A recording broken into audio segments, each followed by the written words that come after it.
We don't have any written reports by council members. And before we get started in terms of presentation and oral communications, I just want to let the audience know that as in the past, I will be calling on each member of the city council members, and I'm going to tell them how they're going to be called on. The first one is going to be Trina. Second will be Aurelio. Third will be Lowell. Fourth will be Ari. And when Paco gets on, I'll call on Paco and then Felipe. And so with that, we will now continue with oral communications. This is time from the public to address the council on items not on the agenda. Members of the public, this is your opportunity to speak to the council on anything not on the agenda. Please unmute your microphone, state your name and the district in which you live. Mr. Trujillo, I see you waving your hand. Go ahead. Thank you. Steve Trujillo, coming to you from the Rainbow Room of 774 Bronte in Pajaro Village. And in my 3 minutes, I want to express, first of all, thank you to the mayor and the council for tonight's resolutions. But I want to bring a more important fact to light, and that is that a nation that sees itself as being great means that all people who live within that nation need to feel like they're accepted and can be equal to the greatness of our nation. And that has to do with both whatever skin color you are or whatever religion you worship, or where you were born, your first language, all of those things. Everybody who lives here needs to be included, inclusiveness in our greatness. That also includes the right not to be assaulted by noise and the smell and toxic aroma of fireworks that are both legal and illegal, from harassing and providing all kinds of, shall we say, nervous disorders for the people who live here, not to mention the flora and fauna that live here, not to mention our waterways that accept this waste, this toxic waste. And asking again that the city council please consider making all fireworks illegal, as we have in the rest of the county. Why the city of Watsonville can't do this is beyond me. And the rest of the county wonders what the hell is wrong with Watsonville, why we can't do this. They need to be gone, folks. Nonprofits can sell food. They can sell patriotic regalia, anything red, white, and blue without Trump dump's name on it, and personal protective equipment such as hand sanitizer, such as masks, such as gloves. They don't need to sell fireworks for the 4th of July. And many of us, including many of us on Nextdoor.com, are sick and tired of the noise. Our pets are at their nervous breaking point. In addition to that, we have victims of PTSD and many seniors who cannot deal with the constant loud bangs and loud crackling noises, and some of the very loud whistles that are very hard on the residents. And many communities have given this up. Let's go back to just fireworks over the airport. They fall to earth on asphalt, which has very little effect on the asphalt, frankly. And can have a public display when we're allowed to have large gatherings again. But this stuff that we need to do, what we need to recognize is that this needs to be great for all of us. We need to all be able to celebrate in our own peaceful way the 4th of July without being assaulted by our ears, our noses, and our eyes by these horrific fireworks that, for the most part, really have nothing to do with us. They weren't even invented here. Steve, thank you for your comment. Your time is up now. Thank you, Steve. I have Gina Cole wishing to speak next. Go ahead, Gina. State your name and the district which you live in. Good afternoon. My name is Gina Cole. I live in District 7. I just wanted to draw your attention to Ike Month, which had been postponed. It will start on July 1st. It will run the entire month of July. It's in a month-long event being driven by Ecology Action. There are weekly bike challenges. There will be a partnership with events at the MOD in Santa Cruz. There will be several free community urban bicycling virtual workshops and a virtual movie screening of the movie Motherlode, along with a live panel question and answer from the director and cinematographer that created that film, which is about the cargo bike movement. I would just have you go to Ecology Action. So it's www.ecoact.org/bike month. There's a lot of information. I have a whole new web page just for Bike Month, and to invite everybody to come on a bike ride and take a bike ride and take advantage of our summer weather and our green lanes here in Watsonville. So just to bring that to everybody's attention, July 1st coming up. Thank you. Thank you, Gina. Gina, if you could send the council members all those activities you listed and the link, we would appreciate it. Thank you, Gina. Okay, is there anybody else? Thanks, Rebecca. Would anyone else wish to speak at this time under oral communications? Yes, please. Go right ahead. Please introduce yourself. Hi, my name is Denise. I am from District 3. I just wanted to bring up the general funds and how they're being spent in our community. And I think that it hasn't been working for us to fund our police so heavily. I think that a 43% police budget in our overall general budget is not balanced. I'm going to interrupt you because it sounds like you're trying to the budget, and the budget's not on the agenda right now. So you need to call later. May I interrupt? The mayor is asking that you please stop. There's an item on the agenda to discuss this topic. This is for only things that are not on the agenda. So once they do get to that item, then you may speak on that. Okay, thank you. Sorry about that. That's all right. I have Ramiro wishing to speak next, Mayor. Ramiro, please unmute your microphone and introduce yourself. No, my comments were also on the budget. Oh, wait. Okay, thank you. Anyone else wishing to speak on anything not on the agenda? I'm sorry, where can we find the agenda? It's on our website, City of Watsonville. You got cut off. It's on your website? Yes, on our website. Okay, thanks. And anyone else wishing to speak on any item that is not listed on the agenda for tonight's meeting?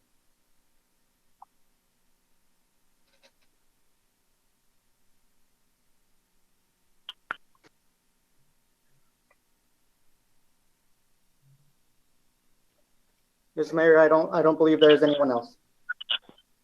Okay, we'll move on now to oral communications from the council. We have 2 minutes each, and we're going to start with Trina. Excuse me, Mayor. Excuse me? I have 2 emails from the public. I'm sorry, Beatrice. Yes, go ahead. This is coming from Nancy Bielicic. Dear Mayor Garcia, council members, and City Manager Halfaker. I had the opportunity to participate in the Flood Control and Water Conservation District Zone 7 meeting last evening.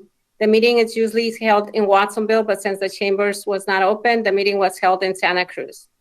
The levee project is moving right along. The Zone 7 board is looking at the design agreement, lobbying on the district's behalf, the MOU between the Department of the Army and the joint non-federal sponsors, the funding agreement between the state and the California Department of Water Resources.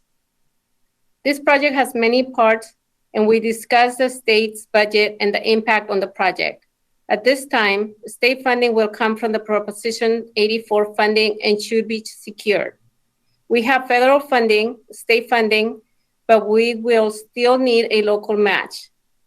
There has been a delay in determining the local match due to COVID-19. The Pajaro River Flood Risk Reduction Finance and Governance Committee will be meeting in July to discuss local options. Please note that Mark Strudley has been instrumental in the success of this project, along with the support from Congressman Jimmy Panetta. Supervisor Zach Friend and Greg Caput, along with Steve Palmisano and Jackie McLeod, have been continuously monitoring the status of this project. A big thank you to all who have been involved, as persistence seems to be the key to success. Dr. Nancy Bilicic. Thank you, Nancy, for that report.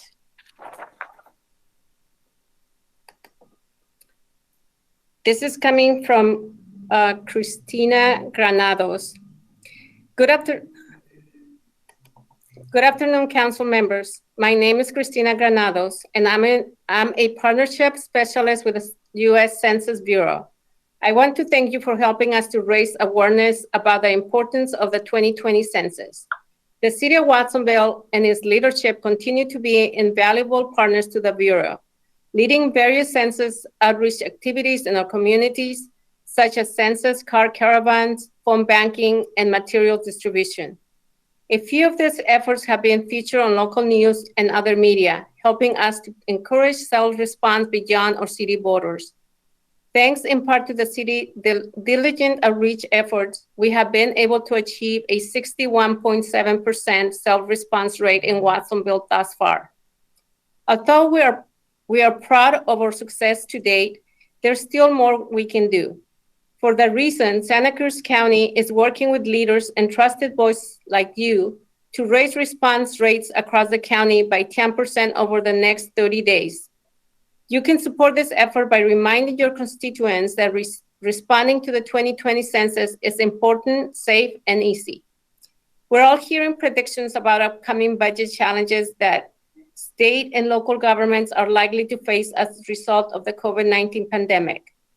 Achieving an accurate count in the 2020 census is important because it will help inform federal funding for programs that benefit the city of Watsonville, including education, health and transportation services. Our response to the 2020 census will help ensure that Watsonville receives its fair share of federal funding for the next decade. Responding to the 2020 census is not only important, it is now easier than ever. We can respond to the census in about 10 minutes over the phone, via paper form, or online at 2020census.gov. Finally, responding to the 2020 census is safe. All responses to the census are strictly confidential and protected by law. Thank you again for your support. All the best, Cristina. Thank you for those words, Cristina. Census is so important for us. I'm glad that was sent in. Any other emails? That's it. Okay, we're now moving on to oral communications. The council has 2 minutes each, and we're going to start with Trina. Yes, thank you, Mayor. I just have a couple updates to tell the public about. There's a Stanford and Madison Street request for a stop sign that has been submitted to the staff. The staff are working on that now to see what we can do to remedy the speed of the traffic that's going on Stanford. Crestview and Burlington, the request for the ask from the staff is to see about getting a stop ahead sign or a better control over that particular stop sign that people keep rolling through, especially in light of the pedestrians and the bicyclists that are in that community that are in that end of town. There's yard sale permits on the request here. When it comes to access of a house and getting access in there with COVID, the California Association of Realtors does have a disclosure in doing so. That might be helpful for the staff to take a look at to see if any of this language might be useful in the event that people are doing a yard sale or something else along the line of the social distancing under that circumstance. The item of the fireworks, we know that it's controversial. We know that this is also money that helps offset our officers that we have on patrol for the illegal fireworks. The illegal fireworks are fines and penalties. We need to make sure that we're really enforcing that. We are already seeing these fireworks every night. We're listening to them after 9 o'clock, between 9 and 11 every night. And we're hoping that if we can pinpoint a few of these locations, that the citations will go out there so we can cut those back down. Again, this decision about the fireworks was taken within staff and the resources that we have for the city. It was not an agenda item for council. We did provide input and feedback to the staff when it came to doing the fireworks and to support the local nonprofits. And keep in mind, it's responsible for social distancing as well. Those are my comments. Thank you. Thank you. I don't know if you noticed you were given 2 hours to speak. Okay, we'll go on with Aurelio and hopefully he gets 2 minutes. Wait a minute. That's not being equitable now. I wanted the 2 hours. Anyways, thank you, Mayor. Good evening, folks. As councilmen, we do get involved in different things and different committees within our communities. And it's really important that we continue to engage our community as best we can. But I do belong to the Parker Valley Arts Gallery that's on Sutton Street. And we do have the El Campesino opening up in July. We're getting ready to open up our gallery to the public. So if you have an opportunity, it's a great show. It's a fabulous, fabulous work out there. So if you have a time, go to Sutton Street, the Parker Valley Arts Gallery, and enjoy the artwork from our local artists and Latino artists also. But I'd like to read something that the Parker Valley Arts supports of Black Lives Matter that we put together. Parker Valley Arts stands in solidarity with the Black Lives Matter movement and in opposition to injustice and systematic racism. We are deeply distraught by the violence targeted people of color in our nation and mourn the deaths of George Floyd, Tony McCade, Breonna Taylor, Mohamed Arbery, and all victims of institutionalized racism. Racism of any kind and on any level is contrary to our mission of bringing the community together through the arts. Parker Valley Arts is proud to have created numerous exhibits and programs exploring the diverse cultural history of our community, as well as the role and consequences of social economic inequities and racism. However, we acknowledge that we must do more and do better with regard to equity and inclusion within our organization and community. Several years ago, our board began a conversation about the need of Parker Valley Arts to do an equity assessment and training, as well as increase diversity within our organization. Now, with more diverse board in place, our committed leadership, we are pursuing equity assessments and education. I hope I get a couple more minutes. We are renewing our commitment to equity and inclusion in all aspects of our work, for our exhibitions and programs, for our leadership, staff, volunteers, membership. Through these efforts and continuing our mission of bringing the community together through the arts, we hope that as individuals and as an organization, we can help bring about a more just and equitable world. Thank you. You made it. All right. We'll move on with Lowell. Thank you very much, Mayor. It's some of you may have been aware that volunteers are needed to join the advisory committee of Zone 7. That's flood control. So if you want to help prevent the next big flood, it'd be good to be an advisor to Zone 7. And folks can find that on the Zone 7 website. We've all heard about the COVID opening up, the difficulties with reopening businesses. And I just ask the public to follow those guidelines and be safe. And hopefully together we can march forward and get beyond this economically and health-wise.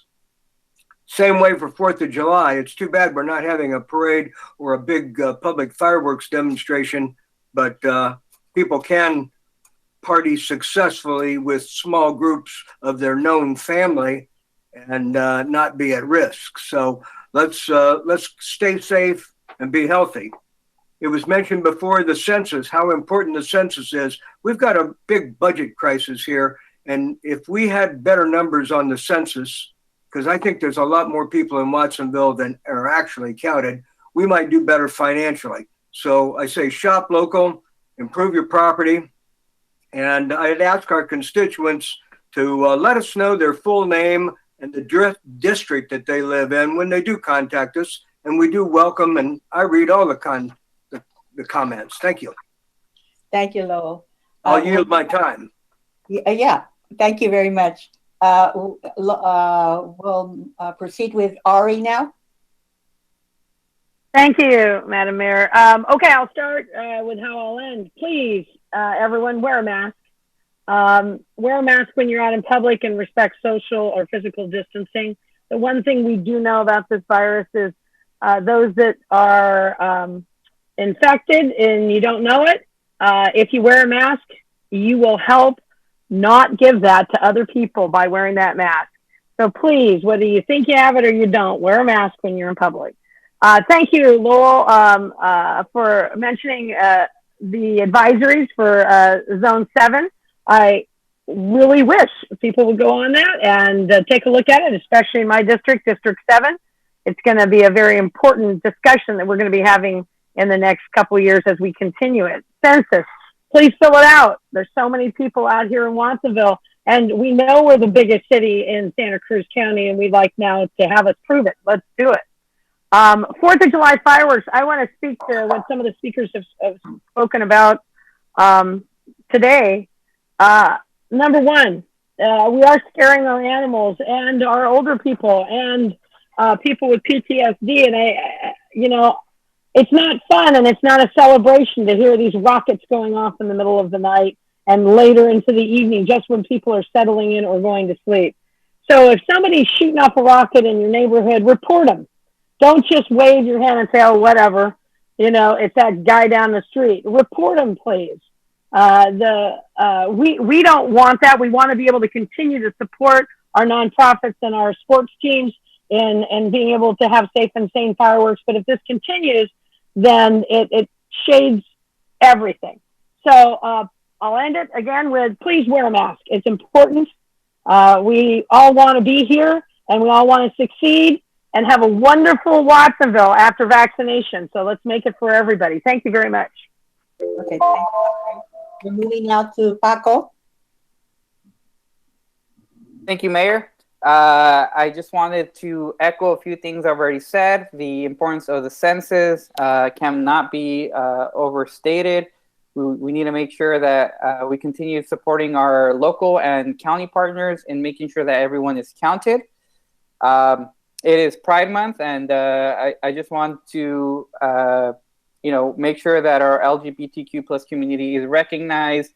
They are an important and vital part of our community who continue to add to the unique and great character that is that Watsonville has. I totally concur with Councilwoman Parker on the need to wear masks and to social distance and to wash your hands. At the last meeting, we heard many people that were disappointed to hear that the possibility of not having sports was on the table. But please, I sort of ask members of the community to continue doing your part, because if we want to continue having things like sports, to have our businesses open, then we all need to do our part. We each need to just continue to follow protocols and hold each other accountable. And at the same time, thank each other, show gratitude toward each other for doing our part. Many people, many families are doing their part. And so we really appreciate you continuing to do that. The Thriving Immigrants Project is having a webinar, a meeting with Robert Rivas on Thursday. I really recommend members of the community to sign up and potentially attend that event. I think it's going to be great. And I know that there are still many organizations looking for volunteers. Please get a hold of us if you would like to volunteer, because there's certainly still a lot of work to do. And I yield my 2 seconds left, Mayor. Thank you. Thank you, Paco. Okay, Felipe.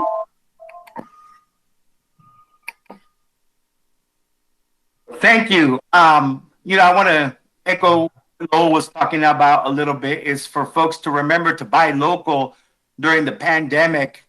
Watsonville's quality of life and local economy really rely on where our local residents spend their money and do their shopping. Sales tax revenue is a direct and vital lifeline to essential services like public safety, parks, buildings, roads, social services. And shopping locally really keeps and attracts local businesses, provides jobs, and it benefits benefits our community, our schools, our nonprofits.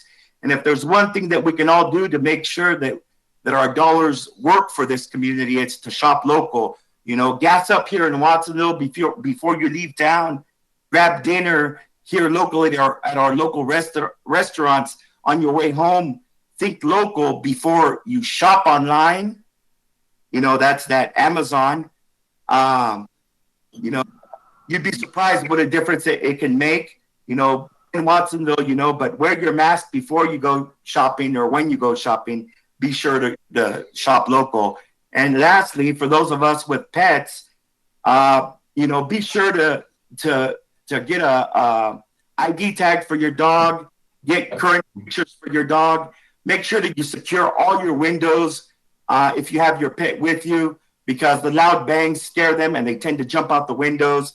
So my tip that I always tell people is to leave your TV a little bit louder to help them, you know, with the loud bangs, and, you know, make sure that you leave something comforting with them. Put a pet bed at the living room with them with you, a blanket or something to keep them at ease.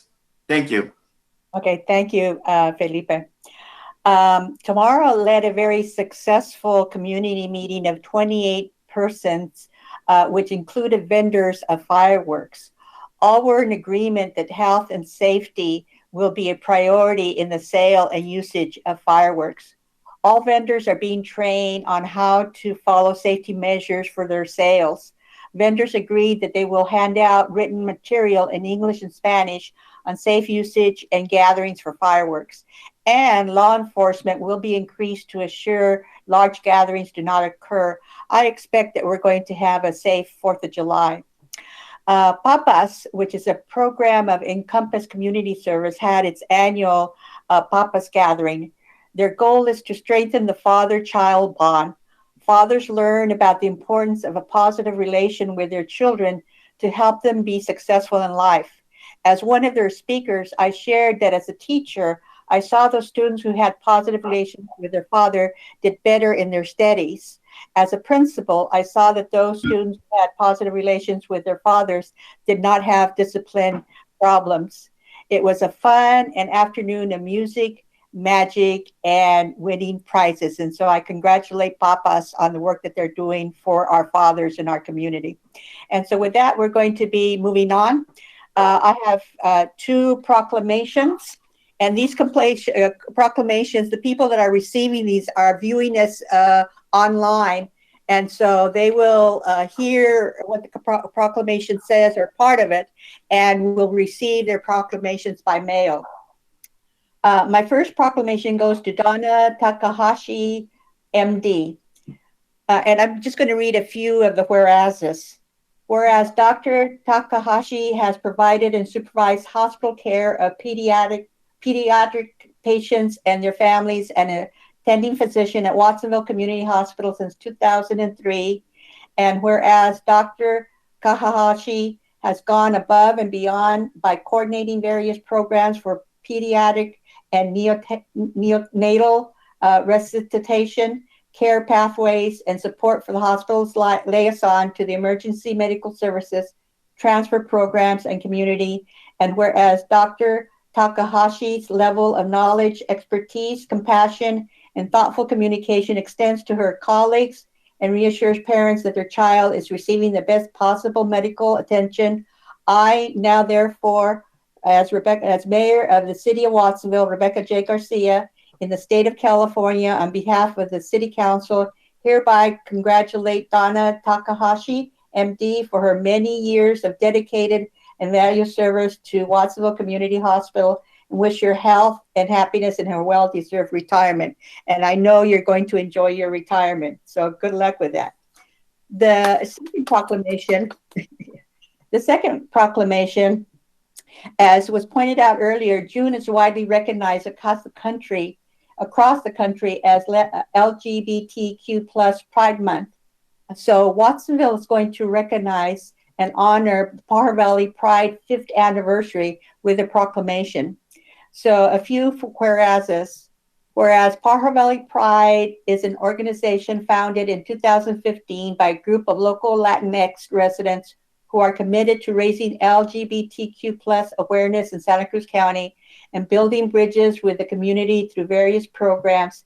And whereas PV Pride has received multiple awards in recognition of their efforts, including the Community Hero Award at the Diversity Center in 2018 Gala, and the Organizational Ally to Queer Youth Award in 2019. And whereas PV Pride has expanded their mission to supporting the younger generation by starting an annual academic scholarship that is awarded for LGBTQ plus high school seniors in Watsonville. Now, therefore, I, Rebecca J. Garcia, Mayor of the City of Watsonville in the state of California, on behalf of the City Council, hereby congratulate Pajaro Valley Pride on their 5th anniversary and recognize their work and advocacy towards achieving visibility, respect, and inclusivity for the LGBTQ plus community. So congratulations on your anniversary. And so with that, we will move on. It's time, report out of closed session. Our attorney, I don't think was in our, he was in part of our closed session. So Alan, can you report out? Thank you, Mayor. The report out of closed session is that the council considered 3 pieces of litigation in closed session under A1, Kanzler versus the City of Watsonville, Goodman versus the City of Watsonville, and Brady versus the City of Watsonville. In all 3 cases, the council authorized the filing of an answer to the complaint and the filing of a cross complaint. And I do not have the information to report out of item B1, conference with labor negotiator, if any report is even necessary. At this time, the report's not necessary because they're still working on it. Okay, thank you. Thank you, Mayor. Okay, moving on, and then reports to the council, no action required. We first have presentation of the airport economic benefit analysis conducted by Kaufman Associates as contracted by the municipal airport, and they are not related to our Trina. So I'm not sure who's going to give that report. I am. Of course. Can you hear me? Yeah, you're on, Rayvon. All right. Thank you, Mayor Garcia, council members, staff. Rayvon Williams here, Director of Municipal Airport. I want to thank you. Just a few opening comments. You may recall at least a year ago, maybe even longer, I had an opportunity to speak to the council regarding the airport's desire to, I've been made the presenter, okay, I don't need to share that. The airport's desire to gather as much data as possible. And over the years, we've gathered quite a bit of data. Airport operations, environmental data, sound, noise studies. Special shout out to Councilman Hurst for allowing us to even put a microphone in his backyard. Under the auspices of an old private sector saying that I've learned many years ago, in God we trust, all others bring data. And we brought that data together so that we could be able to improve our operations here, not only in the near term, but in the longer term.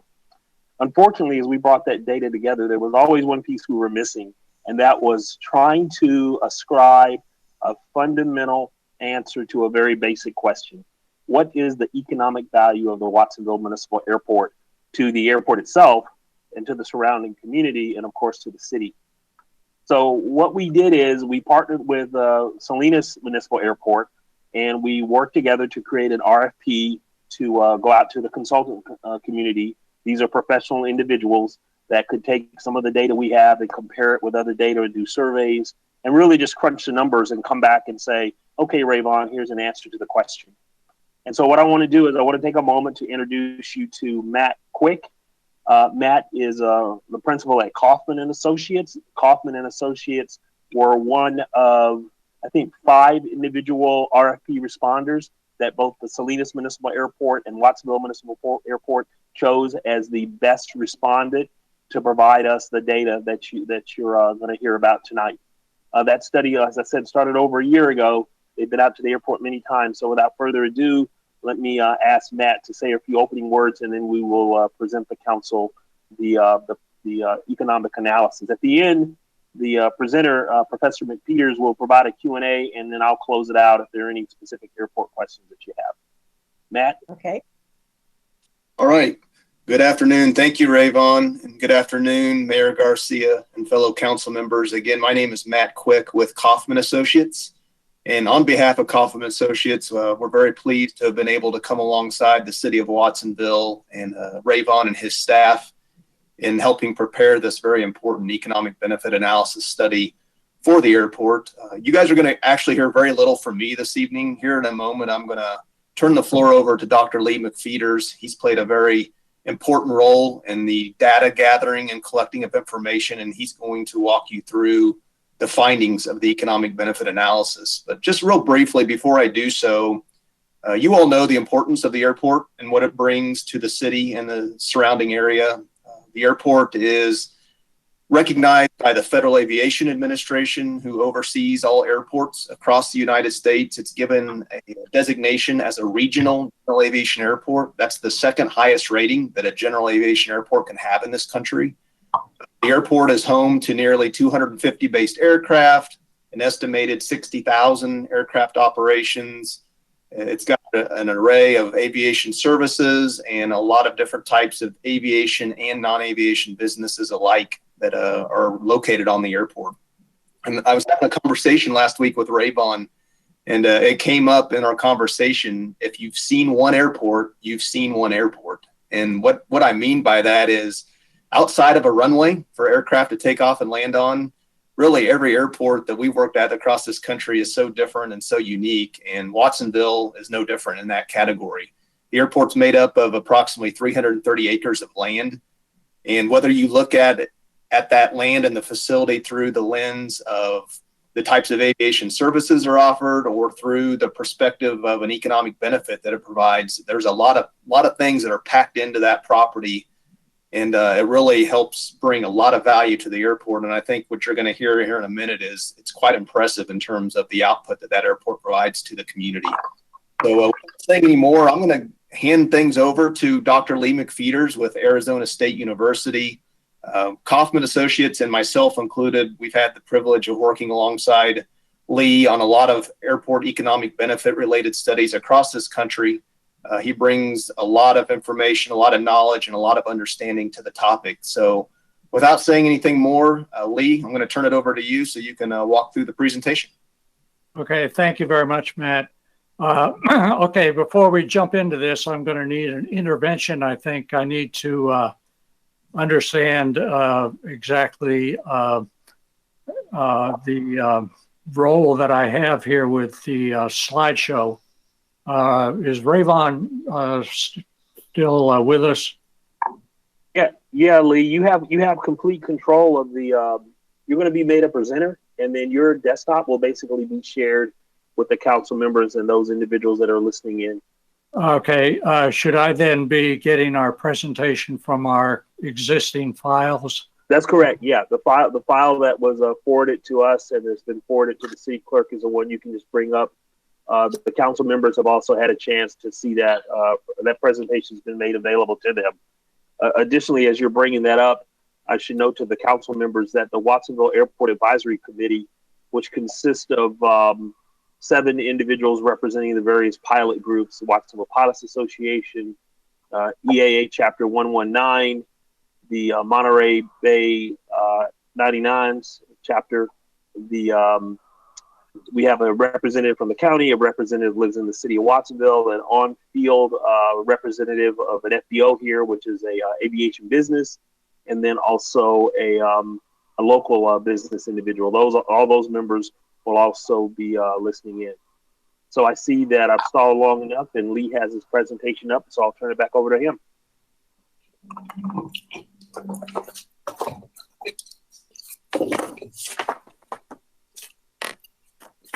You can go ahead and start, Lee. You just want to unmute your microphone, and your slide presentation is showing. Okay, I'm unmuted. Now I'm back to my slides. Okay, you want to make sure that you, there you go. You want to make sure you put it in presentation mode. There you go. Okay. All right. Okay, thank you, Rayvon. And Rayvon's been a big help in this entire process. His staff was really forthcoming with everything we asked for. So I really appreciate that. Made it very, very easy for us. Let me just start out with the bottom line numbers. You might call these the headline economic benefit figures. If we had to say what are the economic benefits associated with Watsonville Municipal Airport, it would be output of 67 million, support in the region for 452 jobs, and payroll generated in the region of 27.2 million, and tax revenues, which is a sum of federal plus state and local of 9.1 million. So that is really the economic benefit of the airport. Now, what I'd like to do is just work through how we develop those numbers, give you a little bit of background on the methodology. First of all, the FAA has guidelines for these economic benefit studies, and that's really important because you want to be able to compare airports, say in the Central Coast area. You want to be able to compare an airport with its current activity versus 10 years from now or 5 years before. So if you're following the FAA guidelines, you're going to be able to make those comparisons. And the guidelines basically say as follows. You get your information directly from people on the airport. You do a survey on the airport. You identify the visiting aircraft, develop estimates for the expenditures, tourist visitor expenditures associated with those aircraft. You estimate the multiplier effects, and the current methodology uses an input-output analysis for doing that. We also identified aircraft assessed value just to get an idea of the importance of the airport as a source of investment by business and individuals. We found $24 million assessed value for aircraft on the airport. And then we also took a look at what the airport employers, the tenants, purchase from local suppliers. So those are the things that we looked at, and we put them all together to compute the total economic benefits. There's two ways that economic benefits are calculated. We have the direct benefits, which have to do with what's happening on the airport, the air visitors, and then we also have what are called secondary benefits or multiplier benefits. Might have heard these referred to as the ripple effect, but after the initial expenditures take place, they recirculate in the regional economy. And so we capture that with an input-output model. So you put together your direct benefits, your secondary benefits, and that is your total benefits. And the most important, of course, are the direct benefits. What is going on the airport? What do we know about airport employment? And then also, of course, air visitors. So there are three sources of direct economic benefits for Watsonville Municipal Airport. 14 on-airport aviation employers, 15 non-aviation employers. And you may think that's a lot of non-aviation employers, but actually airports all across the country with very large land holdings, 200, 300 acres of land, are very much interested in bringing on non-aviation employment. And Watsonville has some very interesting non-aviation employers. And then we calculate 8,309 transient aircraft that actually brought visitors to the area in calendar year 2019. This entire report is based on 2019. The aviation employers, certainly no surprises there. We have CalStar, very important, medical transport. We have maintenance. We have flight training. We have various services from aviation providers such as the skydive and of course helicopter services. So it's really very much a full service airport. The non-aviation employers, as I said, very interesting.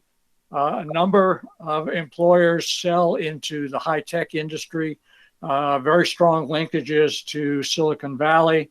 The hat factory, I don't know if you've had an opportunity to visit the hat factory. They are a global operation. They sell to Hollywood, they sell to Broadway, they sell to China.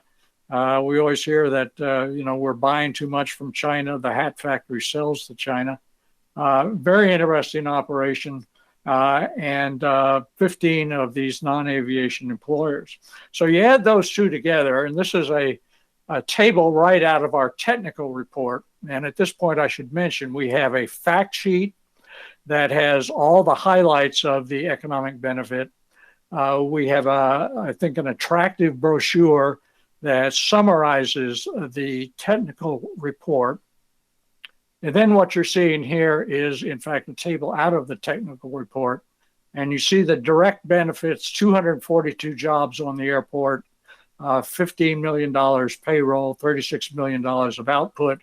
And then there's an entry for indirect benefits. I don't know, you have to kind of go through it line by line here, but you see the figure 59 employees and 9,764,000. Those indirect benefits are purchases by on-airport employers of goods and services from local suppliers. And Councilmember Hernandez was mentioning earlier the importance of dealing with local suppliers. That 9.7 figure shows what is the amount of purchases made by the airport in calendar year 2019. Finally, you have an entry for 16.9 million of what are called induced benefits. And that's another impact where the employees of the airport go out and spend their payroll. The employees of the suppliers spend their payroll.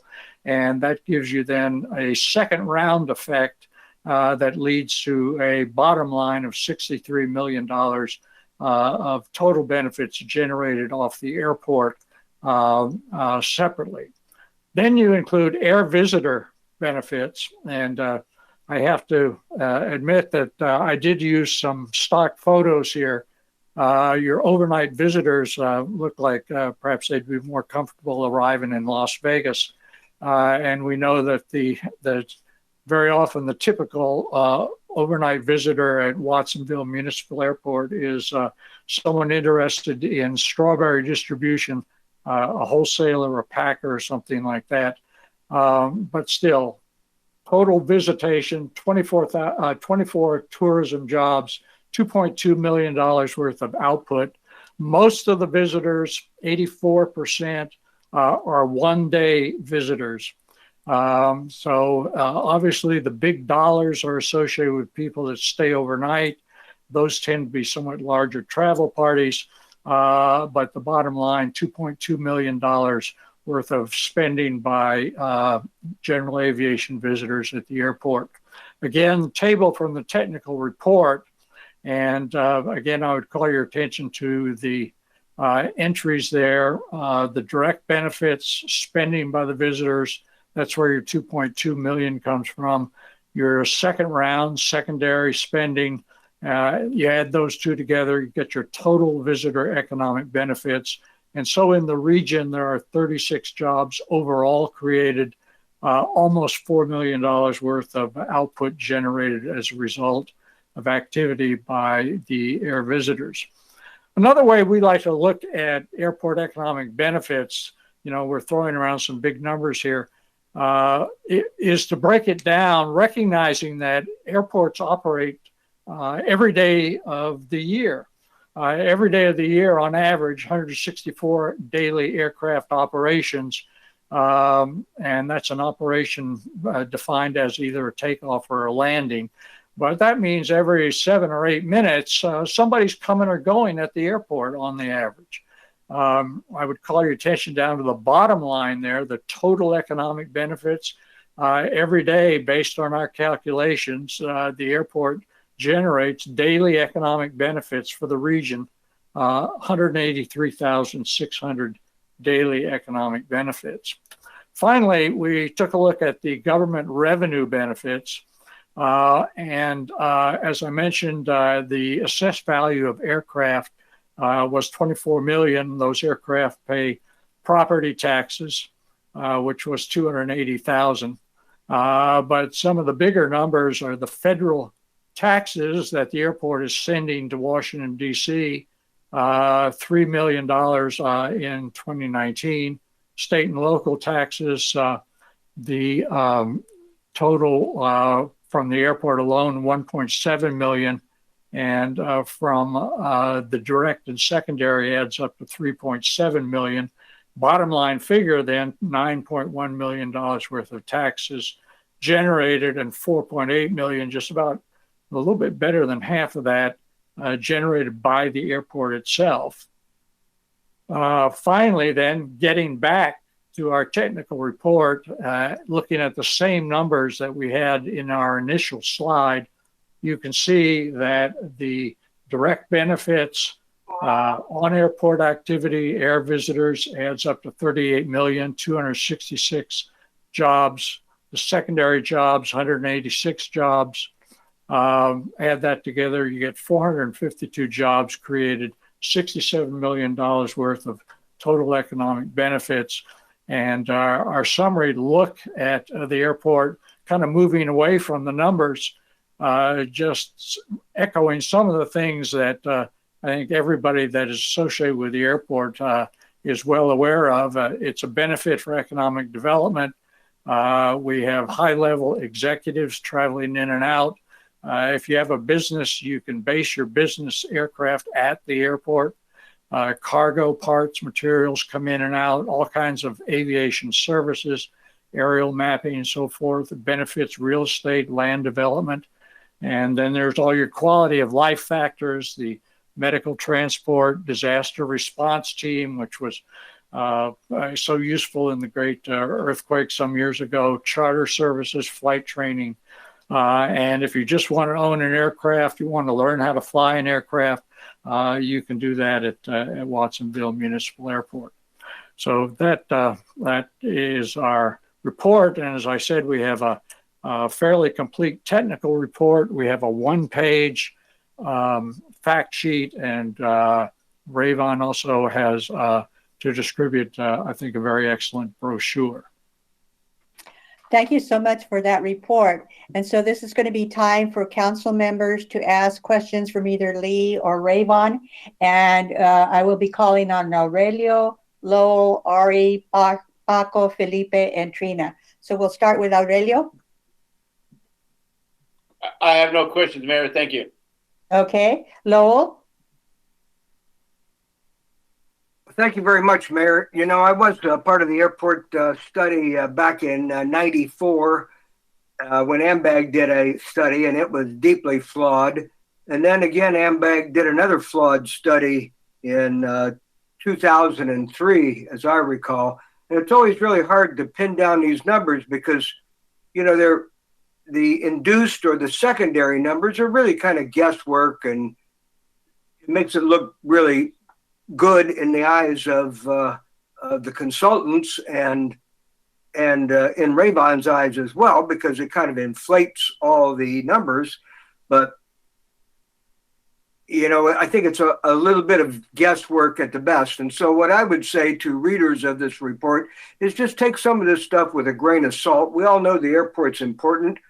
We all want the airport to do well. And in fact, if it really does generate $67 million a year, how come the city has to subsidize operations and forgive loans and help prop it up financially? How does that happen? Good question. Okay, I'd like to take a stab at that, if I may. Okay, Rayvon, go ahead. So a couple of pieces. First of all, I wholeheartedly agree with Councilman Hurst's comment regarding the challenges of these studies, and specifically the 2003 study. As a matter of fact, I think both Matt and Lee will remember that when this study was at its final pieces and it was coming together, I called them up and said, okay, now I want you to understand something. In 2003, there was a study with AMBAG that looked at the entire region, not just Watsonville Municipal Airport, but it looked at the entire region. It included Marina, Monterey, King City, all the airports. And it came, and look, Councilman Hurst is correct, because the induced number, the induced impact that Watsonville had was $600 million. And there's no way that I believe that Watsonville Airport in 2003, after 9/11, with the downsizing of general aviation, that could be real. And so when we stepped out onto this, I made it very clear to Lee and Matt that I wanted factual data, that we wanted it specifically for the airport, that we wanted to talk to real people with real businesses in real economic conditions, and that we didn't want anything that couldn't be, for lack of a better word, tested back to the actual individual, to their income statements, to their balance sheets. We didn't ask them to provide us that data, but we asked them to provide us data that could be put into a model that has been vetted and ensured as accurate can be by the FAA. So my comment to Councilman Hurst regarding the accuracy of this, and I've said this to the city manager, is I believe this data is accurate. $67 million is a total package number. Lee is correct. The real on the ground, on the deck number, you got 452 people working at the airport, and those people are bringing in what we can look at $183,000 really impacting, from the guy that pumps gas or the guy that buys a sandwich and then respins it again. When it comes to Councilman Hurst's question about, okay, well, what about the airport? I mean, the airport in itself, I will be the first one to admit, over the years, there have certainly been some challenges with regard to the airport. And no one better than Cindy can tell you that we're committed to that. But those elements relative to the airport being propped up, we're not asking for any assistance from the general fund. We've made commitments to make sure that we're self-sustaining. We're doing everything we can to not only be profitable and not a burden on the city, but I envision a date in which the Airport Enterprise Fund will be one in which the city can look at and say that is indeed self-sustaining, and that there are dollars that show that its value is real and it's viable. So I think that this sets the stage 2019 as a solid baseline year for the airport. We have done a mighty good work, and the best is yet to come. Well, of course, I'm really glad to hear all these good news things. And let me go to the quality of life for a moment. You know, I get a lot of complaints about airplane noise, low-flying aircraft with souped-up propellers that are cutting the corner and not observing the established policy of flying quietly. What can we do about that? Well, there's a number of things that can be done. They range from the soft approach, which is one in which we have noise abatement procedures, to a harder approach in which we look at trying to actually identify aircraft that are violating those procedures and take some type of action to try to bring them into compliance.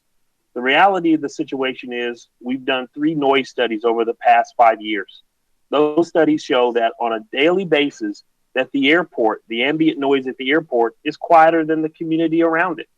What the issue is what's called event-based activities, and event-based action. When an aircraft leaves and a pilot, for whatever reason, chooses a power setting that isn't quiet, chooses a high power setting, a high pitch on his propeller. And what we can do is we can work with those pilots, and we've contacted them on the radio, told them to quiet it down, and we can continue to work that, and we will continue to work that. But I think you'll find that, like any other instance, whether it's a speeder or whether it's a fire, you know, we have our challenges with this aviation utility. But I believe that if we can continue to identify them and work with those individuals that are out on the margins and are outside, that we can bring that down. Because over the past few years, we have seen the number of noise complaints begin to lessen. Okay, thank you. I would say thank you very much. Okay, thank you. We'll move on to Ari. You have any questions? No, actually, the two questions I have been answered, and my appreciations for an excellent presentation and a lot of good information. Thank you. Very good. Next, I have Paco, although I don't see Paco. I'm here, Mayor. Oh, okay. Go ahead, Paco. Thank you, gentlemen, for the presentation. It was very, very interesting. It was great to read. I have two questions. I know that we've been talking in terms of regionally, the economic impact of the airport. Do any of you have a sense of how much of that revenue created actually stays in Watsonville? Yeah, let me respond that our area of study and our definition of the region that we used was in fact Santa Cruz County. And this is the way that the study actually had to be set up, because a lot of the numbers we use come from the U.S. Department of Commerce, the Bureau of Labor Statistics, and they tend to work with county data. And the input-output model we use is built on county data. So coming down then to the city level, we, of course, did have some of the tax numbers relating to the city, but it would be interesting and not something we were able to do. But you could get, for example, the zip code residents of people that lived on the airport, and find out how many actually live in the city of Watsonville. And in terms of tourism and so forth, I would expect that if you're flying into the Watsonville airport, your destination is Watsonville, because if your destination is somewhere else, they have other airports. So I suspect quite a bit of that visitor spending money just stayed right in Watsonville. Okay. And then going back to Rayvon, your comment about the best is yet to come. We live in a community, especially for young people, where housing is needed, athletic fields are needed, maybe new industries are needed, and the airport is 330 acres of very valuable land off the freeway. And so I really want to understand what the potential is of the airport, the full potential. You're saying that 2019 is a baseline year, that maybe we begin to grow from here. And so where are we now? Where are we in its full potential, and where can we be? Because, especially for a lot of young families, for a lot of families that do not own an airplane, that do not fly out of Watsonville, and to have a publicly owned entity like the airport is a difficult thing for them, because they struggle every day. So what is that full potential that the airport can be? I think that's a fair question, and it's a question I welcome. So I think it's important also to note, before I even answer it, it would be disingenuous for me to position to you that that Watsonville Airport will be another Monterey or San Jose or a large airport with jet traffic, Southwest. That's not going to happen. The airport environment itself, the airport calculus, how airports are designed, 330 acres might seem to be a huge amount. But when we look at the geometry, the imaginary surfaces that are required to ensure that aircraft can operate safely, not only for the pilots and the passengers themselves, but also for the surrounding areas to ensure that there are safety zones. But with that said, when we look at the municipal airport as a public utility, Lee's already brought out some of the things the airport provides. And I don't have to rehash the Loma Prieta and the Angel flights that we do for ambulatory passengers or things that general aviation airports do. When it comes to the future Watsonville, we just received $550,000 from the FAA for our future planning and our master plan. And I'm committed to determining how can we make Watsonville the best general aviation airport it can be. And so in order to do that, what we need to do is we need to make sure that it's viewed as an economic business hub. And that was one of the reasons I wanted to do this study. Yeah, I can give you operation numbers. I can do environmental studies. I can talk about sound studies. But ultimately, if this airport is to be the economic engine I think it can be for the city, and all of the attributes that come to that, and I'll get to that, then we need to do things such as make sure our infrastructure is strong. We need the most modern technological approach and flying capabilities that are available. We're not going to get a control tower, but these days we don't need it. We need a runway surface area that is safe. We need a runway surface area that is expandable. We need to make sure that our crossway runway is usable. And so there's a lot of infrastructure stuff that we need to do that will serve as a foundation to bring it to the next level. And what is that next level? There is still room on this airport to bring larger jet aircraft in. And I'm not necessarily talking about larger big aircraft, but business aircraft. But the future for Watsonville is not just small aircraft, it's electric aircraft, it's urban air mobility. So you talk about young kids, the kids that are playing video games, the kids that can spell drones, the kids that can code, the kids that are sharp in math, the kids that want to learn about the next future, those future shuttle commanders, the ones that are going to Mars, they can come to Watsonville. And we want to be in a position where we have electrical charged airplanes, electrical airplanes. We want to be able to take the technology that's here and be able to expand it here at the airport so that's a center. Just as Digital Nest is a center down in Watsonville, the city of Watsonville, there's no reason that the Watsonville airport can't be that way. We're working a plan right now to have 5th grade field trips at the airport where we can bring students here to understand the opportunities. In the past, we brought students from high schools to the airport on a 3-hour tour where they look at parachute packing, avionics, flight training, aircraft mechanics, kind of like an ROP. And we're working at bringing that back to the airport. So there's tons of things that we can do here that aren't just about getting in airplanes, filling up with fuel and going someplace to get a $100 hamburger. We would fail if we stepped doing that. What we need to do is look at 330 acres and how that can be turned into a catalyst for the youth and for the city of Watsonville. And I believe it can be done. And that's why we're taking that planning money and we're not doing anything for 18 months, but cerebral work. We're sitting in the office, we're running through the opportunities, we're vetting all of them. And this economic study is going to help us begin to move in that direction. I know that the question wasn't easy, and I do appreciate, Director Williams, that you were willing to address it and to speak to it.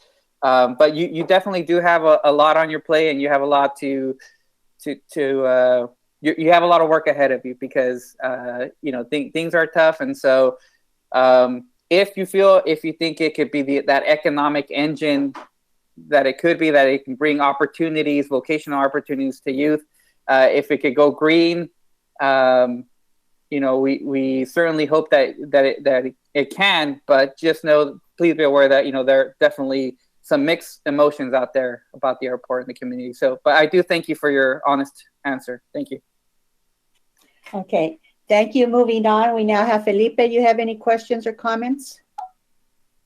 Yes. Thank you, Rayvon, for everything that you do out there at the airport, first of all. I think that you guys are doing a great job out there at the airport. I foresee a great future out there. It'd be great if in the local future, and I think this is more towards the city manager. I think if we can continue to fight to get some California opportunity zones in our city, that would be a great location there at the airport as well, if we can get some of those to help us, foster local business there in that area. I know that there's still some smaller locations there, and that's a great opportunity for us to create more of a local entrepreneurship development for young and up and coming local entrepreneurs that want to start a business. I think that there's those smaller places there for them to also do that, and kind of create a network with our local assets that we have, that like Pájaro CDC, the Cabrillo SPC, and all the assets that we have in our community to create these entrepreneurs and new businesses there.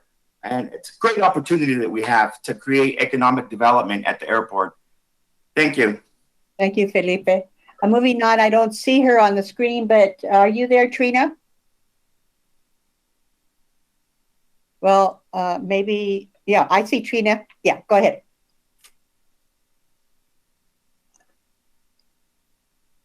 we've lost your, okay, now. We don't. Same as what Baca would have. Yeah. How do we compare? How do we compare? How do we compare with other airports of like size? And if we're doing well, what do you see in terms of the gaps of how we can do better? Trina, you were broken up, so you might need to repeat your question. Let me see if I can repeat it. I think her question was, how do we compare to other airports of like size? And given that, how that comparison, if there are gaps, how can we do better? And if Councilman Kaufman Gomez says that's correct, you can just say, nod your head and I'll know I got it right. Okay. So how do we compare with other airports of like size? Yes, thank you. So when we look at like size, I have to, and I'm going to be real honest here. I'm always honest, but I want to make sure I make the point. Remember Matt's comment of that one airport is one airport, but let's just look at the physical. If we look at an airport that has 2 runways, no control tower, a general aviation regional airport, who are you comparing us to, Rayvon? So the comparison would be in the local area, Hollister, they're similar, Paso Robles, a little far south. And maybe you could go up north to someplace like a Napa or someplace like that. But when it comes down to size in terms of revenues and in terms of operations, Watsonville compares favorably. At the conclusion of the survey, I called up Matt and I called up Lee and I said, okay, I've looked at the survey, but I don't want to drink my own Kool-Aid. I want you guys to tell me, in your considered opinion, given everything you know about Watsonville, what do you think about and how do we rate? And their comment was, for a regional general aviation airport in California, you guys are doing good. You're doing good in terms of operations. You're doing good in terms of economic impact. And when I said, well, how good is good? Rate me on a scale of 1 to 10. They gave us a very high rating. So I think the city and the council can be proud of the fact that you have an airport that's impactful and compares well to other airports. When it comes to what we could do better, I go back to what I said to Councilman Estrada. We have to plan for a future that's beyond putting gas in airplanes so people can be a recreational airport. We have to have a commitment to the future, to the urban air mobility, to being greener, to having an impact on our youth. I think we can do better in that way, and we're committed to do so. And the proof is in the pudding. As you begin to look at plans, you guys are going to see the master plan. You're going to see the airport layout plan. As part of the process, it has to go before public comment. So this is where Councilman Estrada and anyone else that has any concerns, they're going to get a chance to comment on the airport. We're not doing this in a black box. I'm not going to come to Matt tomorrow and say, here's the plan. The plan is going to be open. It's going to be transparent. You're going to have a chance to see exactly what we're saying and hold our feet to the fire if we don't live up to it. I'm not playing. Okay. Any further questions, Trina? Okay, hearing none. Then I had a question, and that has to do, and this is for Lee. You pointed out, and I don't remember the amount. Mayor, I will. Somebody's talking to me. I didn't hear who's talking to me. Well, I'll continue then. Lee, in terms of the information you gave us about the non-aerial businesses and the economic contributions they make, I would suspect that the number you gave us was pre-COVID-19. Is there any anticipation in terms of how COVID-19 is going to have an impact on those businesses?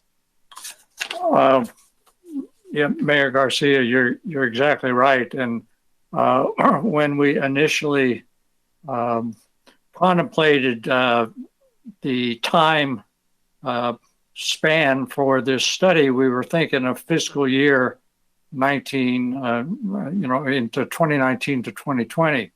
And as things began to develop, we saw that we needed to focus on 2019, and that 2020 was just going to be an extreme outlier. And so therefore, we did not do any data collection at all relating to the situation in 2020 on the airport.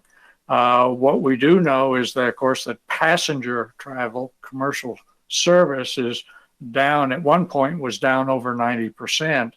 The numbers on general aviation were down as well. I don't know where they are for the month of June, but the non-aviation firms, I think, are going to be subject to all of the constraints that we have from a lockdown.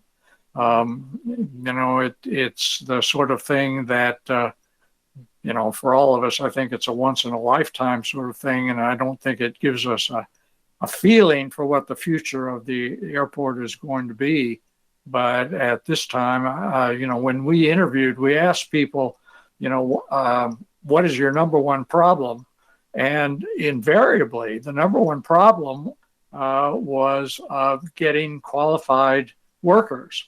And this was even from some of the higher tech firms or from the service firms.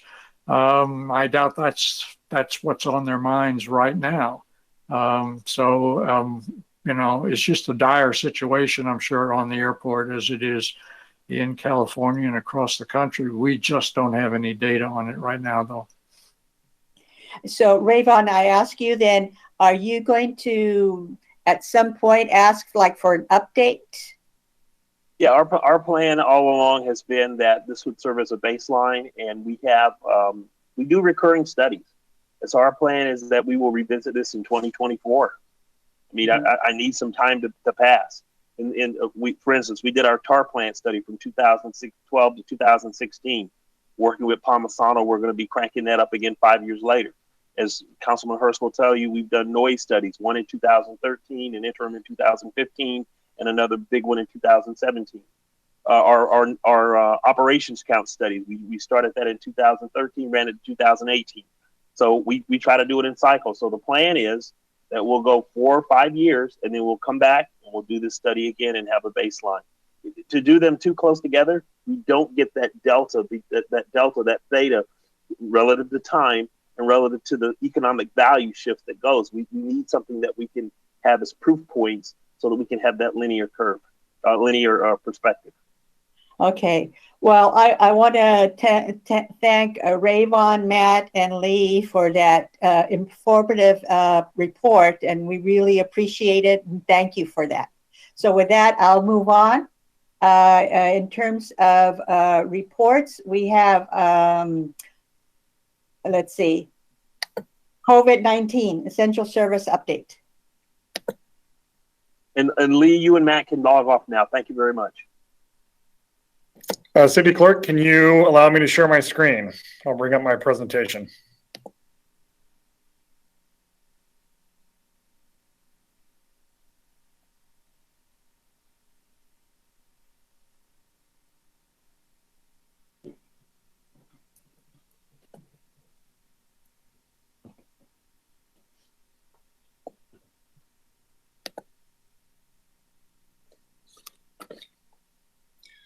Okay, Mayor and Council and members of the community, thank you for the opportunity to provide an update on our COVID-19 response efforts.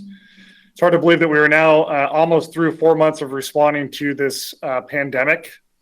Our employees over the last 4 months have and continue to provide essential services.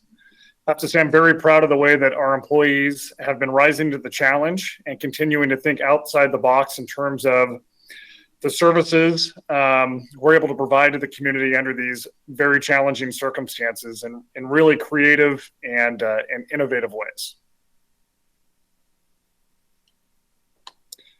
So in terms of a regional update, California has seen an increase of about 46,000 cases over the last 2 weeks. That represents about a 36% increase since March when this pandemic originally began. And of course, it coincides with significant accelerated reopening that is now occurring throughout the state, including here in Santa Cruz County. So it's something we are, of course, concerned about. We are tracking those numbers closely and continue to be in close coordination with Dr. Newell, our local county health official. Nationwide, we're now at about 2.3 million confirmed cases in the United States. Santa Cruz County, like many counties right now, has also seen an uptick in cases. We're now at about 322 cases within the county. It's important to note that of those 322, about 160 cases are attributed to Watsonville. And even though Watsonville only represents less than 25% of the total county population, we now make up nearly half of the total cases in Santa Cruz County. So COVID-19 is disproportionately impacting Watsonville, and it's something we're concerned about and we are tracking closely. Just this Monday, countywide, we saw our largest single-day jump of 20 additional cases that we've seen throughout this entire pandemic. And now the largest age group are those that fall within the 18 years to 34 years old demographic. And so that has been a shift. The largest age demographic tended to be older individuals, and we're now seeing that shifting to a younger age group. And we think it has something to do with the economy reopening and folks going about or returning to their normal activities. The unemployment rate continues to be high as this pandemic and the ensuing economic crisis continues to wreak havoc on our national and local economies. Of course, it's hitting our local businesses, our small businesses the hardest. And the unemployment rate for the county is at about 14.4%. We are seeing the unemployment rates beginning to decrease. It looks as though it spiked for the month of April. And as reopening began to take place in May and folks are returning to work, unemployment claims are beginning to drop and unemployment rates are beginning to drop. And so we'll just have to see where that goes. The governor made very clear this week that we are at risk of potentially having to retighten shelter-in-place orders given the increase in cases we're seeing across California. And there are, I believe, now 11 counties that are being monitored because they are exceeding the variance requirements for reopening. And this also comes at a time where I believe half of our states throughout the U.S. are all seeing record numbers of COVID-19 cases. So I think it's safe to say that we are not out of the woods yet and need to stay vigilant.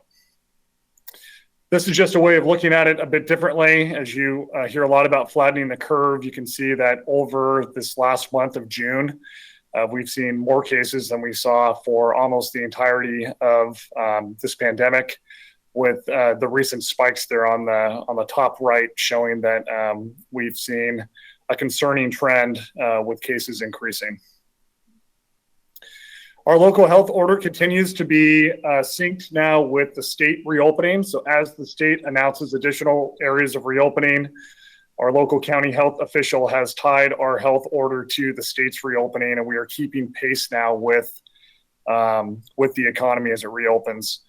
Of note, and as of today, in addition to the reopening of hotels to tourism that we announced at our last meeting, personal care services are now allowed to reopen under the state's guidance. And so that includes businesses like nail salons, tattoo parlors, massage therapies, and others. And of course, these were all considered high-risk businesses that were well into stage 3. And it just underscores now how quickly we are moving through reopening statewide, and why we really need to continue to encourage our residents to make informed decisions about how they can keep themselves safe and their family members safe.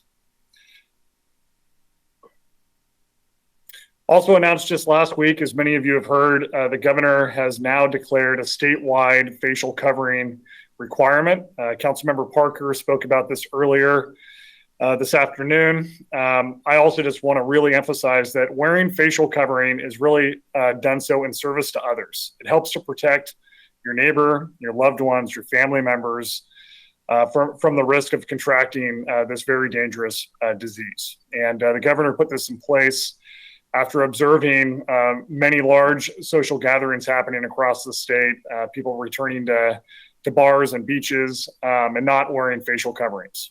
And so we really can't emphasize enough how important it is that folks do their part. Again, this is about how you can help serve your community, how you can help love your neighbor by doing the right thing and wearing facial coverings when you're out in public and in areas where you can't socially distance.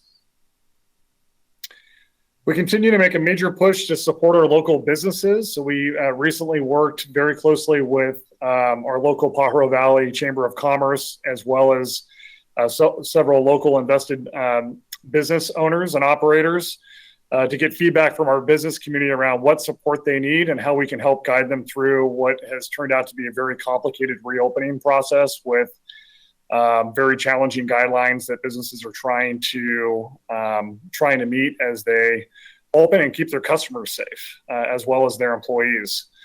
And so we've been working closely on that. The state has issued guidelines for several industries on how to safely reopen. We have built a really beautiful webpage that is easy to access on our city site, city website, that any of those businesses can now go on, and you can see the example on your screen of everything from auto dealerships to dental services, and it's very easy to find and access based on the website that we've set up.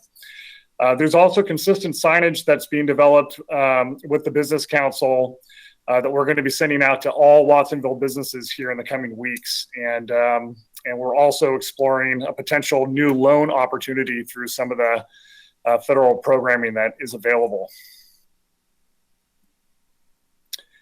This is just a quick reminder that, again, we have free testing available.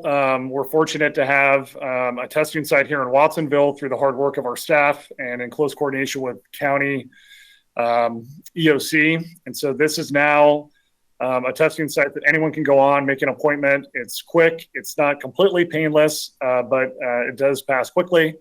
And they are now accepting walk-up testing as well. So even if you haven't made a pre-appointment, you can just go visit the site during open hours, which is Wednesday through Sunday, 7 a.m. to 7 p.m., and you can be tested. Again, with our numbers increasing, we are continuing to take a focused approach, especially here in South County, around helping to make our residents, giving them the information they need to make responsible decisions and informed decisions around upcoming summer activities, family celebrations, and of course, things like Father's Day and 4th of July. So this effort's been moving forward in close coordination with our Pajaro Valley Community Group. It includes a number of our local nonprofits and community organizations, including PVPSA, Salud para la Gente, Digital Nest, and others that are working collaboratively to help encourage in the positive of how folks can celebrate these life milestones, events, and celebrations in a safe way that's not putting themselves or their loved ones at risk. And of course, we know that the recent spikes have largely been attributed to events like Mother's Day and Memorial Day weekend. And so we need to continue to stay vigilant as we move forward. Some of the other campaigns that are coming up include Safe Summer. And of course, we're going to be putting a major effort into the 4th of July. So I wanted to talk a little bit about that. Our focus has continued to be around education, marketing, and enforcement. So the flyer that you see on the screen here was something that we developed over the last couple of weeks. This will be put in the hand of every individual that comes to any of the Safe and Sane fire booths to purchase fireworks. It's a very detailed description of how folks can gather within their household unit and use Safe and Sane fireworks in a safe manner during the 4th of July celebrations. We also, as was mentioned earlier this afternoon, have continued to ramp up enforcement when it comes to illegal fireworks, which is really the majority of these early fireworks that you're hearing now. The majority of the complaints that come in are really around illegal fireworks, not the Safe and Sane kind. And so our police department is hard at work already as we ramp up for 4th of July, actively enforcing on those illegal fireworks that may be made. And we're going to continue doing quite a bit of marketing through the release of videos, infographics, and resources and materials leading up to the 4th and on the day of the 4th, encouraging folks to celebrate safely and responsibly. So as we mentioned at the last update, we have actually been able to offer some summer programming in partnership with the county Parks and Rec Department. This is a summer day camp that was allowed now under the day camp guidelines that the state has issued, and of course done so in very close coordination with our local county health official to ensure that the youth that are participating in this, and by extension their families, can do so safely without jeopardizing their health. We now have about 78 current participants enrolled, and we have room for 2 more. I'm also very pleased to share that of those participants, 27 are participating through scholarships that they were able to receive through our local police activities league, as well as the Watsonville Friends of Parks and Rec. And so we were very pleased to be able to offer those. We also have about 30 children that are paying a reduced fee of $100, which is really a great opportunity to participate in a summer-long program. And then 15 of the participants are paying the full rate that didn't qualify for financial assistance. And so you can see here some of the activities they're doing: swim lessons, water safety, nature hikes, arts and crafts, STEM programs, and more. And again, I want to draw a distinction between summer camps and sports programs as we move into what the next 3, 6 months and year may look like. I made very clear at our last discussion on the budget, as well as the COVID presentation, that we have yet to receive any direct guidance from the state or our county health officials when it comes to summer youth sports. The governor and the state health officials have been very cautious and reluctant about moving forward with allowing youth sports because there are many variables related to youth sports programming that are distinct from something like a summer camp. And so we're all trying to ensure that we're not prematurely moving forward with reopening these programs. And of course, the last thing we want is to potentially put our youth at risk. Having said that, and you'll see later tonight in our budget that we are now cautiously optimistic that we may have an opportunity to restart some of our youth sports programs in some shape or form, potentially as soon as this September, just based on conversations we're having both at the state and local level. I think it's really important, though, to note that first and foremost, the decision around youth sports and when they can resume safely has to be based on protecting their public health and, by extension, the public health of their families. As we've been making every decision during this pandemic, we're being forced to not provide programs that we know are incredibly important to the community. However, it's within the spirit of preserving public health. And as we see cases beginning to increase again over the last couple of weeks, we, of course, are very concerned about not prematurely moving forward with rushing into offering programs that could potentially put our community at risk. And that has been the focus of it. We are very appreciative of some of the community organizations that have stepped forward and offered to help support when we're able to restart these programs. Community organizations like the Public Health Trust, Pajaro Valley Health Trust, has said that they're interested in wanting to help financially support youth sports when we're able to offer them. And we are very much interested in looking at ways we can expand our partnerships when we're able to do so, and maybe even perhaps expand some of our youth programming in the future with help from those community organizations. One of the new programs that we're excited to announce, and this was also done in partnership with the City of Santa Cruz as well as Community Bridges, is the Senior Center Without Limits. So this is a new innovative program, again, ways that we're trying to think out of the box and continue to provide critical social connection for the mental and social health of our older adults in our community who we know may be feeling isolated under the current circumstances. And so this will help to combat isolation. We're officially launched this program last Friday, and it'll help to get tablets directly into the hands of our older adults in our community and connect them with resources and important programs. So with that, I'll end it, and happy to answer any questions that the council may have. Okay, so this is a time for council to ask clarifying technical questions, and I'm going to be calling on Lowell, Ari, Paco, Felipe, Trina, and Aurelio. So we'll start with Lowell. Well, the big question, Matt, is when is all this going to end? When are we going to get through this? That's a question I wish we all had the answer to. I think we're going to be in it. We're going to be in this for quite some time. I don't see a return to normal anytime soon. Of course, the recent increase in cases are also very concerning. So we need to be continuing to make decisions both on the short term and expecting that we may be under these conditions for the foreseeable future. with all the impacts that creates on our budget and our ability to provide services. So we need to continue to be nimble and flexible as we work through this. And we need to not have a false sense of security because we're not out of the woods. Is that all, Lowell? Thank you very much. That's the pressing question everybody in the community wants to hear is when can we transition to the next level? Okay, moving on to Ari. Thank you for the update across the board. I guess I had a question similar to Lowell's, but you answered it in regards to, well, I do have a clarification. Could we be looking at, if our numbers continue to spike, could we be looking at a rollback of what we have, or what we are just opening now in the city, as in restaurants and everything? And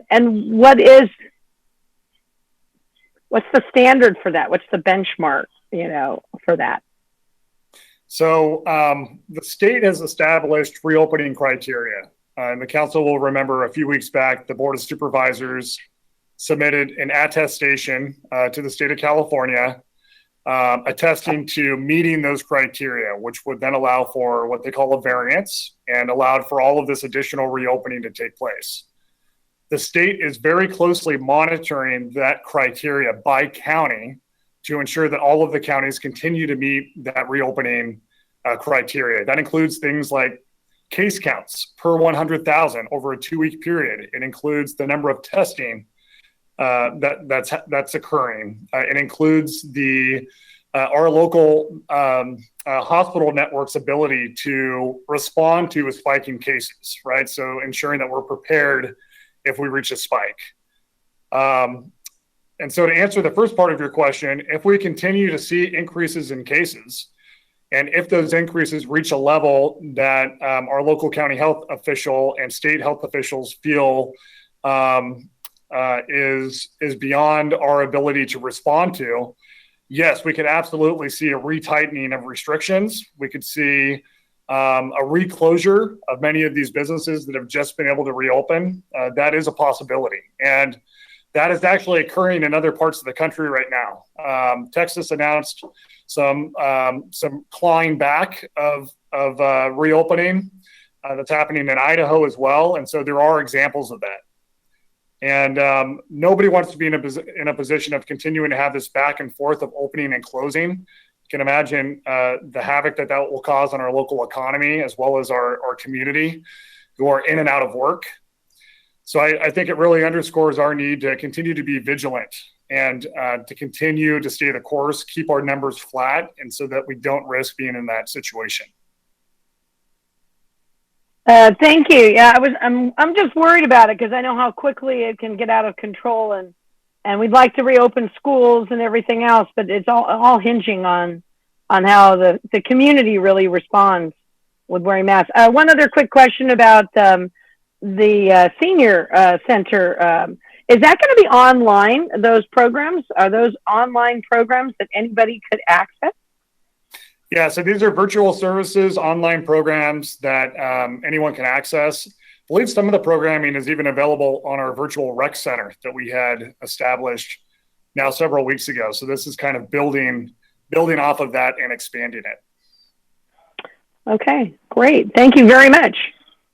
Okay, we'll move on to Paco. Thank you, Mayor. Thank you, Matt, for that presentation.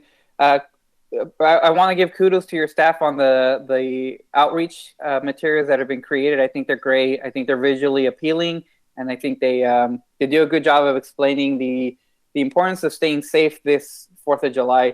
My question is, are parks going to be open 4th of July? Because I know that a lot of people tend to congregate in public spaces. Even people from the outside, I think, that buy fireworks and know that Watsonville has fireworks come in to places like that. So will they be open on 4th of July? So we are monitoring that closely. Part of it, as with every decision we're making right now, is subject to change as we're seeing, case counts increasing again, and trying to make decisions around how best to respond to that when it comes to upcoming events like the 4th of July. So a final decision has not been made. I can tell you the way we've been approaching a lot of this when it comes to parks is that when we have observed and started responding to areas where there have been a lot of violations of the health order, right? Either pickup soccer games, or we went through a period where the skate park was beginning to be problematic. There have been periods of time where we have closed those temporarily. Our preference is always to keep our parks open because we know what an important outlet they are for our community. Also acknowledging how dense we are and that not everyone has a yard or park space within their neighborhood to utilize. But of course, we have concerns, especially around the 4th of July, of larger gatherings taking place. That's also true of some of the larger parking lots we have here in town that have been used for that purpose as well. Once a final decision has been made on that, though, we will be communicating that out very, very clearly to the community so that everyone can make plans. Okay, thank you for that. And with the spike in cases, especially in South County, I think you made a very poignant point that, you know, we are 20-something% of the county population, and now we're over 50% of the cases. What are our partners at the county level and maybe in Sacramento doing to help us out a little bit? I sort of feel like they're sort of leaving us alone a little bit, like we're being abandoned a little bit. So is there anything on those fronts where maybe there are resources, funding, just any sort of help to help us out? So really the push at this point is helping, as I mentioned earlier, helping our community to understand how to make informed decisions around their summer activities, as well as their time both at work and at home. And so that initiative I mentioned earlier, that's the Pajaro Valley Community Group, is actually an offshoot of the Santa Cruz County Save Lives. This is part of the larger communication work that County Health and HSA have been working on to get information out throughout the community. They've established now this dedicated group that is more focused specifically in Watsonville. And so the materials that were put together for Father's Day and now leading up to 4th of July are all being done in coordination with that group. I think the reality is folks need to understand that even though the economy is reopening, even though you can go out and participate in some of the activities you may have been able to do prior to this pandemic, doesn't mean it's business as usual. Right. And so what we're trying to do is help folks make informed decisions around how they can protect themselves and others. And yes, there has been support at the county level, as well as with our local community organizations, to help get that information into the hands of our community members. You may have also noticed that we just added some additional posts this afternoon on social media around how to wear facial coverings properly. Right. Not using it as a chin guard, not allowing it to not fully cover your nose and face. Those are all part of that effort to try to get this communication out to our community. Those are my questions, Mayor. Thank you. Okay, moving on to Felipe.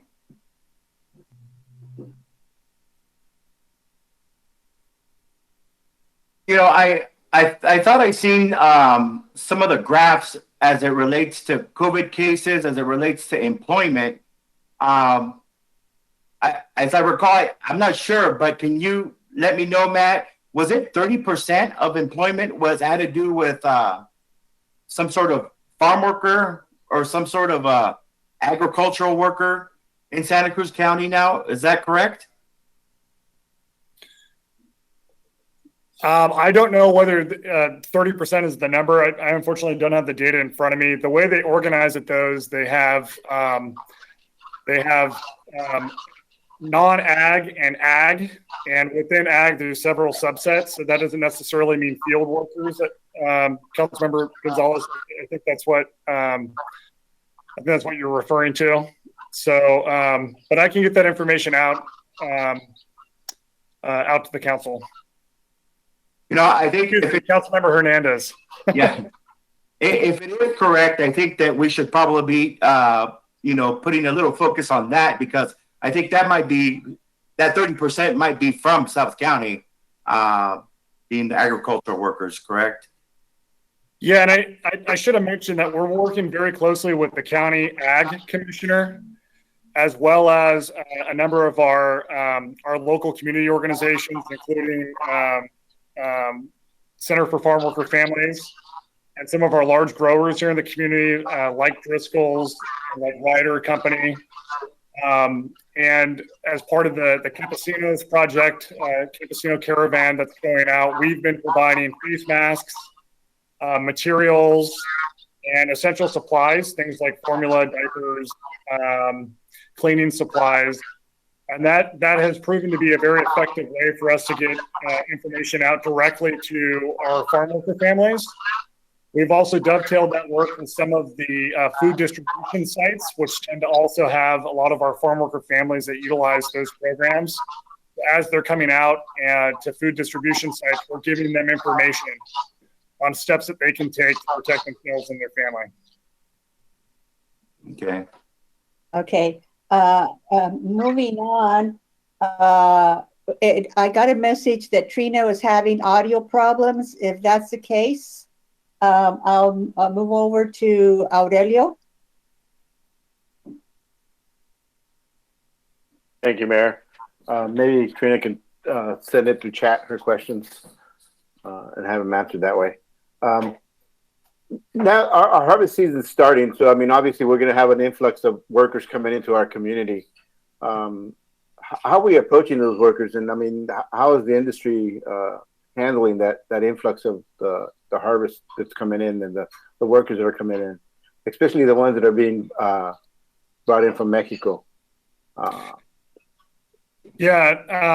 I've actually been very impressed with the conversations we've been having with the Strawberry Commission, with the Farm Bureau, with the Ag Commissioner.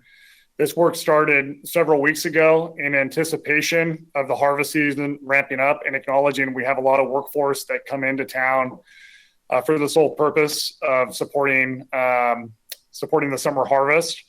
So a lot of the work that I just mentioned, a lot of that was around orientating those individuals as they come in to Watsonville in terms of steps that they can take. They've also been working very closely with all the major growers to make sure that they're following all of the health orders, that they are meeting all the social distancing requirements, that they're modifying their transportation to and from the site, that they have locations set up for sanitizing. And so they have I'll describe it as a very robust plan put in place to educate individuals as they're coming into town and starting with the peak of our harvest season. And I noticed that they have the buses right there by the Cowboy Cafe. They're probably housing workers there. Are they required to have a distancing within their buses, or are they packing those buses up with the workers and not allowing the distance for the workers? I mean, that's really important. Those buses are not being operated at full capacity, and that's based on the health order and the CDC guidelines. So for those that are being transported by bus, it's at limited occupancy to ensure that they're not, you're not driving with a full bus as they're driving back and forth. And on the CARES Act that the state of California received from the federal government that it's going to be disseminated down to the county levels, what percentage are we hopefully going to be receiving of that funding? I'm sorry, Councilmember Gonzalez, was that regarding the stimulus funding? Is that what you asked about? Yeah, the CARES Act, that was the first one that came out, that the state got the funding, and then they're going to be disseminating it down to the county. And how is that going to be distributed, and what proportion are we going to get out of it? So we are now cautiously optimistic that we are going to receive a direct allocation, and this would be an allocation that would be coming to us through the state as part of the state budget that they are now adopting. There's been a lot of discussion over the past couple of weeks as to what that per capita formula would look like. It started at around $11 per person, basically, was how they were going to distribute those funds. What they've landed on now is about $12.28 per person, which means that Watsonville could be receiving as much as $650,000.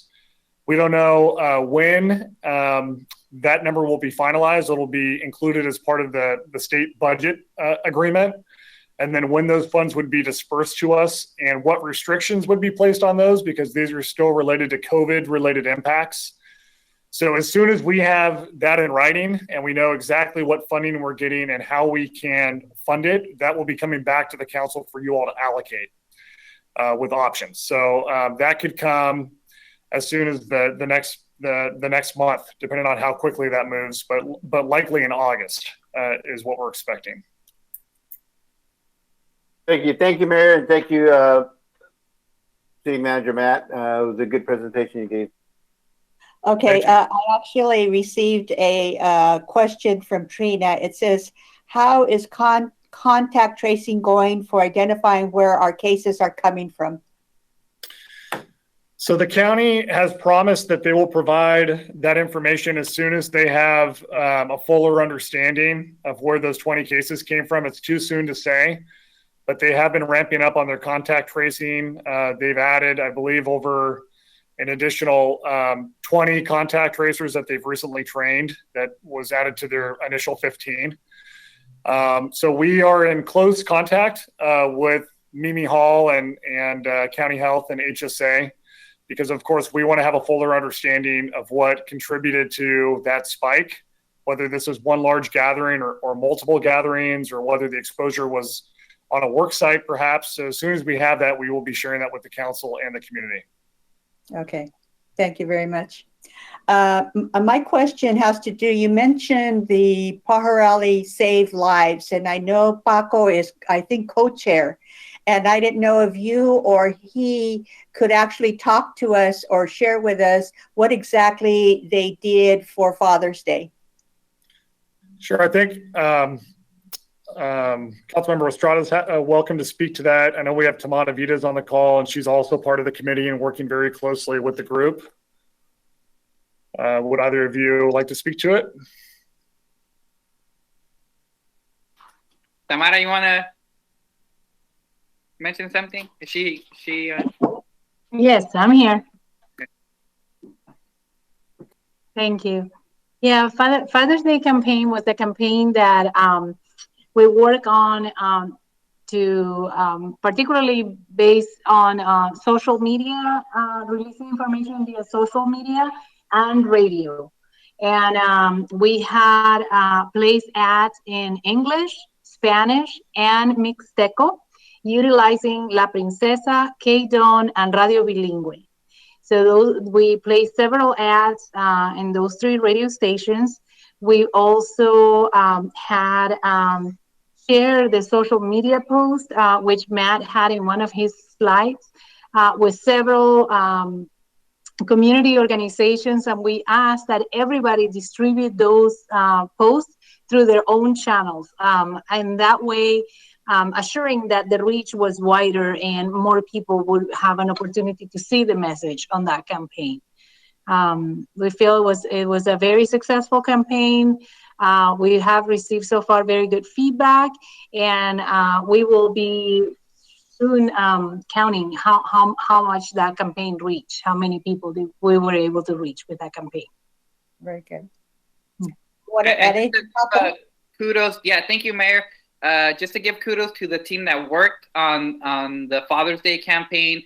Really, I think we have the best of the best in the Pajaro Valley. We have people that really understand social media, people that understand radio, television, messaging, and it's people from the non-profit sector. It's people from the for-profit sector, and it's been a joy working with them and their energy and their creativity. So kudos to the team that came together to work on that. Very, very good. Okay, with that, this is time for public input. So, Aaron, is there anybody that's wanting to speak to the council on the COVID-19 report? I did receive a couple of people's messages that they wish to speak. Okay, go ahead.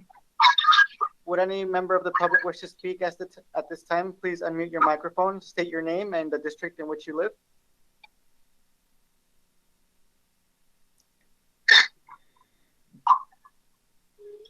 Go ahead, Mr. Trujillo. Thank you. First of all, we need to stop spreading the false narrative that Safe and Sane fireworks are what they claim to be. They are not. They're purchasable now online everywhere. And in addition to that, they are causing all kinds of considerable problems for the public. All you need to do is tune into, or I should say, go to nextdoor.com, and there's one after another of verified problems with these fireworks. We have 3 other communities in the entire county that does not allow them to sell in their vicinity or within their boundaries. What is wrong with Watsonville that we can't join the green agenda, which we're supposedly promoting? No, we're promoting the gray agenda. Let's toxify this county, this city, with these god-awful fireworks and poison the flora and fauna, not to mention ruin people's lives with hearing loss and possible vision loss. It's absolutely ridiculous. Now, my second part is, since I'm going to be running for office for the Cabrillo County Board, Cabrillo College Board of Trustees, I want to know, what am I allowed to do to go door to door, besides wearing a face mask and 6 feet apart, in terms of handing out flyers? And I'd like to know that either from Beatrice, who is our city clerk, or somebody who is knowledgeable in this factor, so that I'm within the law while the campaign is getting going in, August. Starts in August. Thank you. Okay, thank you, Steve. Anybody else? Would anyone else Hi, like my to name is speak? Elizabeth. Go ahead. I have a quick question on the buses operating, and I wanted to know, he said limited occupancy. I want to know if we have a percentage, an actual number of how many people are allowed on the buses and what we're doing to make sure that they're actually safe.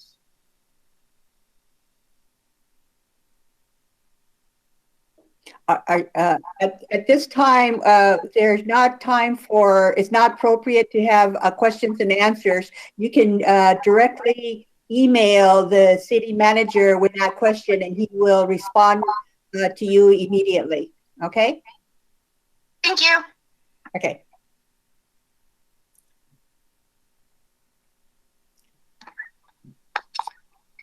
Hello, good afternoon. My name is Carmen. I'm from District 5. I also have a question regarding COVID spread in the farm worker community. I'd like to know, what are the legal possibilities for the city council to put some sort of full responsibility to the big ag corporations in terms of providing health care and also adequate forms of getting to and from their jobs. Again, this is not the appropriate time to ask questions, but you can email me directly, Rebecca Garcia, or you can email the city manager, Matt. Okay?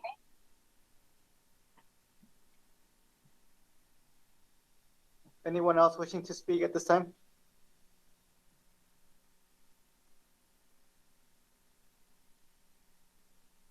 What exactly that we're allowed to speak on? I'm sorry, if we're not allowed to ask questions, is there somewhere that we can see what it is that we are allowed to comment when it is our turn at this time? Yes, you can, in terms of public input is for you to share your thoughts, comments, and should you have questions, those questions will be answered offline. I have Alejandra who wishes to speak. Alejandra, please unmute your microphone and begin when you're ready.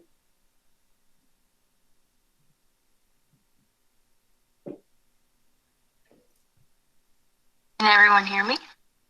Yes, go ahead. Okay, cool. My name is Alejandra. I live in District 3, and I wanted to bring up to the board the necessity of shutting down the boardwalk, as well as starting to allocate more funds away from the police, or defunding the police. I see that in the budget there's only like a 5% decrease in police department, but there's like a 40% decrease. Alejandra, could you tell Alejandra that comment could be said for our budget item and it's not appropriate for COVID-19? Okay, I'll move on to my first point then of shutting down the boardwalk during a pandemic, which City Council can both work on with organizers and with organizers and the boardwalk administration as well, just because of the fact that it's not safe to have a local hotspot bring in so much tourists from North and South California because of the simple fact that they think the pandemic is over. And people at the boardwalk are already saying, or those who work at work are already saying that tourists are complaining that they can't breathe or that they can't follow that guideline because their county is like stepping back or that their county isn't as strict. So as a county who's already taking measurements to keep shelter in place in order and has a lot of youth, a lot of brown and black and Asian youth who goes and works at the boardwalk, it's not safe for our families or our community, especially if we're going to be bringing that back. So that's what I wanted to say. Thank you for sharing your comments. Hi, my name is Denise. I am from District 3. May I speak? Yes, go ahead. I would like to second the motion of Alejandra, I believe. Sorry if I missed your name. I think it because of the fact that Watsonville is the biggest numbers of COVID in our area.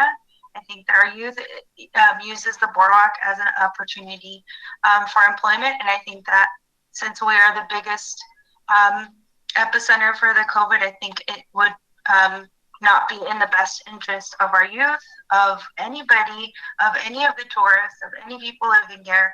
So I would like to see some kind of like push for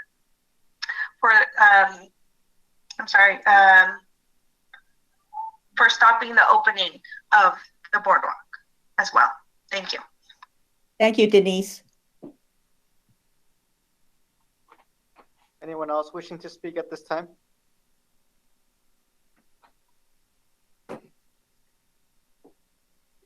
I'd like to say something. Gabriel Medina, District 2. I think one thing that's really important to note too is as we're coming into the summer, a lot of youth are going to be looking for work. A lot of them that I do work with are either going to the fields, which I think is really relevant point to bring up the social and safety practices that are being done within the ag industry. So I think that's valid and definitely appropriate for this conversation. And at the same time, too, I think it's in the council's interest to start looking at ways of non-traditional work in the sense that you need to physically be somewhere. Our youth have bills, they have things that they need to pay, and it would be good for the city council to really think about those things. I hear that, hearing about the boardwalk reopening isn't safe. And you all, knowing that many of our youth go and work there, should be advocating against that and looking for better resources for our youth to make some income during this time. And that's all I'd like to say. Thank you. Thank you. Can you repeat your name? I didn't hear your name. Gabriel Medina. Okay, Gabriel. Thank you, Gabriel. Would anyone else wish to speak?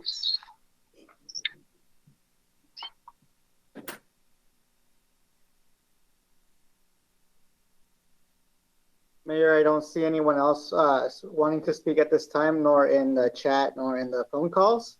Okay. But I do have people for consent when we get to that item. Do we have any emails, Beatriz?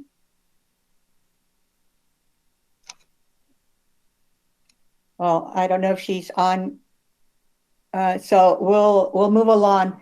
Okay, this is time to address the consent agenda, and this is time for any public input. If there's anybody in the public that would like to speak regarding any consent agenda item, please do so now. Anyone wishing to speak on the consent items, this is now your opportunity. Hi, I'm Sally Arnold. I'd like to speak on item M. On the consent agenda? Sure, go right ahead. So I'm not a resident of Watsonville, but I am the board chair of Friends of the Rail and Trail for Santa Cruz County. And we're thrilled to see that this Watsonville City Council is supporting the rail transit on the corridor. The rail will be the backbone of a transformed transportation system for our county. And at Friends of the Rail and Trail, we believe transportation is a social justice issue. We believe that everyone in Santa Cruz County should have access to efficient, modern, and sustainable transportation that benefits everyone, including underserved, isolated, and disadvantaged community members. Historically, transportation policy has been used to redline and separate our cities and towns in order to create separate and unequal neighborhoods. And as a result, we have a county that has unequal neighborhoods with unequal degrees of access to education, jobs, and recreation. And a modern version of redlining occurs when the best jobs and opportunities are located in one community, but the inexpensive housing is located in another community far away. This leads to suburban sprawl and workers needing to own a car so they can spend hours traveling to and from work. When people are spending hours a day stuck in traffic just so they can bring home a paycheck, that is time they cannot spend preparing healthy meals for their family, helping their children, or participating in the civic life of their community, like attending a meeting such as this. If a 90-minute one-way drive to work can be transformed into a 45-minute walk and rail ride to work, that person gains valuable time and freedom to help their family and their community. Friends of the Rail and Trail has always taken equity seriously, and we are honored to support the Watsonville City Council in your resolution to support rail transit for the county. Thank you. Thank you for your comments. I have Susie. Susie, go right ahead, followed by Barry Scott. Susie, please unmute your microphone when you have a second.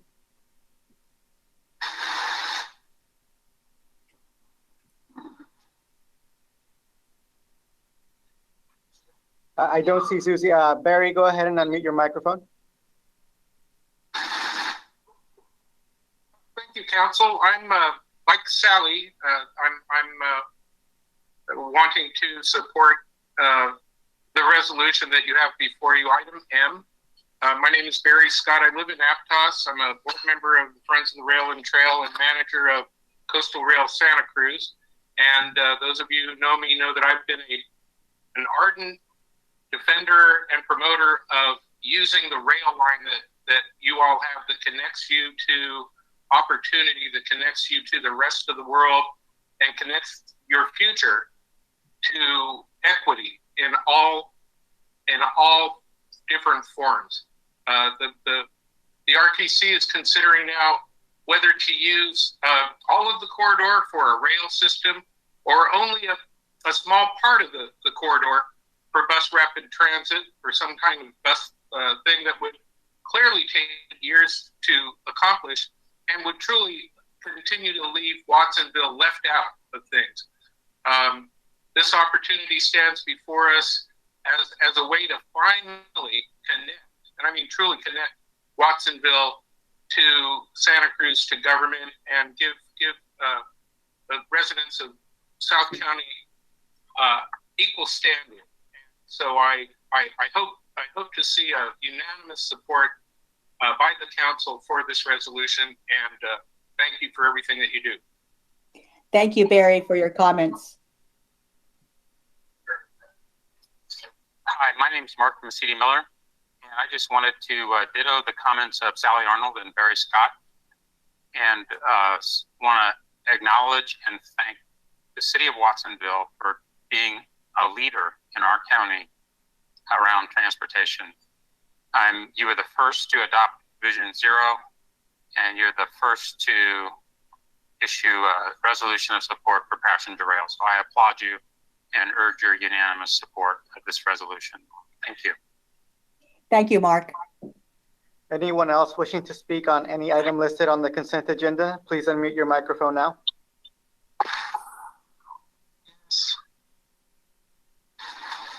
Go right ahead. To thank the previous three speakers. I too agree with everything that they said.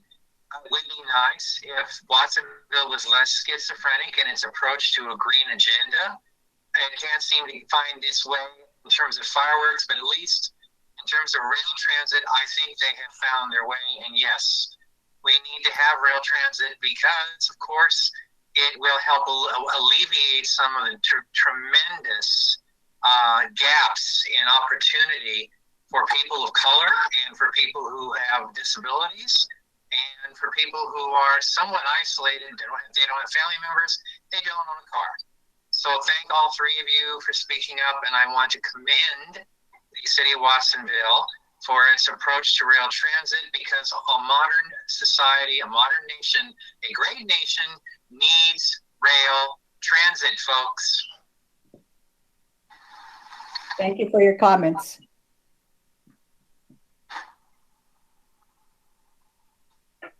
Anyone else wishing to speak, please unmute your microphone now. Hi, my name is Elizabeth. On item H, I want to know if there's data that supports that WPD needs body armor.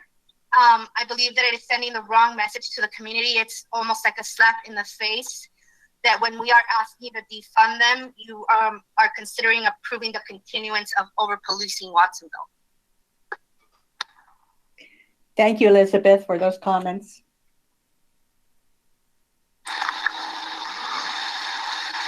Anyone else wishing to speak at this time, please unmute your microphone. This is for the consent agenda. Gina Cole, speaking on item M. Go ahead.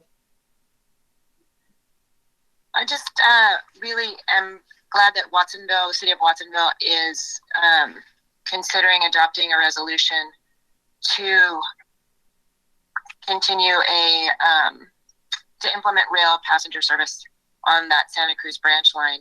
In our not too distant past, Watsonville was the hub for rail in Santa Cruz County, connecting us to San Benito County, connecting us to Monterey County.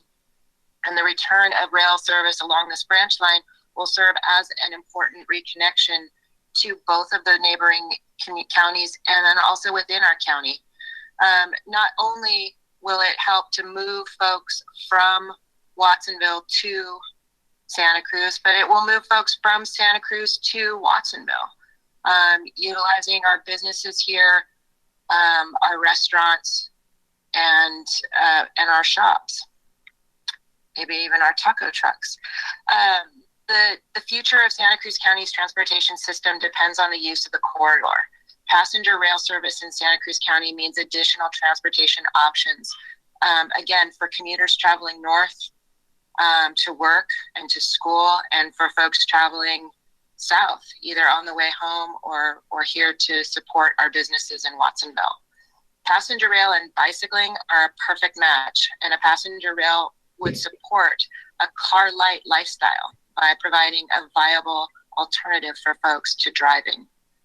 Like Santa Cruz County believes that utilizing the passenger rail option is essential to support a sustainable, safe, and equitable access through the county.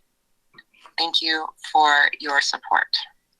Thank you for your comments, Gina.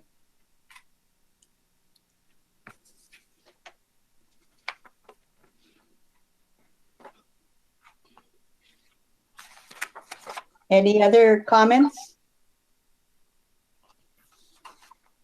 Anyone else wishing to speak at this time on consent agenda items? I would like to speak as well. My name is Selena Vargas. I'm not sure what district I'm in. I think it's 4. I just want to say that I want to agree with whoever just spoke previously about distributing more funds to police in order to supply body armor, whatever that means. I'm seeing that you only needed 2 pages here to explain the impact and the alternatives and all that, whereas like other agenda items needed several pages. So I just think that's not fair. And I also think that it does send a weird message that, you know, we wanted to fund the police as a public, but you guys as a city council are choosing to support the police more. So I'm just very disappointed. And that's all I would like to say. Thank you, Selena, for your comments. Would anyone else wish to speak on consent agenda items? Yes, this is Carmen from District 5. I'm also calling in to make sure the council knows that there is a strong support to divert fundings from the police department to other social services. Currently, the Department of Police receives 54% of the budget, and it is time for the council members to Yeah, consider. that's a budget item conversation, and so we need to interrupt Carmen. Hi, members of the public. Members of the public, I want to clarify that this is not yet the time to speak about budget. This is only consent agenda. The budget is next, though. But if you do have comments. Well, then I would like to also comment on the item M. That was also discussed. I think one of the things that the city council also needs to consider very highly is that there is not a people community-led initiative that provides a development plan that does not displace community members. And although a transit-oriented item like the rail appears to be very important and seems to be something that may be needed, if there is not a plan in place that considers the fact that property values potentially will go up, and that means also rent, that may affect disproportionately people of color. And so it's a bit disheartening to also hear consistent input from the Aptos community on this issue, not considering fully that there is, again, no plan that is completely comprehensive to understand the social benefits completely and the social impacts negatively. So I wanted to also voice that as well for the council and the rest of the public. Thank you. Thank you, Carmen, for those comments. Anyone else wishing to speak on the consent agenda?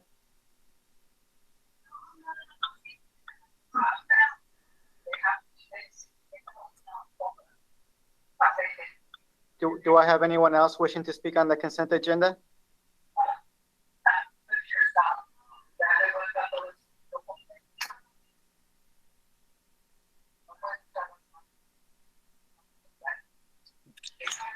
Hearing no one else, Mayor.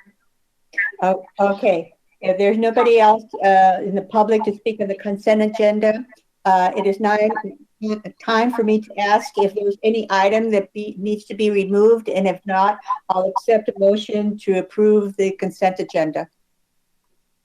Madam Mayor, I'd like to pull item M. M? Okay, so M, item, please. Yeah. Okay, M, it will be now number 7. Okay.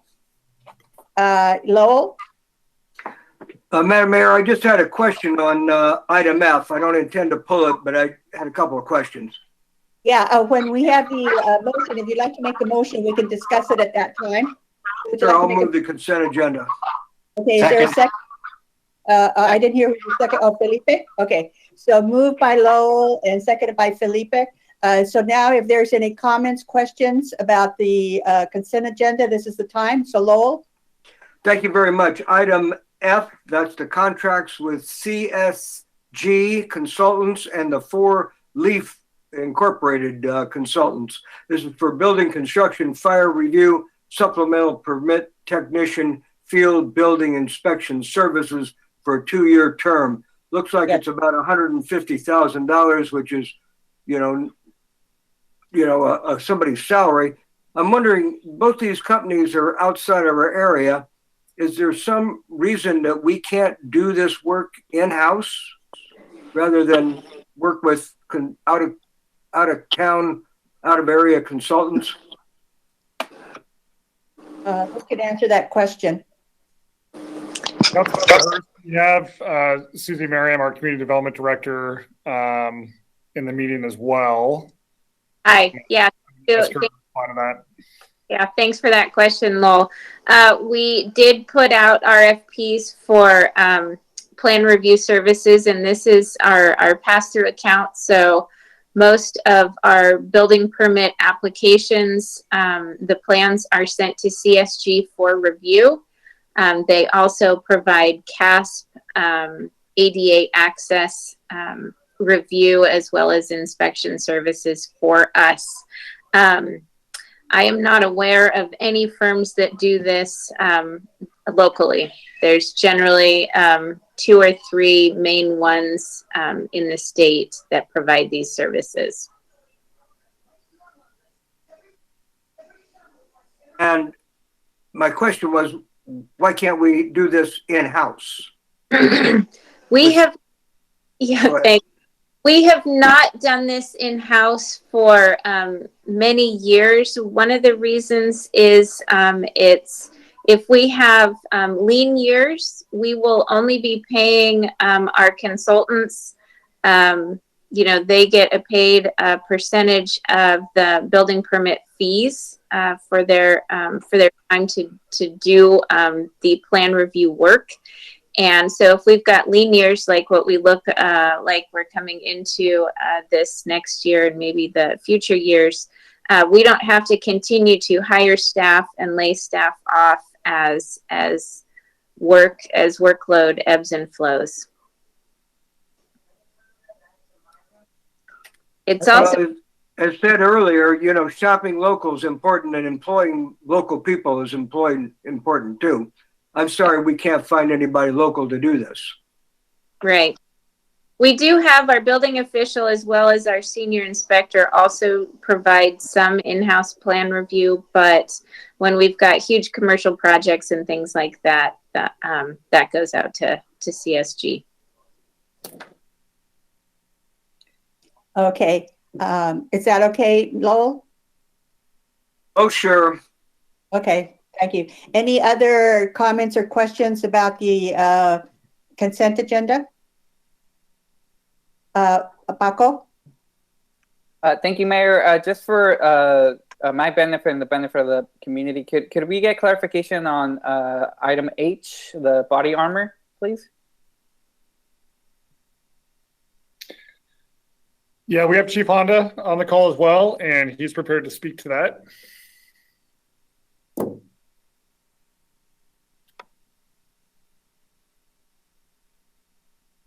If he's able to.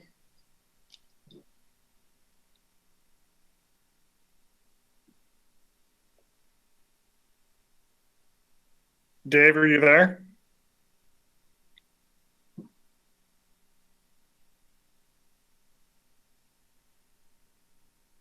Hi, Chief. You're actually on the public side of the GoToMeetings, but I've shared your image over to the other one, so you feel free to speak. Okay, thanks, Erwin. So yes, Mayor, City Council, members of the public. Yeah, for clarification on item H. So every officer is required to wear what we have soft bulletproof vests, so to speak. They're more bullet resistant, but they're part of our safety equipment. They're not military flak jackets or anything like that. They're the standard bulletproof vests that are issued to all police departments. And it's also available to private industry, as well as some fire departments are even issuing them nowadays. So the grant allows us to purchase the vests that we are required to wear, and the city has to purchase those. If we don't get this grant, then the city still has to pay for those vests. So this actually saves the city about $67,000. Those vests have to be replaced every 5 years, and so this is an ongoing cost. I hope that answers your question. Yes, thank you, Chief Honda. Thank you, Mayor. Okay. Any other questions or comments? I have one, and this is for Susie, and this is in terms of item L, the subordination agreements. My question is, with these subordination agreements, will the apartments still remain affordable? Thank you for that question, Mayor. Yes, they will. The subordinate agreement is specifically to retain the affordability. They've already. Good. Thank you. I'm glad to hear that. Okay. So hearing no other questions or comments, then I'll ask for roll call.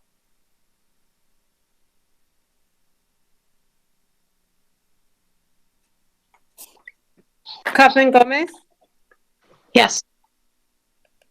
Estrada, Yes. Gonzalez, Yes. Hernandez, Yes. Hurst, Yes. Parker, Yes. Garcia. Yes. Okay, motion approved. And so where we are now is we were supposed to start a 6:30 meeting, and it's already almost 7:30. It's out after 7:30 actually. But I see some hands being raised. So first Lowell and then Felipe. Mayor, I think we have to deal with that item was pulled from the consent agenda. That was item M. How could I forget about that? Thank you. It's a lot of moving parts. Thank you.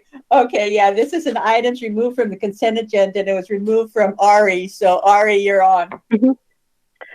Okay, looking at it, somebody mentioned in the comments too, from the many people we've heard from, we've rarely heard from hardly anybody in Watsonville. Most everybody's been from Santa Cruz or Aptos or Capitola. And I am concerned, as one of our public callers said, about Watsonville and about what this does for Watsonville on many different levels. They mentioned this is about social justice. It is about social justice. It's about economic justice. We here in Pajaro, we had a roundhouse when I was growing up and I was a kid, and that's where all the trains came through. And it seems that Monterey County is moving towards that again, and that's going to be a major hub up into the Bay Area. And I can't see supporting a resolution that commits more millions of dollars at this time.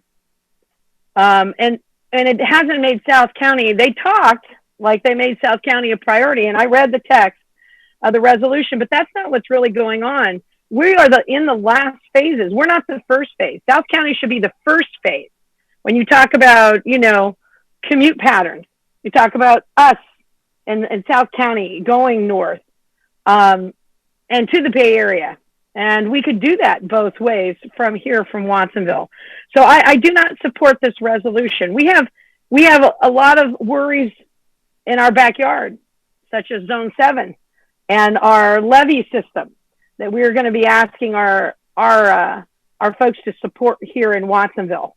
And rather than keep putting money towards something that may never get to Watsonville, no matter what they say. There's just so much about it. The train, what is it, Progressive?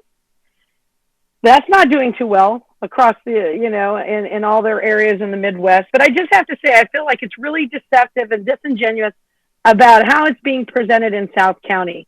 Like it's being presented to strengthen all of our underprivileged and disadvantaged. And they use the language from our city and the people representing our city, yet they don't do it. They don't put their money where their mouth is. If they did, then this would say specifically phase 1 starts in South County and it moves.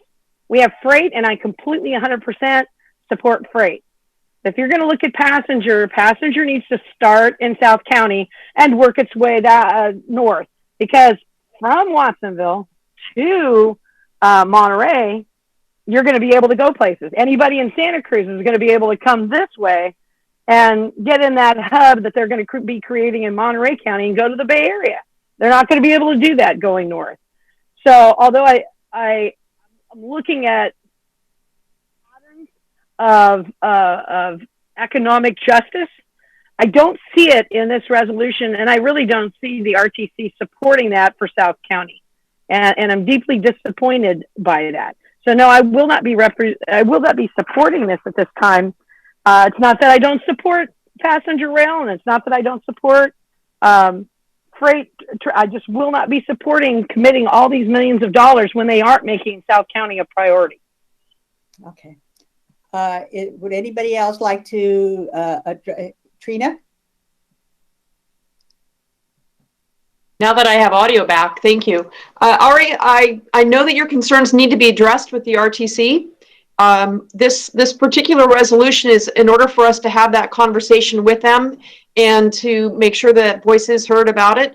we don't have right now the priority of which phase is going first on this, but we can ultimately be the decision makers on that by continuing to press the fact that this is a transportation hub that we need to work with.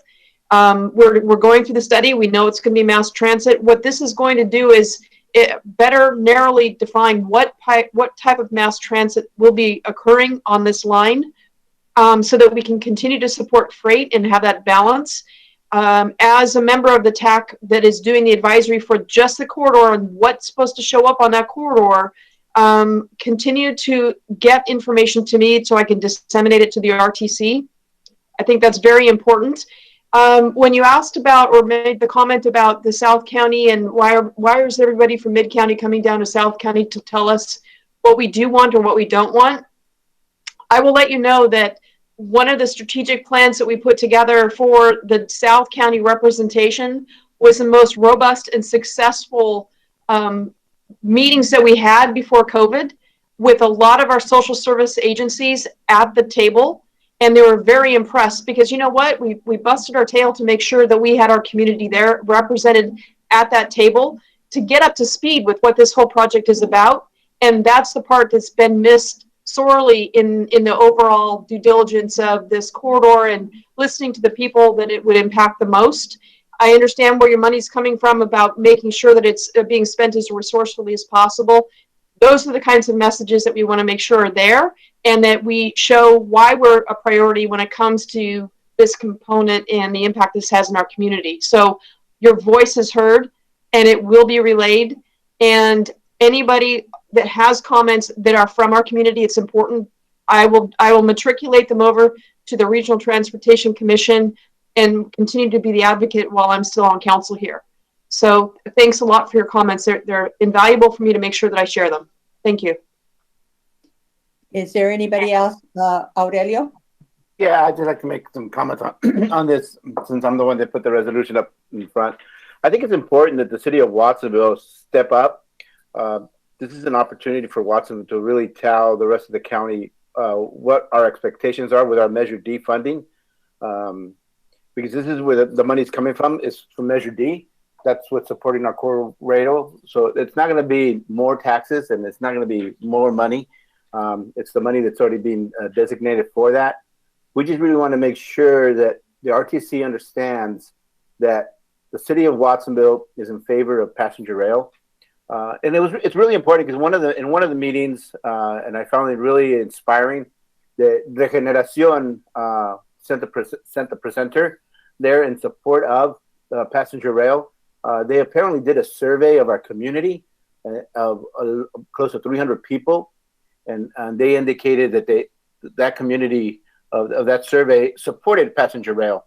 And so I think we need to support our community when they do these types of surveys and they bring them forth to us, that it's brought up to the light, the importance of passenger rail for the city of Watsonville. Economically wise, in the long run, I think it's going to be good for the city of Watsonville, and it'll bring in money. I mean, just give yourself an example. We have a hotel that's built this close to the rail.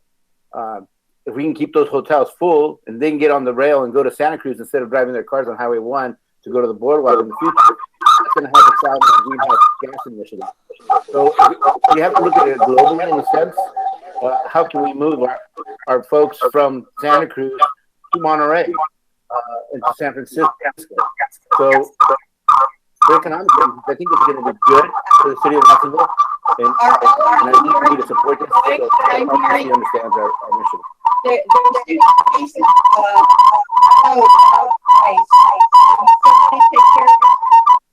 Muted. Oh, okay. Oh, okay.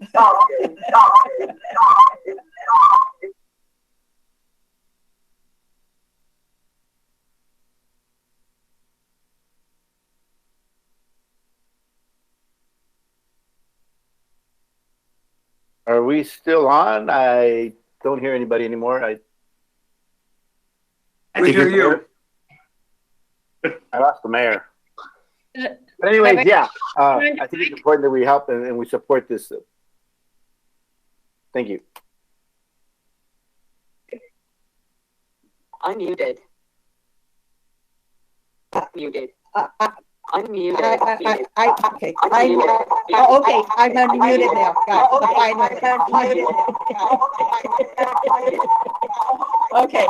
Although the message is that I'm unmuted. So can you hear me? Yeah. Oh, okay. Well, is there anybody else that would like to address? Okay, Paco. I think we have feedback on Rebecca's loop. I don't know if she has something else on or if she needs to reboot and come in and out.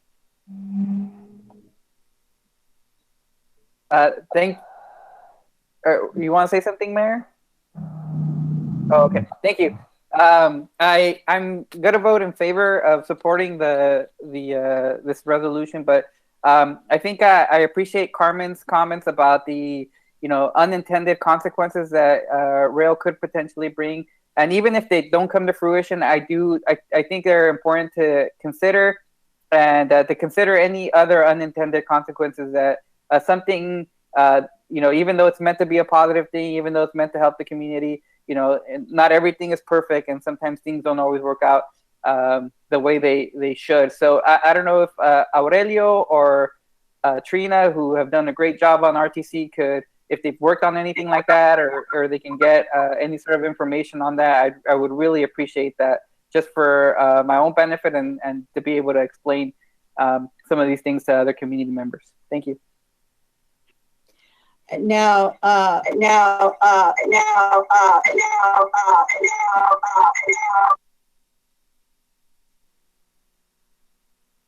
while Rebecca gets her communications lined up, let me just say that the resolution also addresses the proposed Monterey Bay Sanctuary Scenic Trail.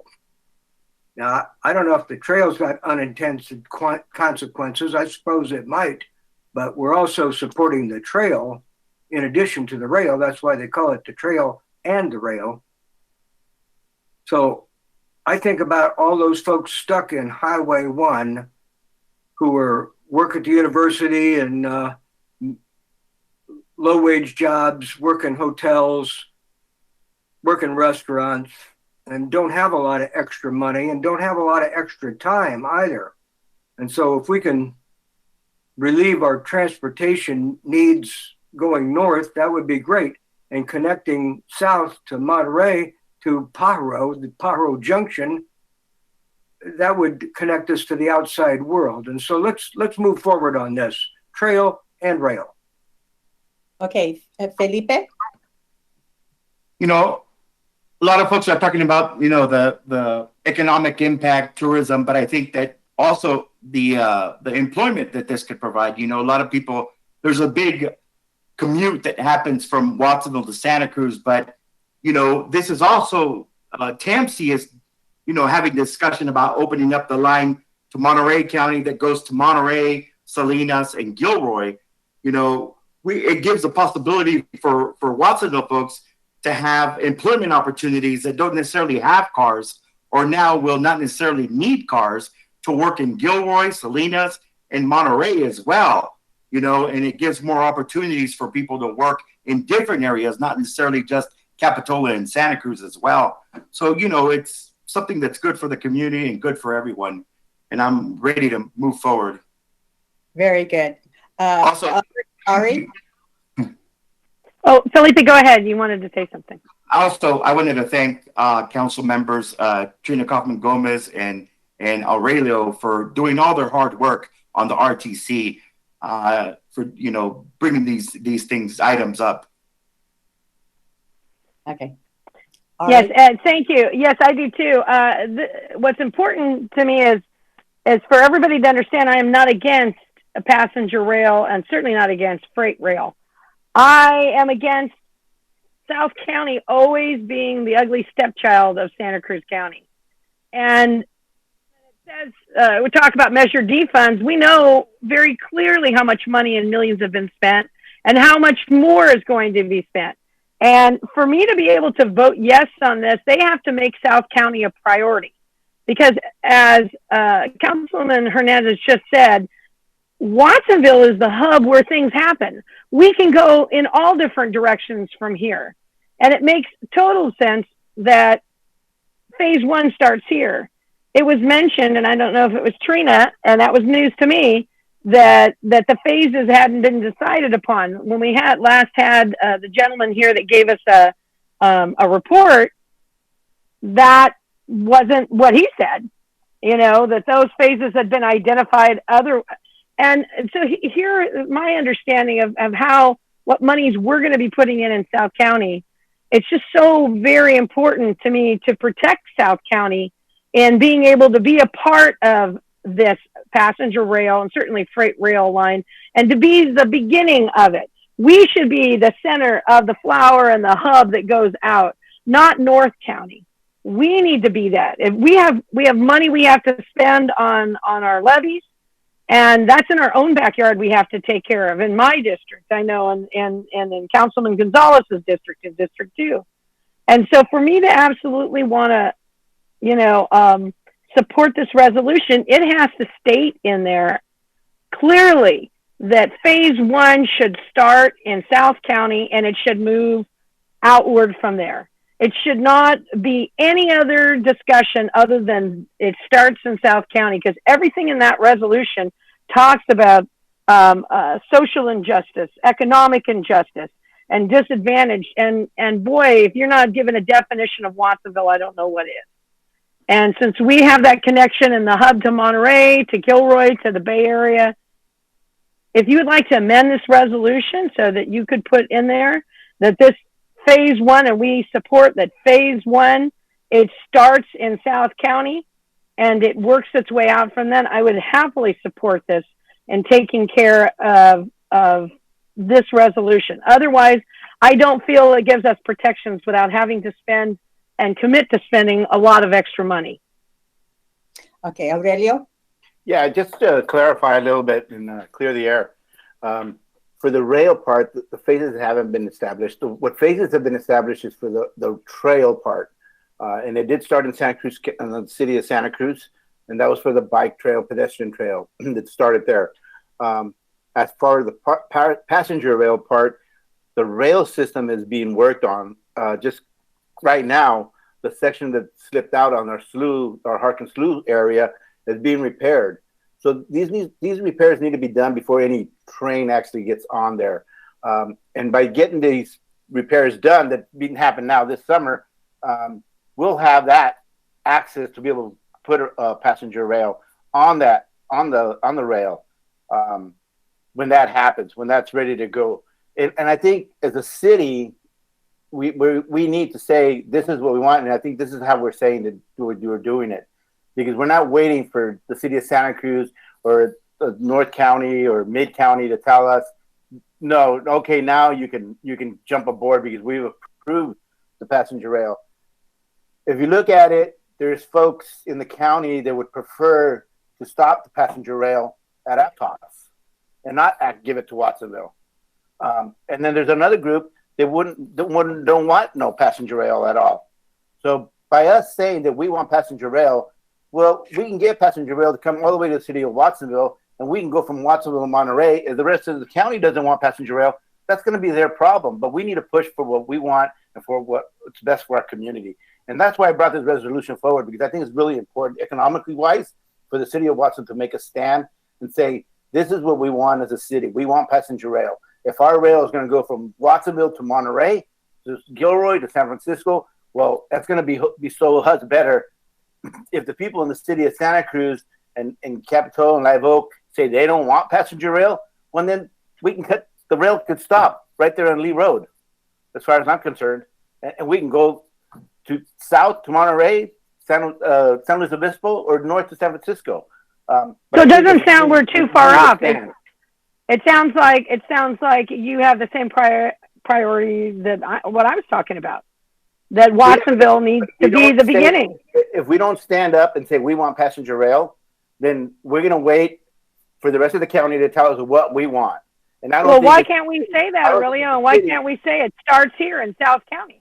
Why can't we say that? You just finished saying. That's not what that resolution says. That resolution does not state that.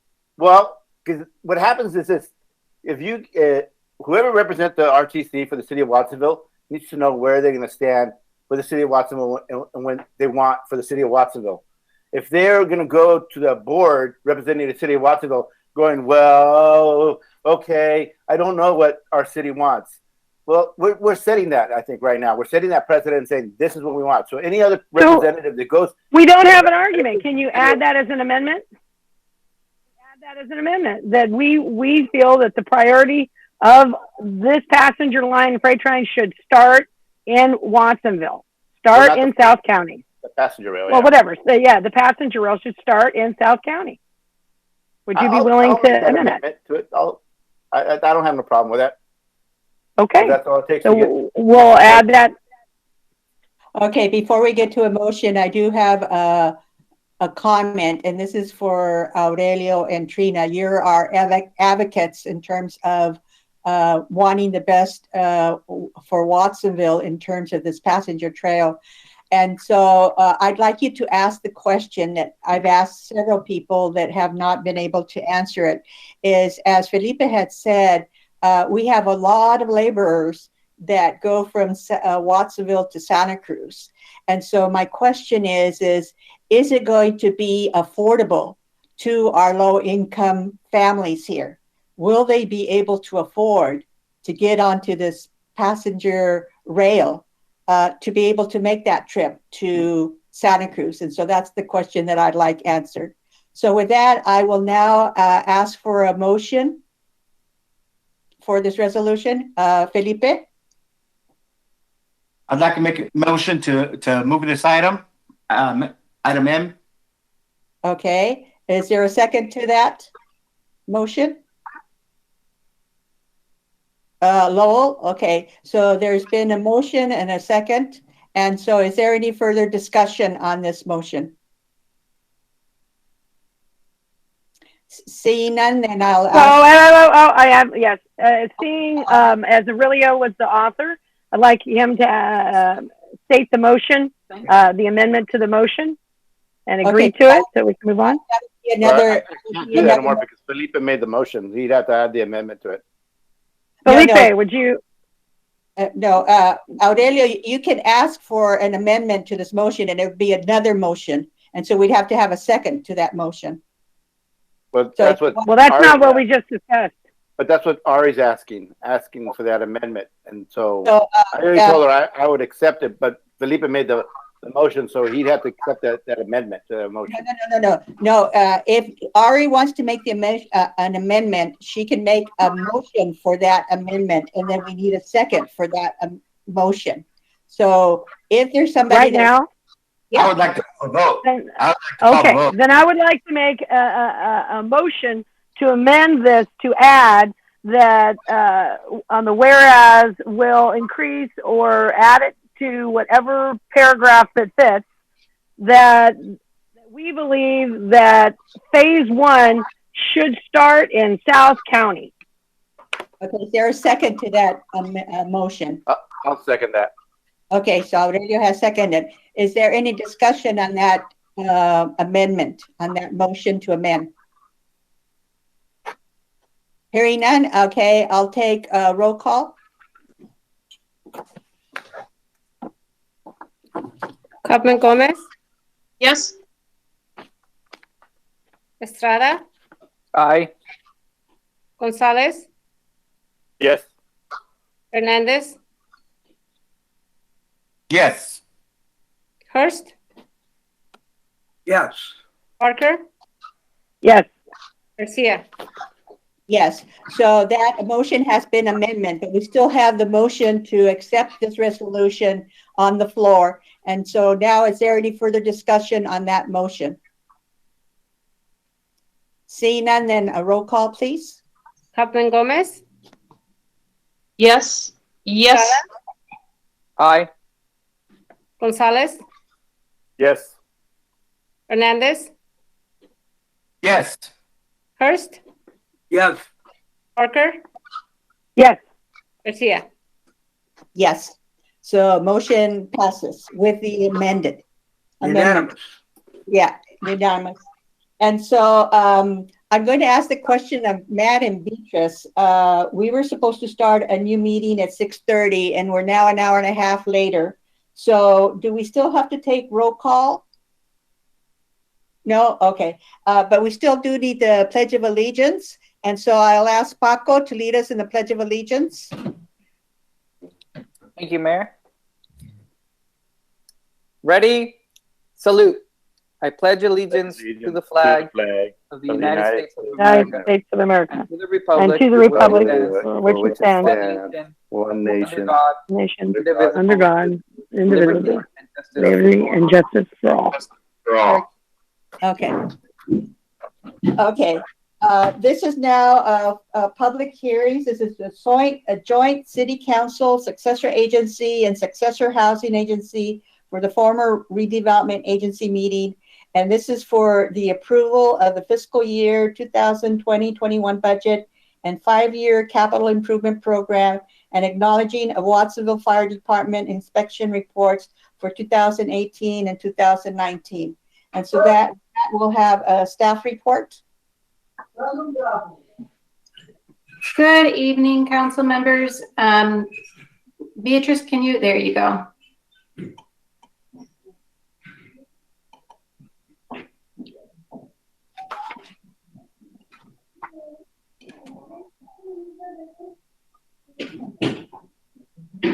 Okay. I don't like this view. I'm sorry. I'm going to go back to the other view. Good evening, council member. Cindy Serwin, Administrative Services Director. We are now at the second reading of the proposed budget for fiscal year 2020-2021. That will start on July 1st. Tonight's presentation is going to be a little bit shorter than last week, since we did go over the budget 2 weeks ago. But of course, I'll have all the information available to answer questions that you have. So just a reminder of sort of our guiding principles in this year's budget is that, this year is unlike any fiscal year I have ever come across in my career. And I said the last meeting, I hope this is the only one in my career that goes this way, where we're going to have to be incredibly fluid and nimble and be willing to change our budget on a very regular basis based on new information. So, some guiding principles that we took when approaching this budget was, one, to limit permanent changes based on these sort of temporary circumstances, to only reduce positions based on data-driven areas, based on drop in demand and or decline in revenues. And then we also wanted to have a careful use of our emergency reserves and fund balance, knowing that it is very likely that we will have several years of recessionary levels of revenues that we're going to have to deal with. So this slide shows the total appropriations that you are making. You are going to be appropriating, or we're asking you to appropriate $160 million in funds across all of our different fund categories. So the general fund is being requested to appropriate $41 million. It's only about a quarter of our entire budget. The bulk of our budget actually happens to fall within our enterprise funds. So there's, you can see sort of our spread. I'm going to talk the next few slides about the general fund, as that's always, that's our most flexible revenue, and that's where we have all of our discretionary spending.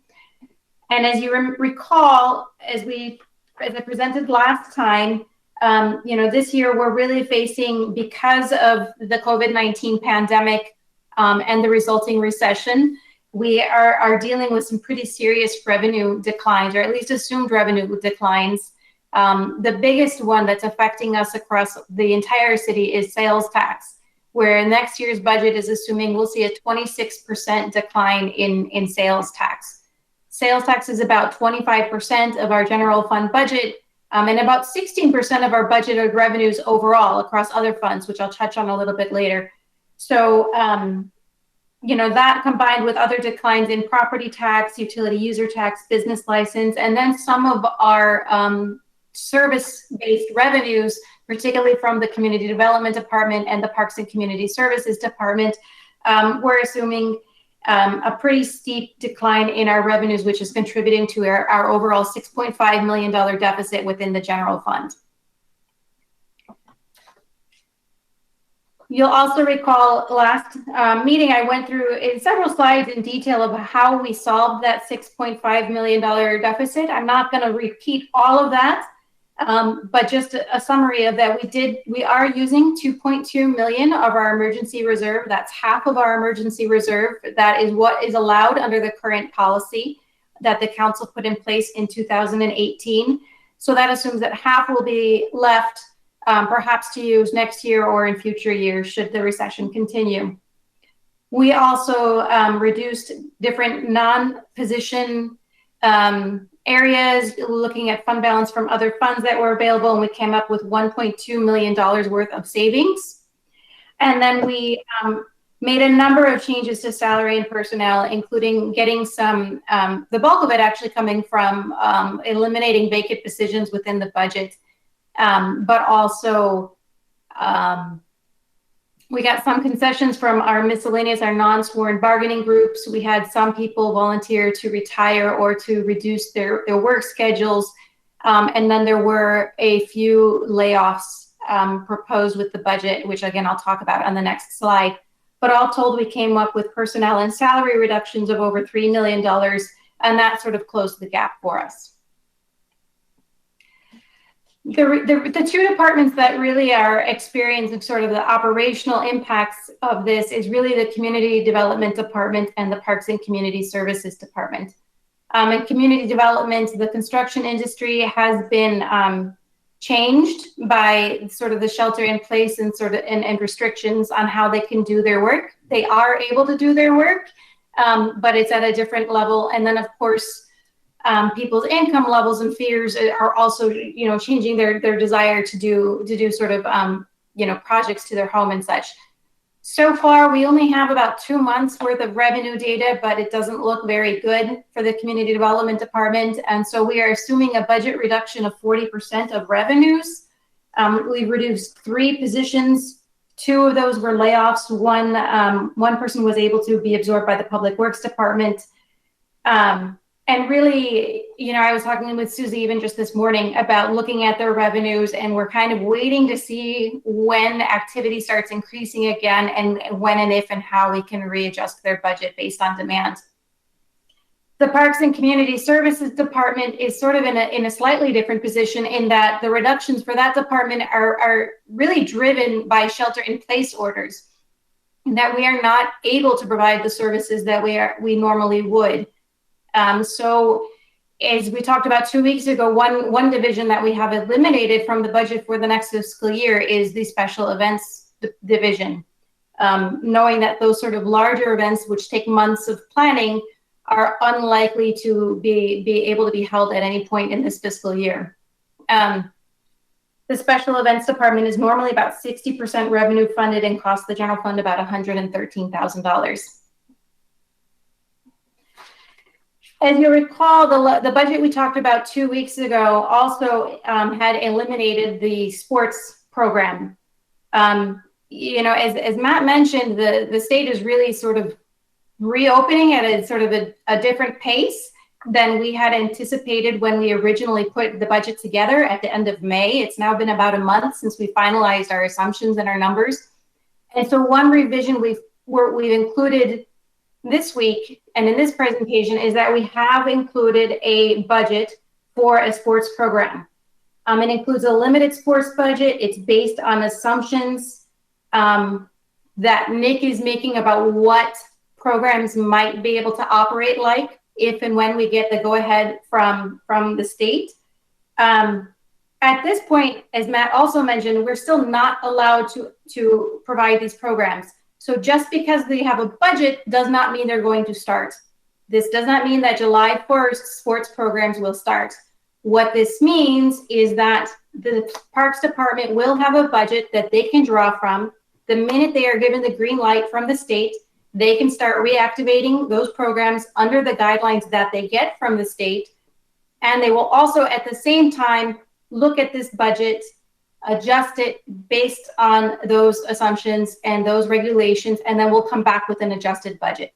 So what this means is it gives the department the ability to start the minute they're given the green light. But I want to again reiterate, that doesn't mean tomorrow. It doesn't mean July 1st. The budget Nick put together assumes September 1. That might be early, that might be late. We still really just don't know, but we want to give him the ability to start as soon as he's able to. So what that budget looks like right now is we're assuming about $138,000 will come in fees and charges for those programs. And it includes salaries and benefits of about $170,000, including temporary salaries, what it takes to run some of those programs, and then some non-personnel expenditures of $24,000. So they have about almost $200,000 program budget. This is smaller than they more normally would. It does not include adult sports programming at the moment, but all of that is up in the air. If the state allows adult programming, we'll put that in. It is, so we're just going to have to be really fluid and know that this is a starter budget, and it will be adjusted as soon as we get more guidance from the state.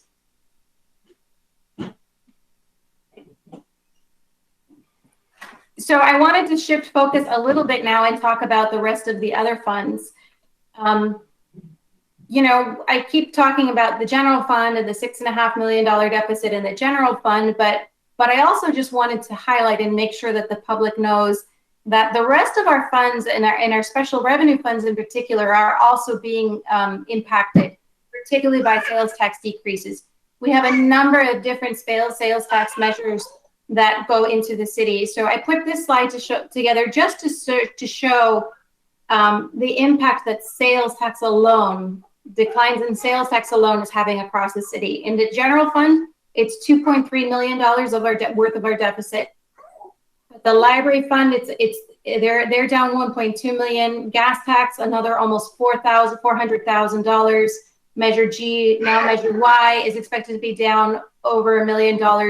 So this economic impact is really having an across the board impact. The sort of saving grace and how all these other funds, all of these funds have made some operational reductions in their budgets, but they all were coming off a few years where sales tax had been better than expected. So all of them have a little bit of fund balance. So they have been able to balance this year between making operational reductions and dipping into their fund balance. But just like the general fund, we have to be very careful. We need to make sure they're not overusing their fund balance, that they have enough to get them through a couple of years of perhaps recession, and still have a safe place. So this is it's something we're going to have to watch across all of these funds and activities. It's not just a general fund problem. I mentioned too last time around the enterprise funds. Right now, their revenues seem to be holding pretty steady, but they have pushed off a rate increase. This is another area where we haven't dove in too deep right yet. I think we're waiting for several months of data to see if their revenues are going to be impacted. So their budgets are kind of very steady state without assuming an increase in revenue. But we'll take a deeper dive into the enterprises when I come back to you. I think in August is my hope and my plan.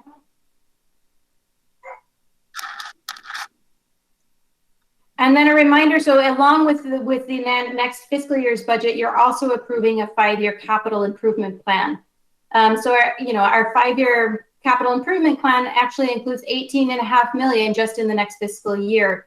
Again, a lot of that is in enterprises, but the city has also done a phenomenal job of getting some grant revenues in the last few years to really enhance projects. So I think we're making headway on our capital by using a lot of funds other than the general fund. But I think one thing we always have to remember and can't forget is that bottom line, which is our unfunded capital needs. $10 million, over $40 million over the next 5 years is what we know our needs in the community, but we currently don't have a funding source.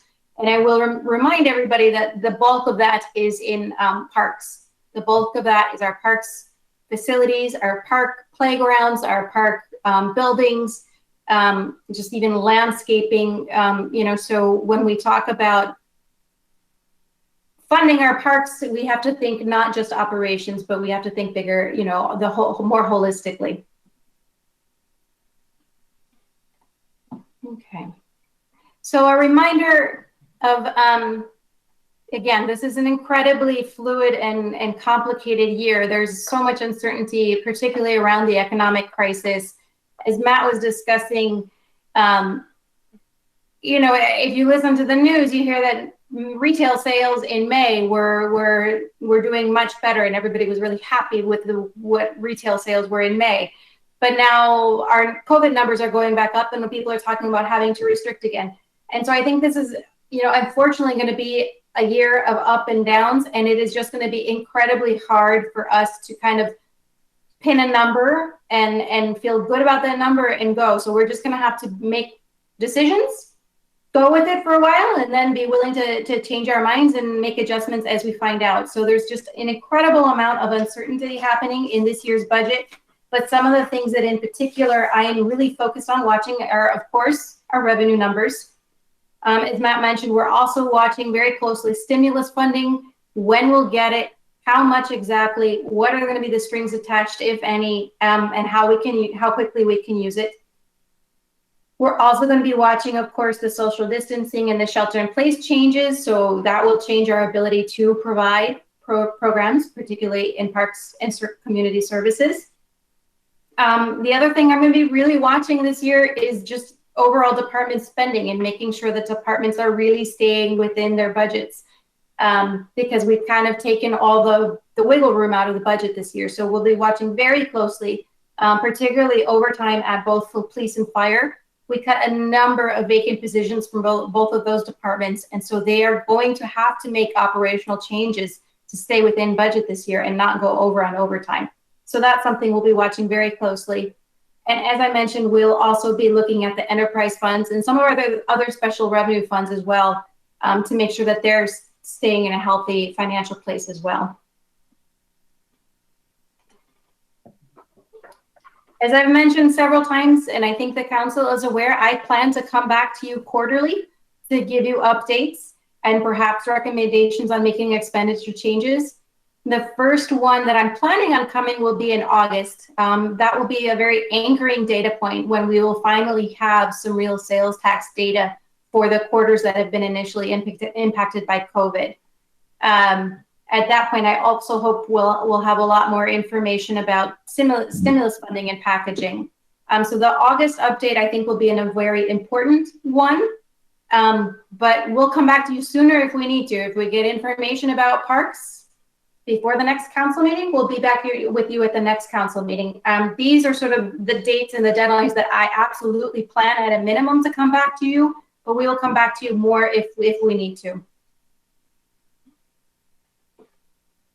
With that, you know, the budget always has a whole bunch of, I always say trailer legislation involved, but there are a number of actions that you'll be taking today as part of this, as part of the budget package. So, you know, it's adopting the budget, authorizing use of reserves, establishing that we are within our GAN limit, reiterating our property tax rate that funds our retirement costs.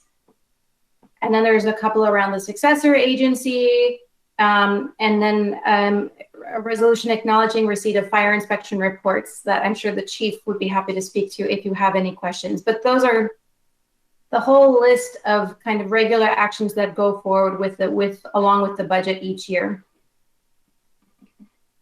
So with that, I know it was pretty quick and high level, but we talked a lot last time. So I'm hoping that I can just answer any questions that you have.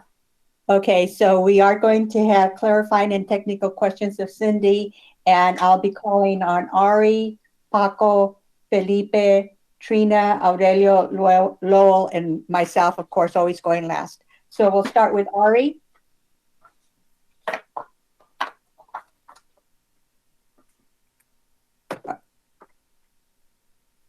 Ari, are you there? Oh, there you are. Yeah, I'm here. Thank you. I was in the midst of rebooting. So thank you very much, Cindy. That was very comprehensive. I just wanted to make sure and reiterate so that I would remember, as well as the public, you're going to be coming back to us quarterly. Absolutely. Which is different. Very different than in previous years. Yes. What would a normal year look like? Normally, I come back to you once a year. I come back to you at the mid-year. with any sort of adjustments. And even the last few years, we've really kept those adjustments to a minimum. I like to keep adjustments to a minimum, but I think this year, absolutely not. This year, we are just going to have to be, fluid and fancy on our feet, and just be making sure that we're making recommendations to keep up with where our revenues are pacing. Okay, because that was my second question about the fluid and fancy on our feet. A quarter is a minimum amount that you're coming back. You may actually come back more often than that, depending on what's going on, right? Quarterly is the minimum, and I say quarterly mostly because that's when we get our sales tax remittances and get sales tax information, which is really going to be the driver of our revenue story this year. So, those in-between meetings, I wouldn't necessarily have a lot of new revenue information. But if we were to have, say, a very major change in shelter-in-place orders that change the way we have to do business in between those quarters, and therefore need to make expenditure changes, we can always come back within those quarters. Okay, because that's something that I want to make clear for myself. I know the public would like to know that this is going to be a year like no other, that the fact is we may not start with some programs that are very highly valued by our community, but circumstances may allow us to be able to actually go back to those. And so we're ready with all sorts of plans of action. Is that what I'm hearing you say? Yes. We don't just have an A and a B plan, we have an A through Z plan. Well, and I think, important thing to remember is that the parks reductions that we are making, they were not financially driven. They were driven by the fact that we literally are not allowed to provide those programs right now.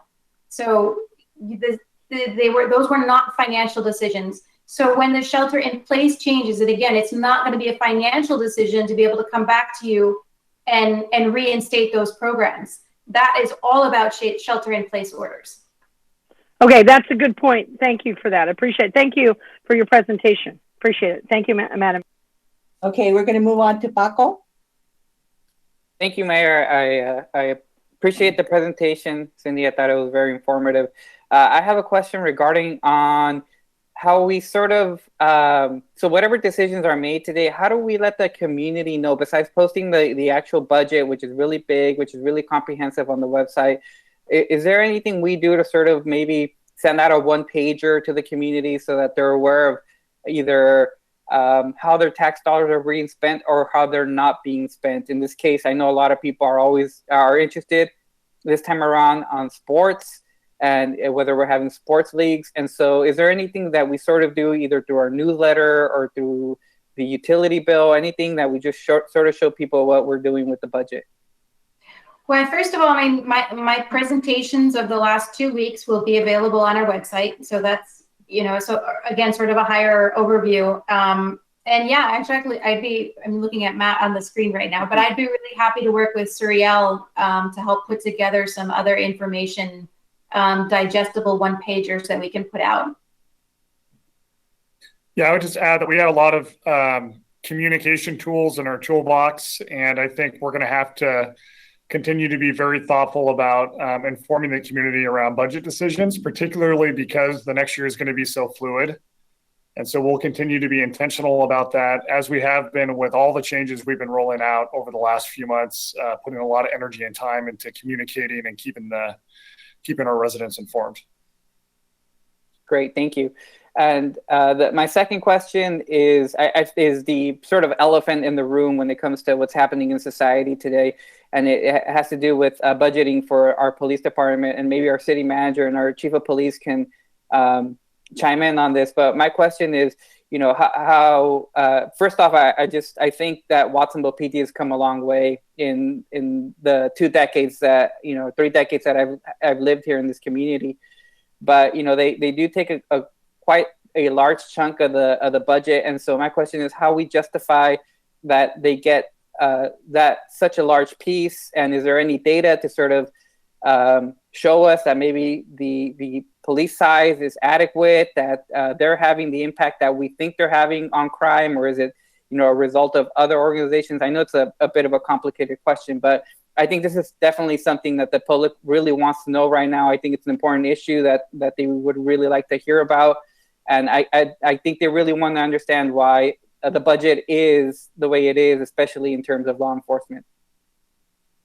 Yeah, so Councilmember Estrada, I'll start off, and then I would love to have Chief Honda also share his thoughts on this really important topic. Of course, we have all received the public input and correspondence over the past couple of weeks, and also I know many of us have also been participating in conversations with community members on this topic as it plays out nationwide.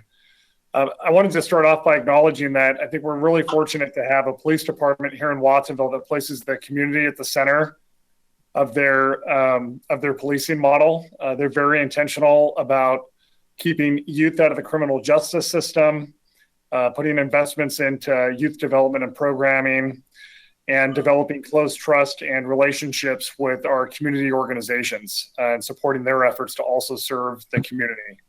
Now, having said that, that does not mean that there aren't opportunities for improvement. And I know that the chief is always also striving for continuous improvement as we try to lead the way in working with our community through this conversation. And so we are committed to developing a process. We've talked about this at the last meeting of working with our community in a collaborative way to have that discussion in a thoughtful way.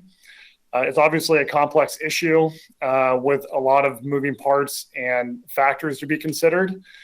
But as part of those discussions, potentially even forming a community advisory group as well, and working with organizations like COPA who have volunteered to help with collecting input as well.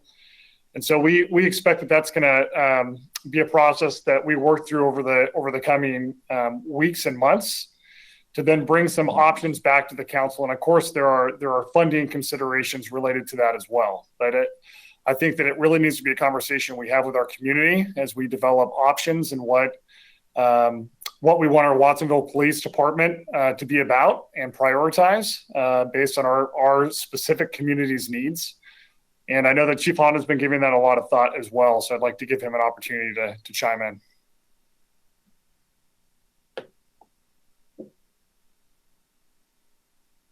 Mayor, Council, members of the public, it's Dave Honda, Chief of Police. And I'm on the right link this time, so you'll be able to hear me a little better. But that is a very convoluted question. So let me start off by talking about real quickly. You had mentioned crime and stuff. So since we've been funded and Measure G kicked in, we've been able to not only fill police officer positions, but other positions, which I'm going to talk about, positions that do a lot to divert and intervene in our youth and also with the mental health issues. And I think that has a great deal to do with the crime rates that we've had. We've had record low crime rates 4 years in a row. Each year has gone down. Overall crime rates have gone down.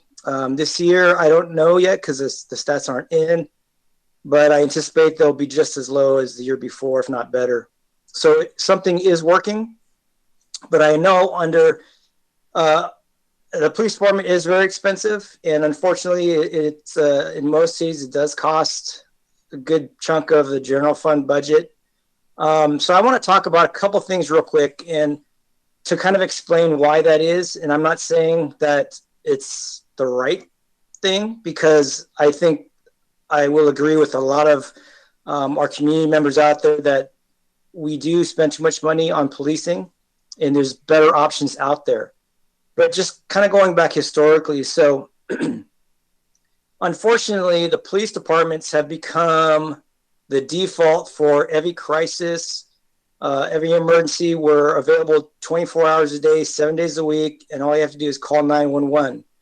And so with the rise in homelessness and the mental health issues, unfortunately, the police have been called to be the first responders to that. And there's really no other options, valid options out there at this time.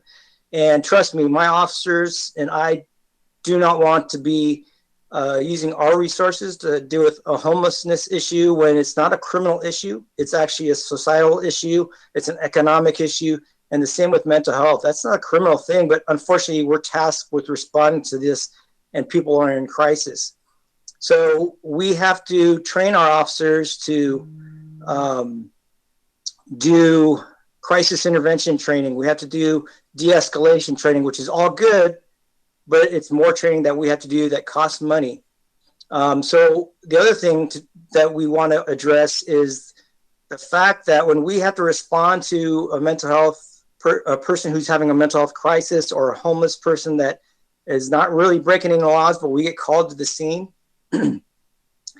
Statistics have shown that most use of force and officer-involved shootings, more than half of those have to do with mental health issues. And so what we had to do, and it's a good program, but I understand that there's better ways to do it, but we created our CARE team, which is a crisis assessment, response, and engagement. It's 2 officers full-time and a mental health clinician funded that we pay for, but it's a partnership with the county. And so we're spending upwards of $450,000 just there. And their full-time job is to go out and make contact with our homeless population, our population that are having a mental health crisis or in need of mental health help. And what they do is they work with the mental health clinician and they provide shelter or resources for shelter, resources of food, medical and mental health assistance where there's really no one else that can respond to that. So it's an important program. I really believe that it has reduced the amount of force and critical incidents that we have to respond to as an organization. But again, we do those programs because there's no other better alternative. So let me talk about our youth programs too. Going back historically, Watsonville tends to have or has had the highest amount of our youth going into the criminal justice system. They get arrested and they used to get sent to juvenile probation where they start their introduction into the criminal justice system. And so once a kid or a youth gets arrested and then we route them to probation, it tended to take over 6 months for that person to even get a probation officer assigned to it. And it's no fault of probation. They had their own personnel and issues. So with Measure G and with a partnership with the school district and Pajaro Valley Prevention and Student Assistance, or PVPSA, we decided to fund this program. We spent over $500,000 to keep our youth out of the criminal justice system. So that's with the Caminos program in partnership with our PAL. And what that does is that instead of us diverting our kids to the probation department, we send our kids who have committed a first offense, a misdemeanor, directly to PVPSA, where they get services that revolve around restorative circles, family-based initiatives, as well as mental health and addiction counseling and therapy. So we have all these programs that we send them to, and they never get entered into the criminal justice system. So again, that's a program what we developed because we saw a shortfall in our system for our Watsonville youth. Now, I'm not saying that there's not a better way to do it. It's been a very successful program, but I am open to any suggestions. I would actually like to expand that type of program where we can reach even more of our youth and keep them out of the criminal justice system, getting them the resources they need to become successful leaders in our community. Now, having said that, I know there's a lot of unrest in the nation, and a lot of it's focused on police and what we do. So I'm very committed to this community and creating a process where we do have oversight. We do have accountability, where we also have a platform where we can listen, not only as a police department, but as a governing body of the city, to listen to our community and address the needs financially and in public safety. I have already met with COPA once, and I'm committed to meeting with them. And I know they have a process where we do 10 house meetings. And I think that's a good start. I'm glad that we have a neutral third party that's willing to come in and help us do that. So I'm committed to that. I'm committed to working with the city council and our community members to create forums where we can get as much community input as possible and kind of give us direction of how this community wants their police department to be. So I hope that answers a lot of the questions. It's kind of a lengthy answer, but that was kind of a loaded question too. So anything else that I can answer, I'll be right here.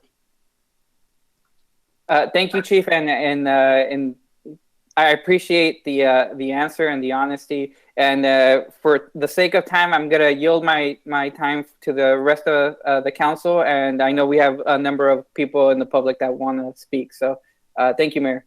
Okay, next. Mayor and Council, if I could just make one more comment. Chief Honda is going to be making a presentation at the next council meeting, laying out the community input process that he's developing around everything that he was just sharing with the council. And so I wanted to share that with the community as well, that that plan is underway. And he'll be providing more details on it at our next council meeting. Thank you for that. Moving on, Felipe. I lost your, are you there, Felipe? Oh, there you are. Felipe, you have any questions? I meant to turn my mic on, but I turned my camera off. Sorry. Okay. So it's your turn. Yes. You have any my thoughts were, you know, with the possibility of parks or sports reopening. So are we going to do a set aside of the budget for that? Or are we going into reserves for that? Well, because the sports programs, as they've traditionally run, are about 75% funded by their own fees, their own charges for services. What we were able to do, and what I did, was just kind of give them a budget allocation, assuming that allocation is also going to generate some amount of its own revenue. And then there's a small gap left. So right now, it's the way the budget is currently proposed, and again, this is all in flex, is only about $57,000, right? And in the scheme of our budget, that's not that big. And so the way I've programmed it in the proposal right now is I've called it other revenue, because I think when the time comes for us to actually restart these programs, we'll have a number of different funding options that we can pull from to fill what is essentially a pretty relatively small gap. You know, that might be our own sales tax revenues if it winds up not being as bad as we're currently budgeting. It might mean some donations from the community, as was discussed the last meeting. It might mean some of the stimulus money that Matt mentioned earlier in his COVID update. It might mean some CDBG money where thresholds are sort of changing this year. So I think we'll have a number of different places where we can look to fill that gap. And when we have more information is when I think we can make a decision about what's the right source to pull from, if that makes sense. Okay. Okay, is that all, Felipe? Then we'll move on to Trina. Thank you, Mayor. Yes, I will keep it very short. I know that we're doing a follow-up with Chief Honda on the major concerns that we've had. Can you talk a little bit about the tax per capita? Because we know that the city has the very smallest margin, so we have a tipping point there that happens a lot faster than other communities. Can you make sure that you share a bit more of that impact of the tax per capita? Sure. And I have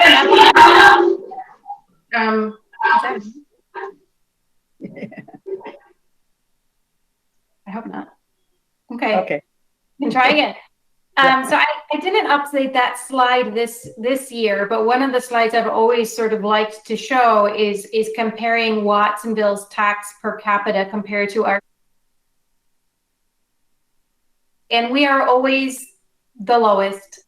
And so that is, and when you're looking at our property tax, our hotel tax, our sales tax, our utility user tax, all our different taxes per capita.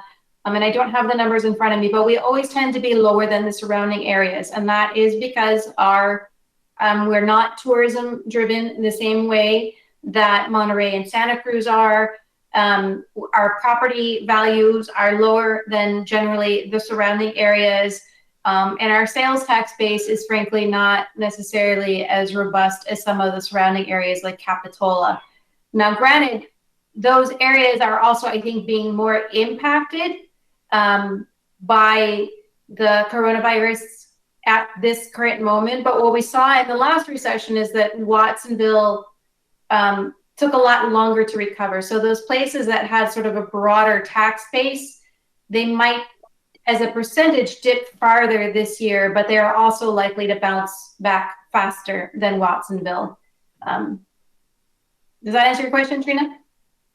I think it does. I think that what's important here is that we let the community know that this is a budget that we're working with and what kind of impact it has for us. And also that I know you'll be refreshing a lot of different things. I know we've talked about the CalPERS, what kind of impact that's going to have. We can already make a lot of assumptions and look forward to seeing a bit more information to keep the public informed about that impact. The $6.5 million, that is the general fund.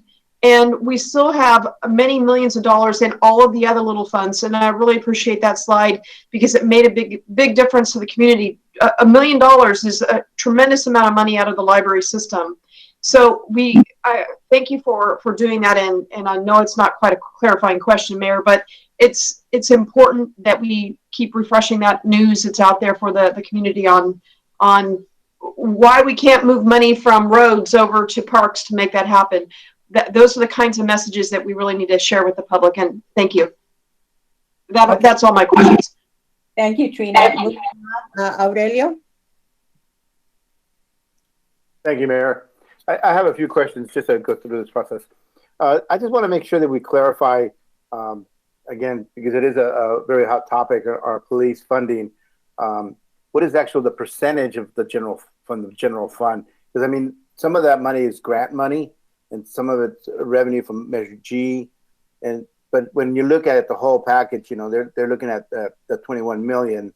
And that the 21 million, I mean, you might clarify this for me, doesn't come all from the general fund once you break it down. No, the 21 million doesn't come all from the general fund. They do have some of their own grant funding. They have their Measure G allocation. They also have a cannabis tax allocation. But as a percentage of the general fund, they are about 46% of our entire general fund. And that's because of employment, staffing, mainly. They are also our largest general fund department staffing wise. Absolutely. Mm-hmm. Question you mentioned the CDBG funding, and I bring this up because I really think that our Parks Department is a really vital piece to our community. And when they do give us the green light to open up, and they give us the requirements to open up, maybe the funding that we have now allocated for it might not be sufficient to open up enough programs to maybe employ part-time folks to have different groups of kids to be able to participate in sports. And so that's why I want to direct staff to look into the CDBG funding and bring back to us a report of how we can utilize that funding for the Parks and Recs. Because my understanding, when we do receive that funding, it should be a little over $500,000. And I'd like to try to allocate as much as we can to our Parks and Recs. And it might be more than they need, but I'd rather have them have more than they need to be able to get programs for our youth and have that flexibility if they need to hire more part-time employees to get these programs off and rolling, versus being tied down to saying, well, you know, we're limited to only serving X amount of kids because our funding is that limited, and we can't expand our programs. Agreed. I would say, again, I think that the $200,000 approximately that we've put in for expenditures with them is sort of their starter budget based on their assumptions of which programs they'll be operate and with how many kids. If they're able to be bigger than that, we will come back to you with a proposal to be bigger than that. So I guess, Matt, I guess to you, can we have a report from housing or CDBG funds? Yeah, so we will be bringing as that additional, what you're referring to, Councilmember Gonzalez, is the additional round of CDBG funding that we're anticipating. And as Cindy mentioned earlier, we're also now expecting this additional stimulus funding to come. So I want to make clear for the council and for the community that as we have access to that funding and we get a clear understanding of what it could be used for, we're going to be prioritizing the departments and programs that have been hardest hit. And parks is a great example. Under the current circumstances, as Cindy outlined earlier, they've had to contribute towards a lot of the savings that are represented in the budget simply because we can't offer a lot of those programs. So our hope is that as CDBG comes forward and other funding options, that we can restore these programs, and there could even be potential of expanding them going forward as well. CDBG is definitely a part of that. And so as we get a clearer picture of that, Carlos Landavery, who's kind of our CDBG expert, will be bringing that information to the council in conjunction with Cindy as we're making future budget changes. Thank you. Okay, we're going to move on now to Lowell. Thank you very much. You know, the budget's a pretty thick document. It's 270 pages, and I don't blame the public for not reading the entire thing completely through or even skimming it. So there's a lot of explaining that needs to be done, and we can't do that all the time either. But I do remember the dark days of the 90s with our city budget, and they were pretty gruesome, but this is gruesome too. And when I came back in 2010, that was pretty tough going. And $6.5 million deficit is a pretty deep hole to dig yourself out of. And half of the reserves, that's pretty serious stuff too. That's our emergency fund. That's our kind of our life savings that we're trying to get by. And you never know when another emergency, a real emergency, is going to come up and do damage to the community. So there's not much wiggle room involved, and I think that was pointed out, and the public needs to understand that. You know, I think there's a lot of questions about community policing that the public needs to ask and hear the answers to, and I really appreciate Chief Honda, his explanation of how the police works. And I want to thank Aurelio for trying to clarify what kind of percentage the police are allocated out of our general fund. So I don't want to hold up public comments. So all I'll say is shop local and stop going to Costco and Amazon. Thank you, Lowell. We'll move on to Ari now.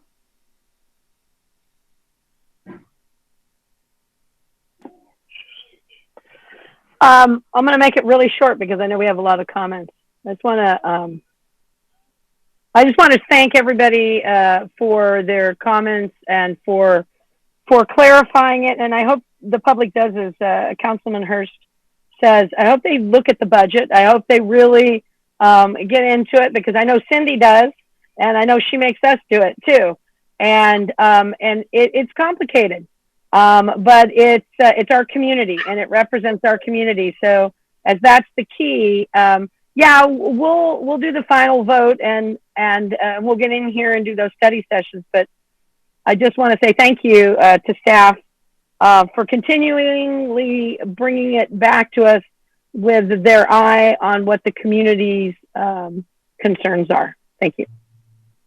Okay.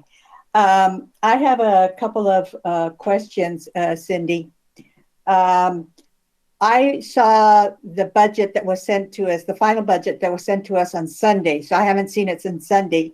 But when I saw it on Sunday, there was zero funding for sports programs.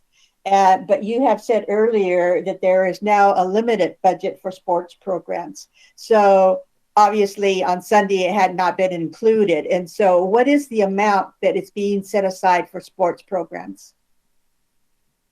Correct, Mayor Garcia. So the the book that's sitting on our website is still the initial draft website.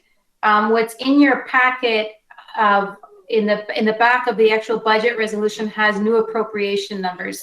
And I know nobody else is going to do this, but if you look at the appropriation numbers from that legislation to what's posted online, you'll see that the general fund has increased, and it has increased within the sports division because we have added back about $194,000 in expenditures. So based on your actions tonight, I am going to take those numbers and I will update that book that's on our website. And within about a week or so, that budget with the updated numbers will be available to the public to see. But right now, as I pointed out in my slide presentation, it's about $194,000. 170 of that is within personnel, salaries, and benefits, because of course these sports programs are really personnel intensive. And then some of it is for sort of just materials and supplies and that kind of thing. But it's $194,000 is essentially what we put back for sports programming. Very, very good. Glad to hear that.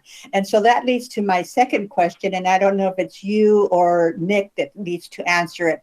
And one of the divisions that was eliminated was a sports program. So in anticipation, when and if the governor says go for it, let's say it's within 2 or 3 months, what are we going to do about that position? I'll take a shot at it, and then if Matt or Nick want to jump in. I think unfortunately right now, that position is going to remain on the layoff list. Again, because we don't know when the start date might be. It might be tomorrow, but it might not be until January, in which case we would be paying salaries and benefits for a sports coordinator while not having sports programs. So I think, unfortunately, that position is going to remain on the layoff list, again, until we get further guidance from the state about the shape and the size and the types of programming. And then Nick will have to make staffing decisions based on that updated information. Okay, very good. Thank you. So that concludes my questions. This is now time for public hearing. So if there's anybody from the public that would like to address the council on this topic, you're welcome to do that now. Hi, this is Natalie. Can I go? Sure, go ahead, Natalie. Okay, my name is Natalie Olivas. I'm speaking on behalf of the Regeneracion's Advocacy Committee. We'd like to reiterate the disparities presented by the 2021 budget proposal and strongly encourage the council to reconsider the community's needs when allocating funds. Again, we ask that the council deeply consider racial justice issues and the disproportionate effects of the pandemic when deciding which funds will be allocated among departments, programs, and resources. First, we would like to emphasize the need for an easily accessible and equitable process. Our committee of volunteers spent hours analyzing the budget and creating an easily digestible graphic. The majority of citizens do not have the time to read and analyze the budget. The city should provide materials that are easy, comprehensible, and accessible in both English and Spanish. It is necessary to have a clear and accessible public process in order to allow our citizens a fair, equitable, and democratic process. The police department should not hold the lion's share of funds for community services. When there are trained specialists to handle problems like homelessness and mental health services, we ask that the Watsonville lead the Central Coast in phasing out nonviolent calls to the police and instead transfer calls to other community experts in social services, mental health, homelessness, etc. With that, we need to address the fact that those social services and community aids are not being supported enough. We need to invest in services that will increase the health and safety of the community. Additionally, the city needs to prioritize funding to address basic needs and provide direct and immediate relief from COVID-19, especially for community members who do not qualify for a federal aid. While California has provided COVID-19 aid to our undocumented community, we ask that the city strengthen and continue providing monetary support. We should prioritize our libraries, programs for youth, and social service grants, which all provide services which support our community in critical ways. We need to invest in the future of this community. Although the sports program has been cut due to necessary health precautions, we still believe funding should be allocated for additional programs to serve our youth. It is important to note that 30% of Watsonville's population is made up of people under the age of 18, and we need to find ways to invest in our community early.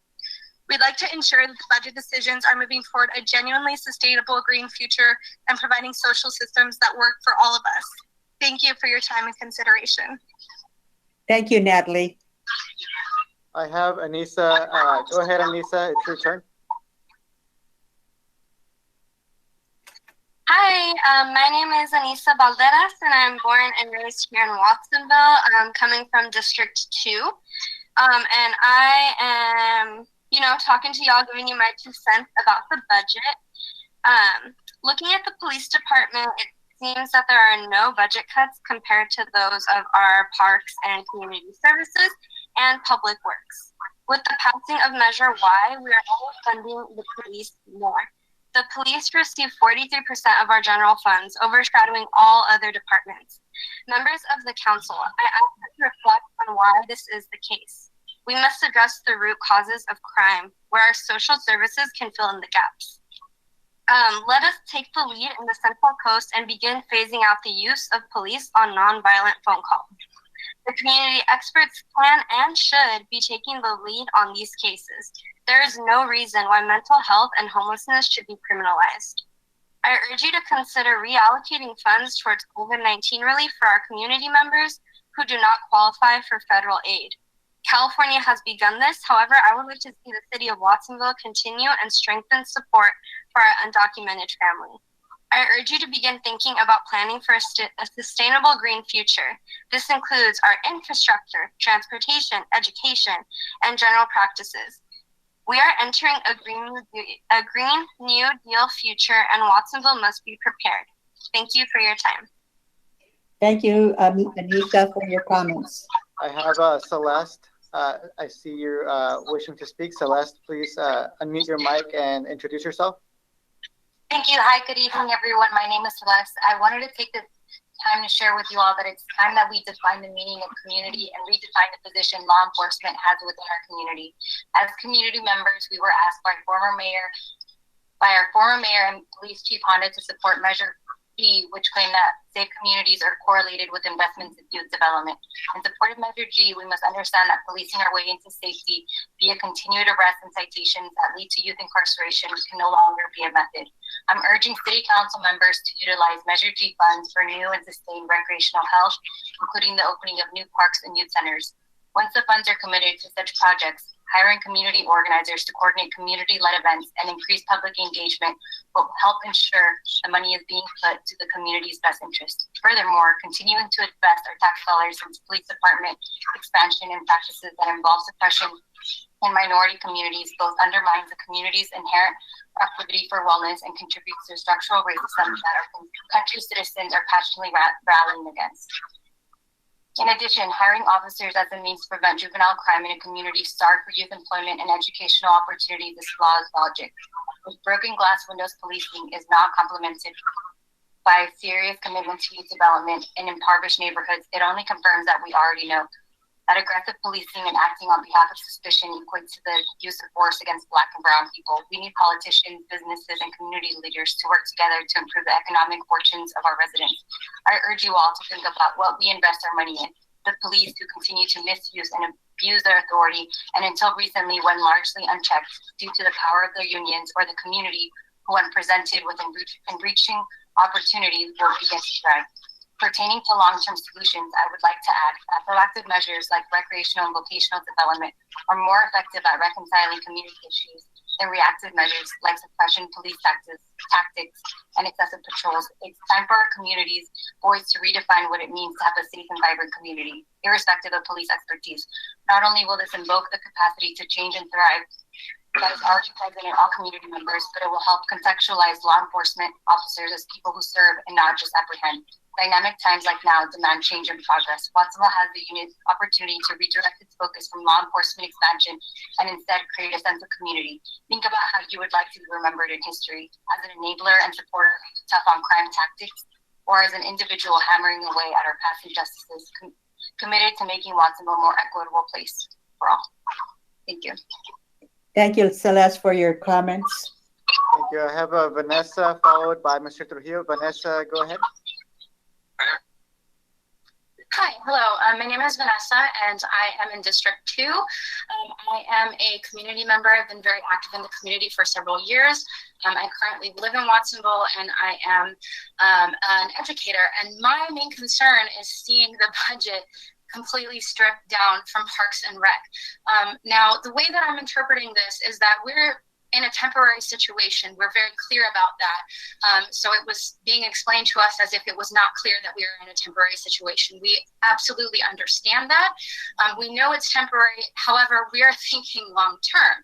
And long term, it doesn't make sense to just say, well, it's temporary. Let's get rid of public works. Let's get rid of youth services. Let's get rid of the things that make our community great. And this is really concerning to us. So we are wondering why in this time, if by his own admission, Chief Honda just told us that everything is working well, things are going great, crime is down, it has been down. So what is the justification for allocating all those funds to the police department? Those funds, as a community member, those funds would be better spent, better utilized investing in our youth, because our youth is what's going to make us great. If we do not invest in our youth, we are going to have rampant problems like we did in the 90s. I believe Mr. Hurst addressed that. We had a lot of problems with gangs and violence and drugs and things like that in our community.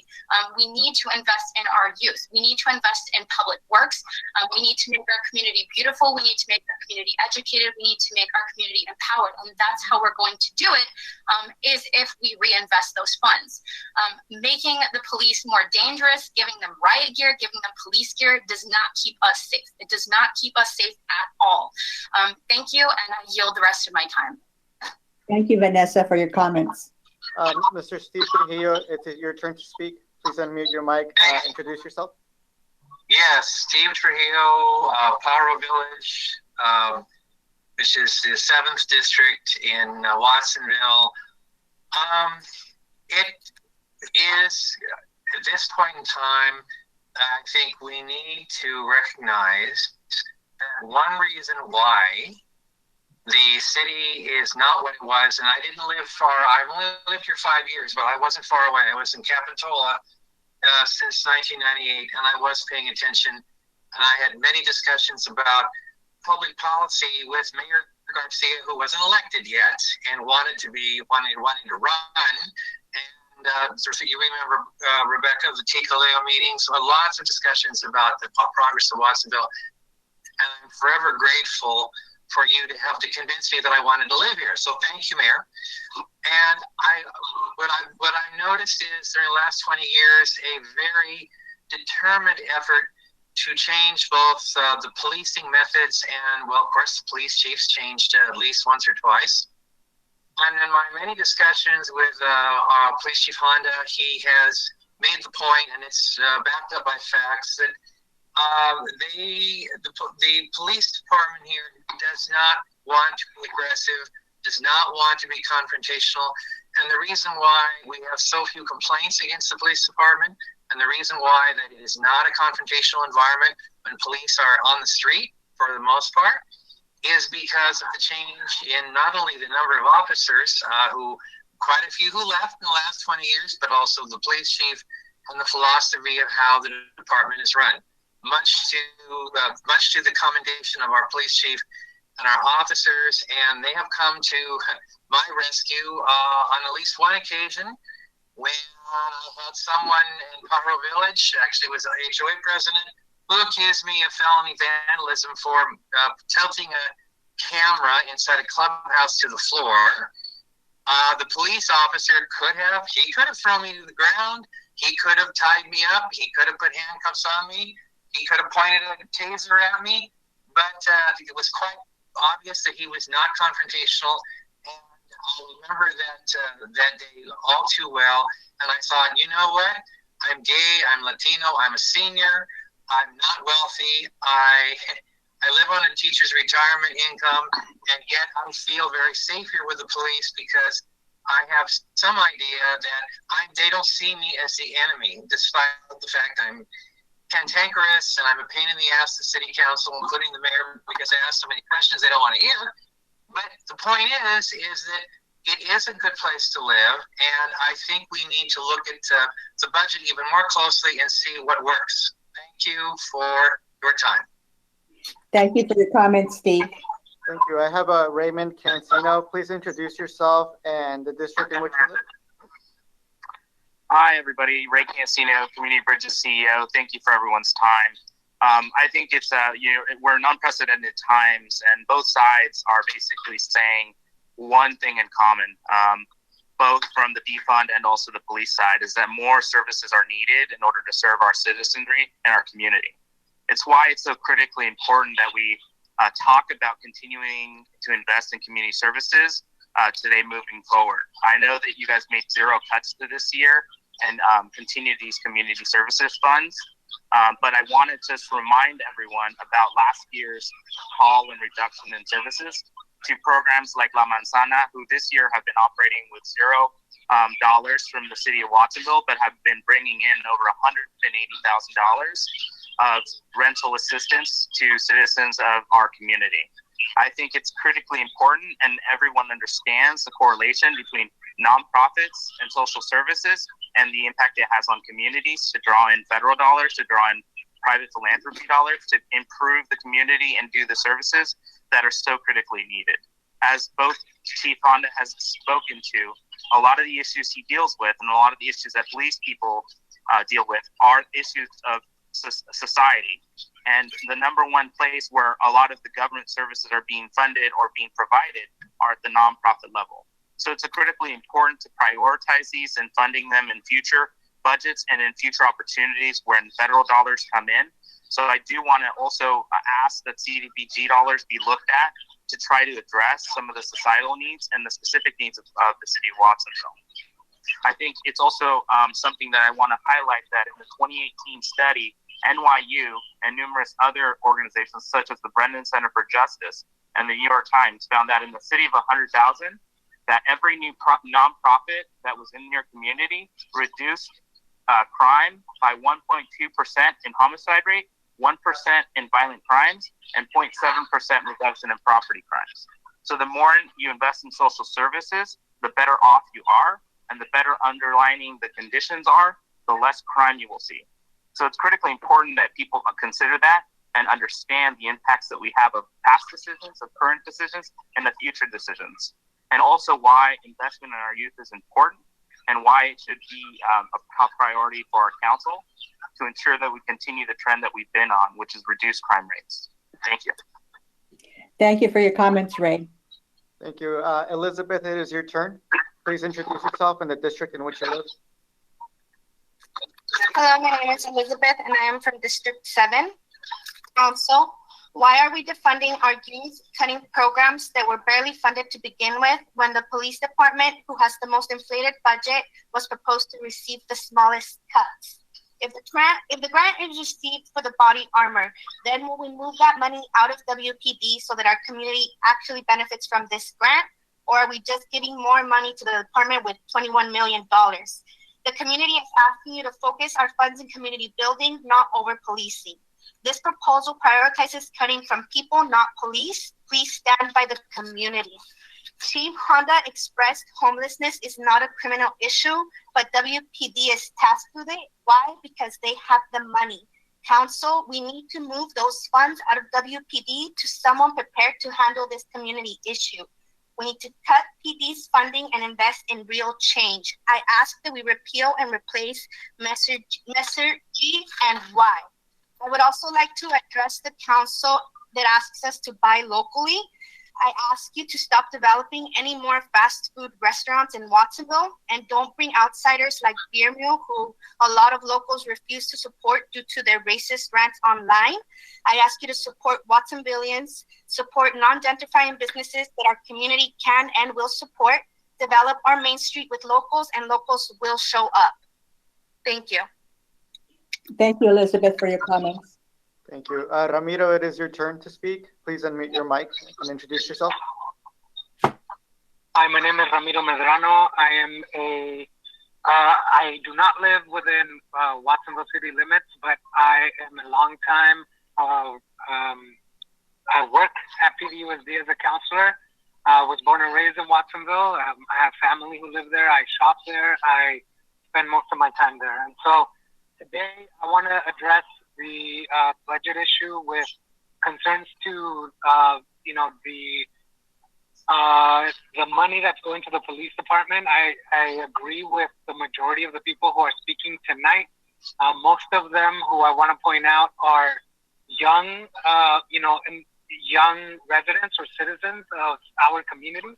Most of them who are also female.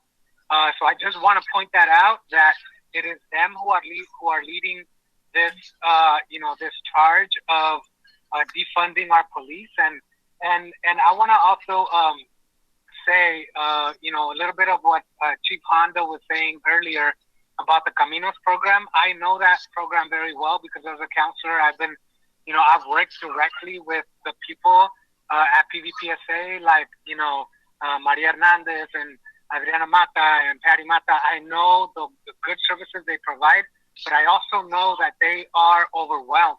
And I also know that they need more.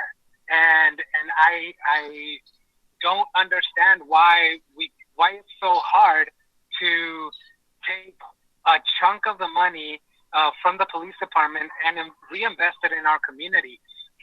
Over 50% of the youth that are on probation in the county are from Watsonville.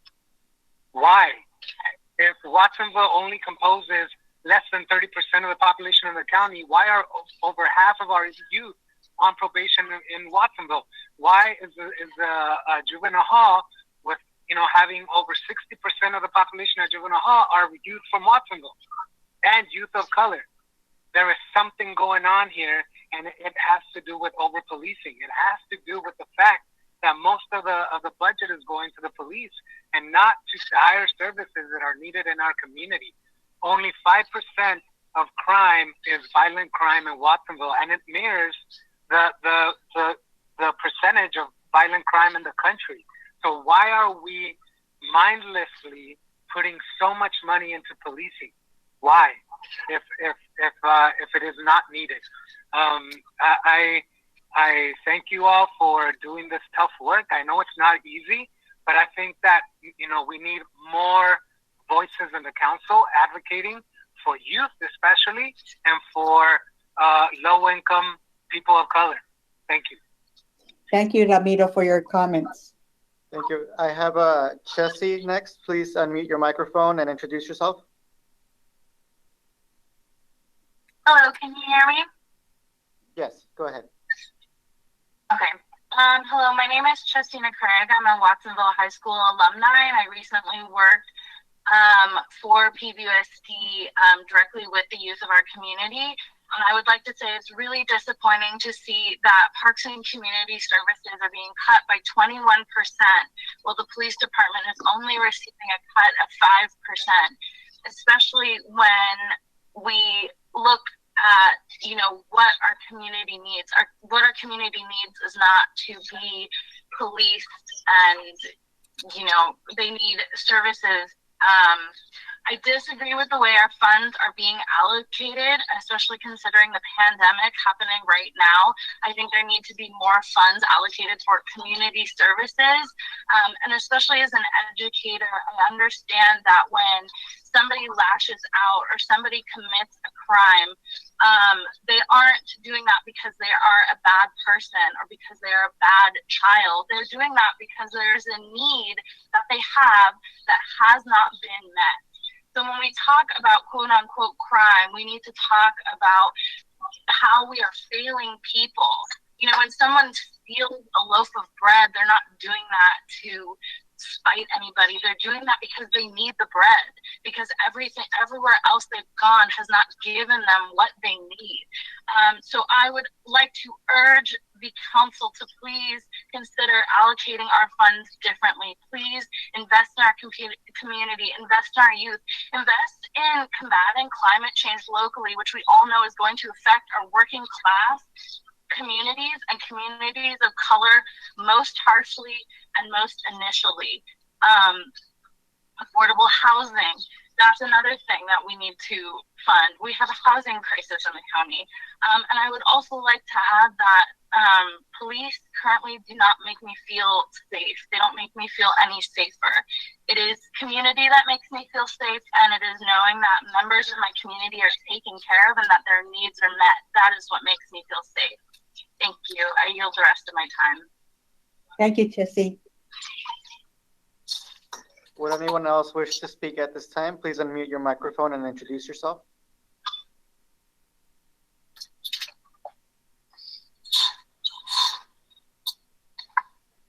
Members of the public, this is your opportunity to speak on the budget. If you wish to speak, unmute yourself and introduce yourself to the council.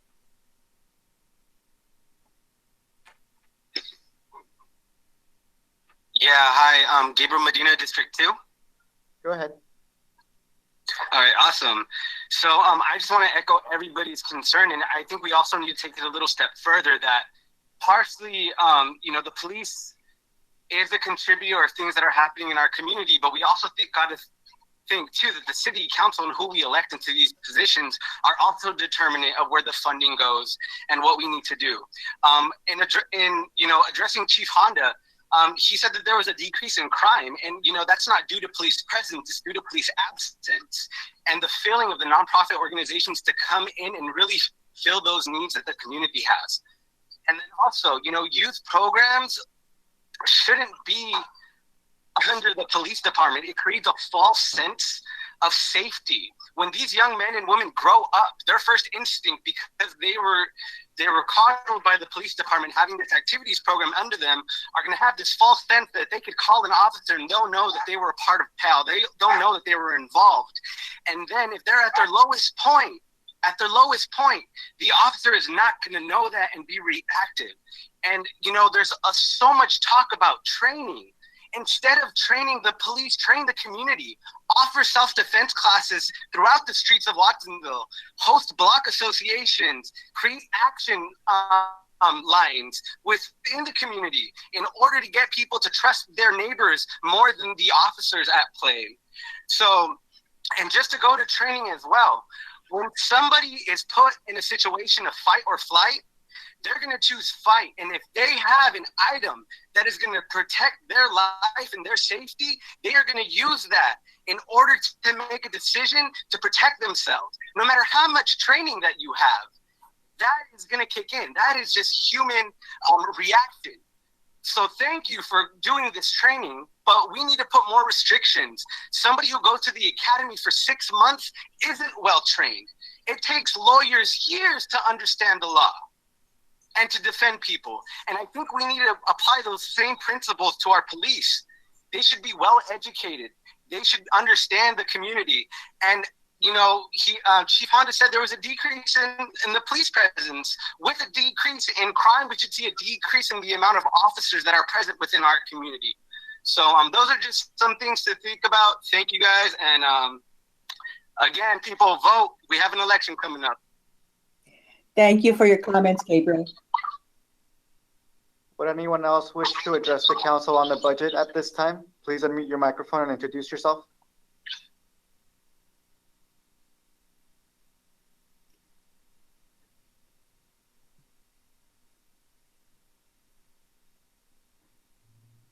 Anyone else wishing to speak on the budget? Now is your opportunity.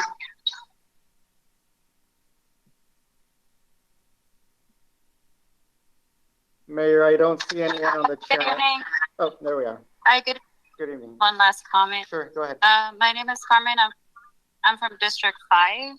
I think many of the things that were said tonight, I concur, and I don't necessarily need to say them again. I think it's very clear that the community needs a different type of a community safety, although when Measure Y was being placed around the city, all of their campaign ads, although they propose this idea of a community safety, the budgets that the police hold should not be that high, and as well the youth budgets, the allocation that they have power over for youth services should not be tangled within their power on where they get placed. So again, I think it is very clear from the comments today and also in our own communities where mothers continue to tell us as well that they know that the authority that the police continues to have in our neighborhoods is beyond even their own authority as parents with their children. And the fact that we have in some of our districts constant police presence, sometimes 3 or 4 police officers stopping one person on a traffic violation is telling of the over budgeting to a supposed service in our community that is not necessarily needed. And so again, this is just the beginning of the way that the community will continue to express ourselves over it, and that again, we don't need police training. We instead need to phase out that police presence in our community. Thank you. Thank you for your comments, Carmen. I have Rosa next wishing to speak. Go ahead and unmute your microphone, Rosa. Hi everyone, can y'all hear me? Yes, go ahead. Okay, so my name is Rosa Noriega Rocha. I am born and raised in Watsonville, California, and I am now attending the University of Southern California. My comment is regarding the $21 million that are being allocated to our police department. Our police department, or should I say former slave patrol agents, should not be given $21 million when there is youth in our community that are in dire need of resources. I ask that you all reconsider the budget and put resources back into the hands of community members and nonprofit agencies that are helping our youth. I also ask that you all ponder on the terminology that has been loosely used throughout the city council meeting. I mean, who do you consider to engage in quote unquote criminal behaviors? Do you automatically think about corporations like Driscoll's, which are creating detrimental environmental damages to our communities? Or do you think about youth, which have been deprived of resources that are essential and, I mean, being defunded by our city council? Just ponder on that, you know? Thank you, Rosa, for your comments. Alejandra, go ahead. It's your turn. Thank you. Can you hear me? Yes, go ahead. Okay, thank you. Well, my name is Alejandra. I'm in District 3, and I would also like to call on council to invest in community organizers and in community care, echoing what like my fellow community members have said and like just shouted from like the very deepest parts that have been hurt by the lack of community attention or the lack of investment in community and like what we can actually do for ourselves and like really empower ourselves through community action and like participation in community sports and in community art and things like that, you know, being policed and criminalized further to a point where we are like not even recognized for the potential that we carry as humans, that we're recognized as a piece of property that cannot be capitalized and manipulated in any kind of way, so we're put to death. So I just want to call on council to reinvest and to defund the police. Thank you for your time. Thank you, Alejandra, for your comments. Anybody else wishing to speak on this item? This is the budget.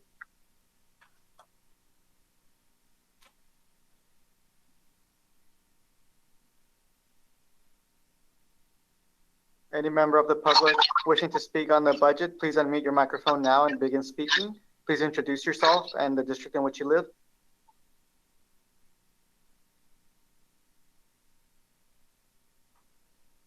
Ms. Mayor, I don't see anyone on the chat identifying that they wish to speak, and I don't see any more people unmuting their microphones. Thank you, Erwin. Beatrice, do we have any emails to read aloud? Yes. Okay, go ahead. How many do we have? I have 2. Okay, go ahead. The ones that had come in the people actually spoke, Ana. Okay. Dear City Council members, this is from Raquel Pulido. I want to express my sincerest thank you for all the time you dedicate to our community and for reconsidering the budget that would have eliminated recreational sports in Watsonville. Our heart is filled with the support that you have shown our community at the last meeting. You reassure our community that the future of recreational sports in Watsonville is a priority.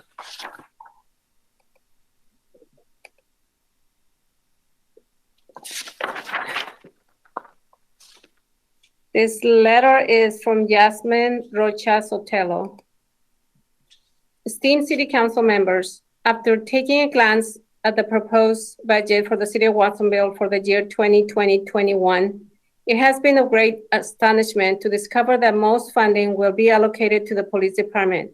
Instead, I deem it to be more necessary to reallocate funding to public services like interpreting, especially in healthcare settings, affordable housing, and restorative justice practice in schools. Watsonville is a farm working community where a large portion of the population is of Latino or Hispanic descent or whose first language is not English. Although Watsonville is a diverse community, and luckily there are many bilingual medical assistants and nurses in comparison to other cities, language barriers continue to exist between primary care providers and patients. We need medical interpreters who can advocate and represent those who are monolingual and whose first language is not English. Furthermore, living in Watsonville is quite expensive, especially when the most common occupation are in farming, fishing, and forestry. In 2017, the median household income in Watsonville was $51,548, and the largest race living in poverty today are Hispanics. Yet the median property value is $397,900. It is an understatement to say the Watsonville community needs affordable housing immediately.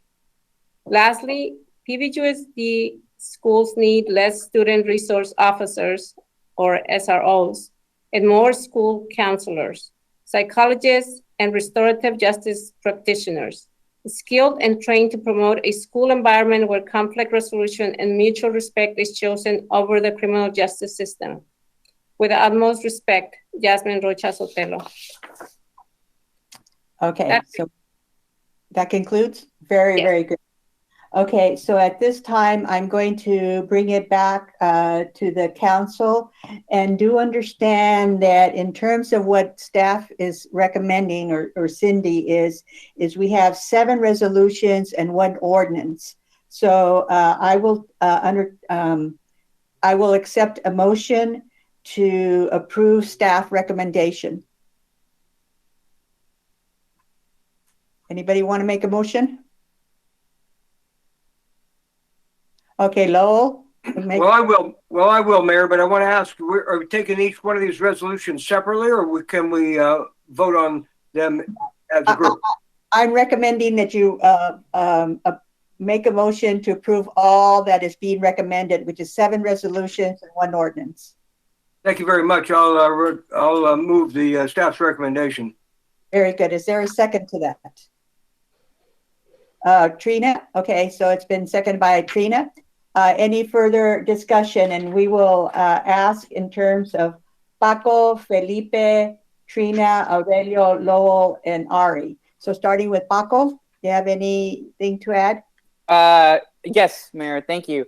I just want to thank the community for being so engaged and so active, especially the younger people and the generations here in Watsonville that want to see something different, that want to see something more, that want to see their potential really be fulfilled in the city. And, you know, our budget ultimately is a reflection of what our priorities are in this city. And I think we have both a duty to our constituents and a moral duty to just the entire community to really use the limited amount of funding that we have for what's best for the community. And so I do think that in terms of public safety, we really do need to take a public health approach. I appreciate people who spoke about the need to invest in young people, to invest in their future, because ultimately that's our collective future. And I think I really do appreciate that the chief talked about some truths. The police force, for generations has been a force, has been part of a system that has failed people of color for decades. But I also think it's important that we look at the entire system, take a step back, and the police department has had its faults, and it has the city of Watsonville, same thing. But what are we asking for from our county officials? Have we asked ourselves, is the county doing enough to help the people, the residents that they're supposed to serve as well? What about our friends in Sacramento? Do we feel like they're doing enough to really help us invest in our future? And so I appreciate that people are more than ever committed to looking how we're assessing and how we're spending our public tax dollars and what we're supporting in this community. I think that if people are motivated and if they really want to take action, I think we can commit ourselves to having this be the last budget, the way it's structured, But I do have to say that any action that we do take moving forward, starting tomorrow, needs to come from the community. We need to start having community conversations. I think we need to start having community meetings. We've talked about an oversight committee. I don't know if we want to combine both, if we want to have two separate conversations on stuff like that and on how we spend our money. But, one thing that I think we've always been criticized for is that Watsonville takes a top-down approach to everything, to our decision-making process. And so, if we decide anything today, to defund whatever that may mean, is that another top-down decision that we're making without really allowing the community to come together? There's a lot of voices that weren't represented today that maybe need to be heard. And so these are things that I really want the community to think about. But again, any action that we take, I think, should come from the community. It should be led by the community, and it should be for the community. And so, at least from my end, I will be contacting every single person that spoke today. If I can, I will be emailing people that emailed us. I'm already, I'm glad Regeneración spoke today. I'm glad that Community Bridges spoke today. I know that there are other organizations around the community that I think would be more than willing to support a movement to just have that conversation about how we want to allocate our funding and then push that forward. And then the other thing that I really want to let people know is that people forget that Measure Y passed, but it can be repealed by the voters, whenever they want to repeal it. And so this is something else that I would like the community to think about, that if Measure Y was not the right measure for Watsonville, it can be repealed and it can be brought back to the voters in a better way, in a better deal for the community. So please keep that in mind. And somebody said it, I think it was Gabriel, that if you want to make change, I think we have to vote too, and we have to mobilize the community, and we have to make sure that everyone is registered to vote and that everyone votes at every election, every midterm, for every issue that comes in front of them, because ultimately when you don't vote, you let other people in the community vote for you.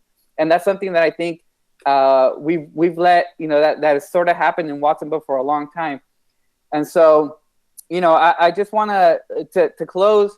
I just want to let people know that, when Watsonville made the push for districts to get rid of the old at-large system, the people that were advocating and that were fighting for districts, they went all the way to the Supreme Court, and so I'm asking the community, I'm committed. I stand with you. If we want to do this together, I am more than committed to do so. But how much work do we want to put in, and how much time and energy, and how far do we want to go with this? And so I know that now is the time, and I hope that if I reach out and I ask people to help to work on this, that they will say yes, and that we can present we can present a budget that really reflects what the community wants for Watsonville. So thank you. Thank you, Paco. Okay, Felipe.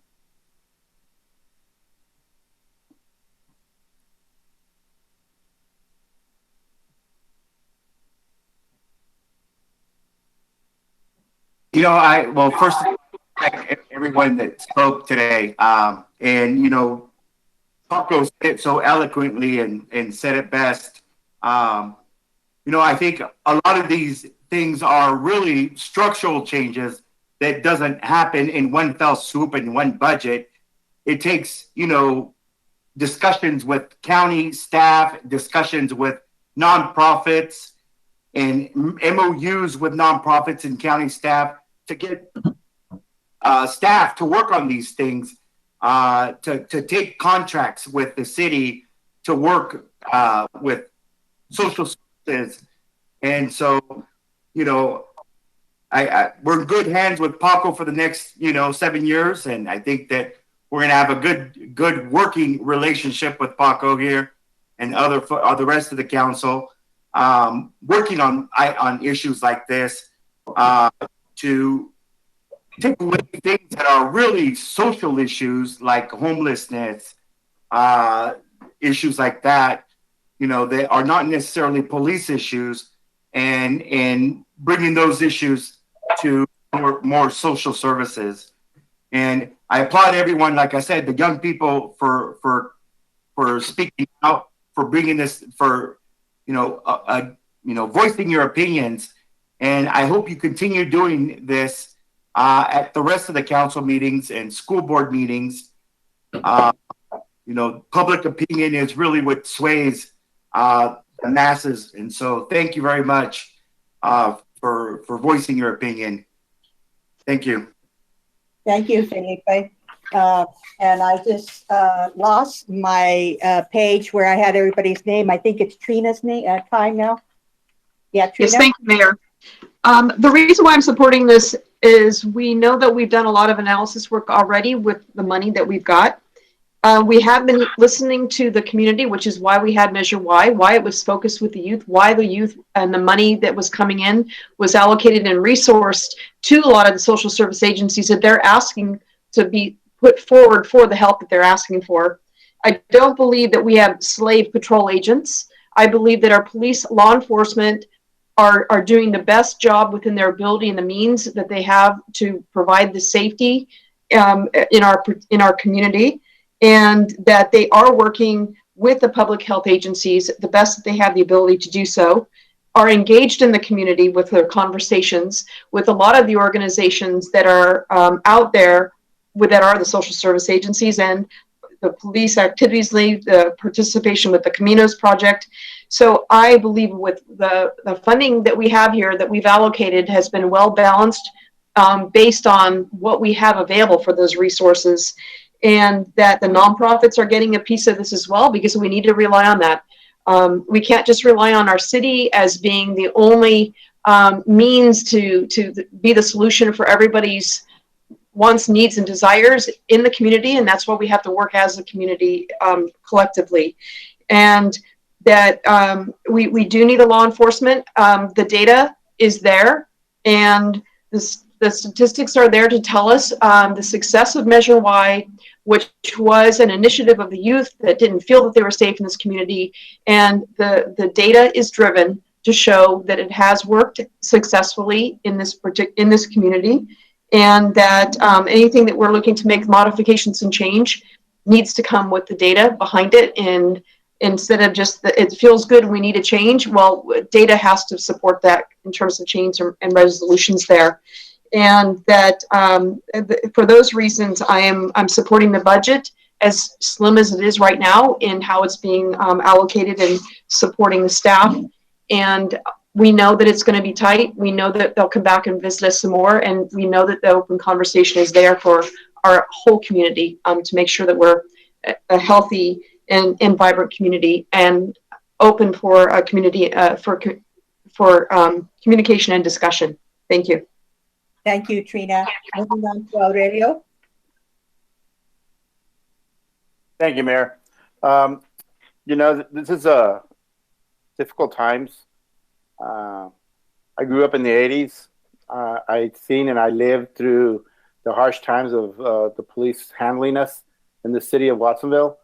I lived through being corralled. I lived through the police stopping me and pulling me out of my car just because I was coming back from a place and I had 4 friends of mine in my car. So I understand, and I appreciate the youth talking and coming out, and I think this conversation needs to continue. I think it's more than just a budget thing. I think it's a matter of how we deal with our society overall. Mental health in itself, I think, comes from, again, the Ronald Reagan era. It's something that we're living with because he defunded it back then. And also, it's the same thing that Ronald Reagan became president. He created war on drugs, which he militarized the police. So again, it's been a long time this structure's existed, and it's going to take a few more years to change it. I think the change in the city of Watsonville, the police, I commend them because I think they have been going forward and making change and positive change. Unfortunately, most of this funding is for personnel, and if we did defund the police, that means we would cut personnel, and that means that we would cut police officers, administrative people within the police agency. And then we have to ask ourselves, after we do that, and if we do defund them, how do we cover the amount of calls? It would cost us on overtime. So again, we would have to come up with funds to pay folks the overtime that they're going to be required to be on the job now. So that police officer no longer is going to be doing a 12-hour shift, but a 16-hour shift. And their mental health is going to be stressed out. So it's a really tricky and a difficult balance to do. I do want to continue to fund more Parks and Recs programs, more youth programs, more social programs. But again, this is like Paco said, it can't stop. It can't start with us. It has to start with the community, but it also has to start with the federal government and the state funding us and helping us and supporting these programs. Because without that monetary funding, they mostly, where the federal government goes to the military, we need to start looking at how do we do that? How do we redirect those funds? And to get to our community and to supply our nonprofits with the resources they really, truly need to be able to tackle these issues at a local level. And so with that, I think we got to continue this conversation. I don't think it's the ending. I think it's just the beginning. And I do really appreciate all the youth coming out and speaking they're taking their time and dedicating their time to the community. So with that, I'll yield my time. Thank you. Lowell? Thank you very much, Mayor. And I want to thank the community members that took the time to read the budget or look at it at least and call in and express themselves and write all those emails as well. You know, you can't tell by looking at me, but I wasn't always an old guy. I was once a youth and grew up and worked in the local schools as a teacher for 30 years. And so I think I understand youth a little bit, and I haven't forgot, what it's like to be young, and I haven't forgot what it's like to be a teacher surrounded by a lot of teenagers as well. And that was a really exciting and fun time in my life. And it does give you a whole new perspective on things to be around youth. And so I want to thank the voices that have expressed concerns as well as advice and different opinions than some people in the community have. You know, budgets are never perfect. When I was a teacher, I spent a lot of time analyzing the school district's budget, and it was a little more complicated to understand than this. So we've made some progress about clarity of budgets, I think, but it's still a deep and dark and heavy tome to plow through.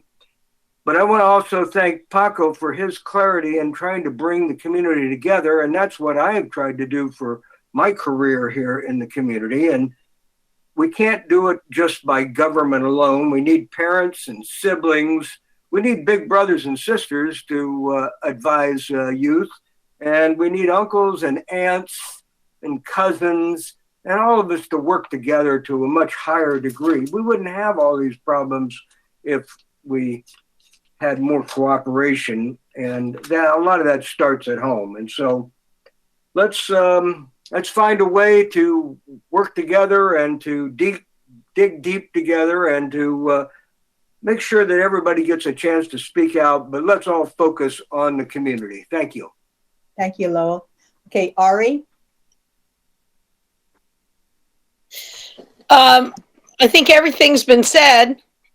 in more ways than one, but I do want to go back to lots of voices weren't heard tonight. There were lots of voices that were heard tonight. Our community is made up of a great diversity of opinion, of ages, of experiences, and structural changes that need to happen aren't going to happen overnight. But just like anything, when you build something, if you're going to take and add, oh my gosh, I'm thinking of construction. If you're going to add a whole new level to your home, I see Aurelio smiling over there. You have to make sure that your foundation supports it. So we have to take some things down to the foundation to rework it. And the only way you can do that is to have community come together. And not just, and you know, there's lots of stuff, you know, people have to be tolerant about it. Don't be calling people Karen, you know, to put them down just because they're old. You know, don't be calling them, you know, young punks just because they're young.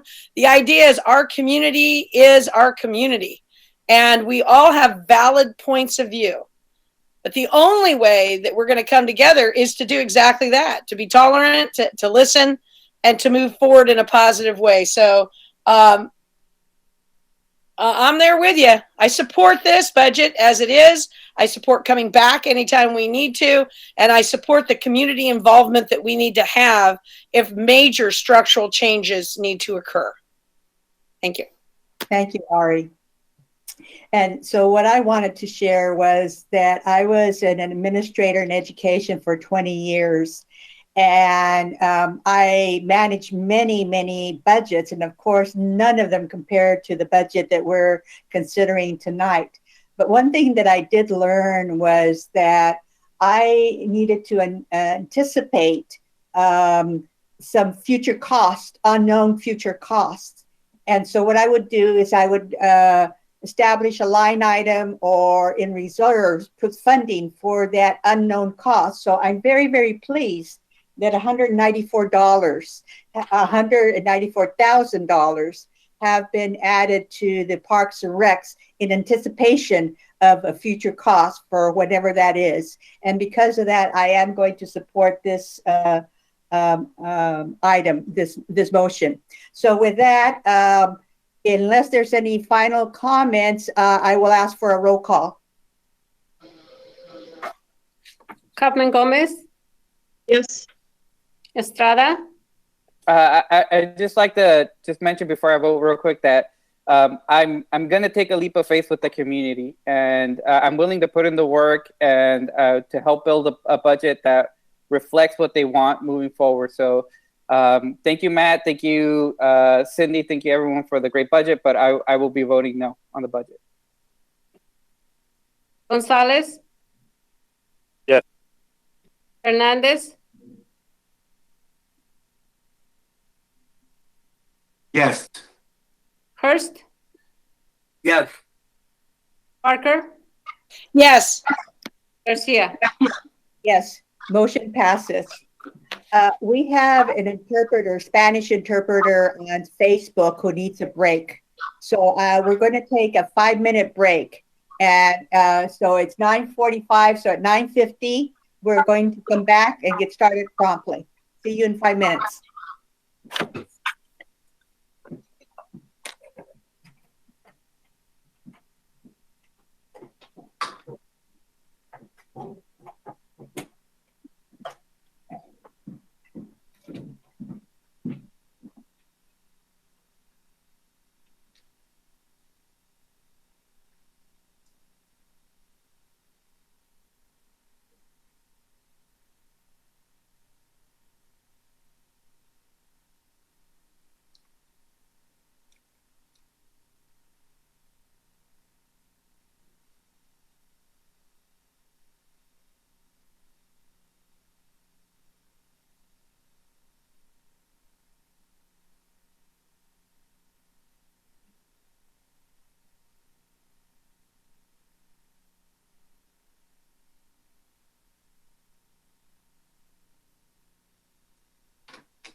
Is there anybody else out there?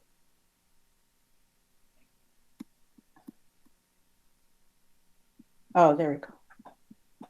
Oh, there we go. Final. Good. I was getting worried. Here. Yeah, okay.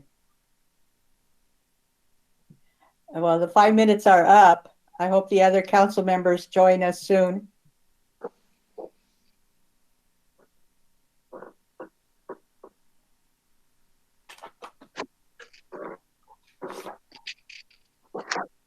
There we go.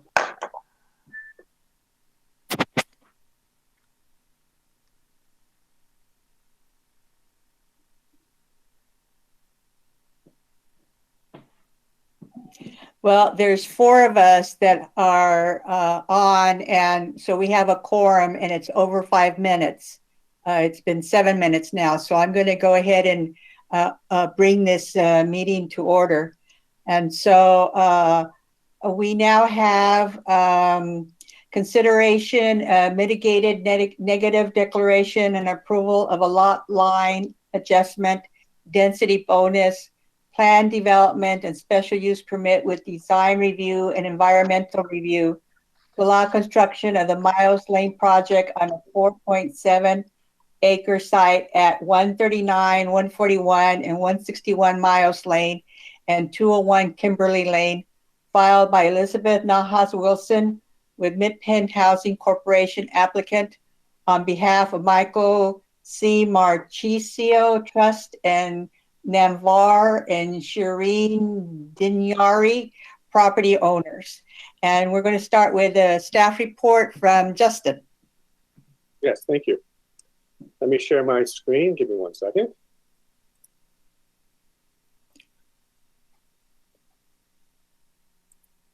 Okay, there we go. Good evening, Mayor, council members, and members of the public. I'm Justin Meek, Principal Planner with the City of Watsonville, and I'll be giving the presentation of the Miles Lane project for your consideration tonight. The overall project is located in the residential neighborhood off Miles Lane. It is comprised by 4 properties. And so as part of this project description, I'm going to give a broad overview of not only the location, go into the project description itself, what's the procedure involved in what the entitlements are needed for approving this project, have a discussion of some specific aspects of how it conforms with the general plan, zoning regulations, and so forth. We'll briefly touch on the environmental review per CEQA, the required findings that would need to be made to approve the project, the recommendation that the Planning Commission gave, and then there's some additional slides we have made available by the consulting firm MIG that helped staff in preparing the initial study for your consideration and adoption, as well as the applicant who are ready to give a presentation on their own as well. As I got ahead of myself previously, this site is comprised by 4 properties that altogether is about 4.7 acres in size. Currently, as shown on this graphic here, the Encompass and Mid-Penn are the joint applicants. Encompass is currently actually on with the properties at 160 Miles Lane. They provide outpatient services there. Just to the right of it at 141 Miles Lane is a series of 5 residential buildings, many of which are currently occupied. As you continue to go down the hill of Miles Lane, there comes a vacant property that's undeveloped.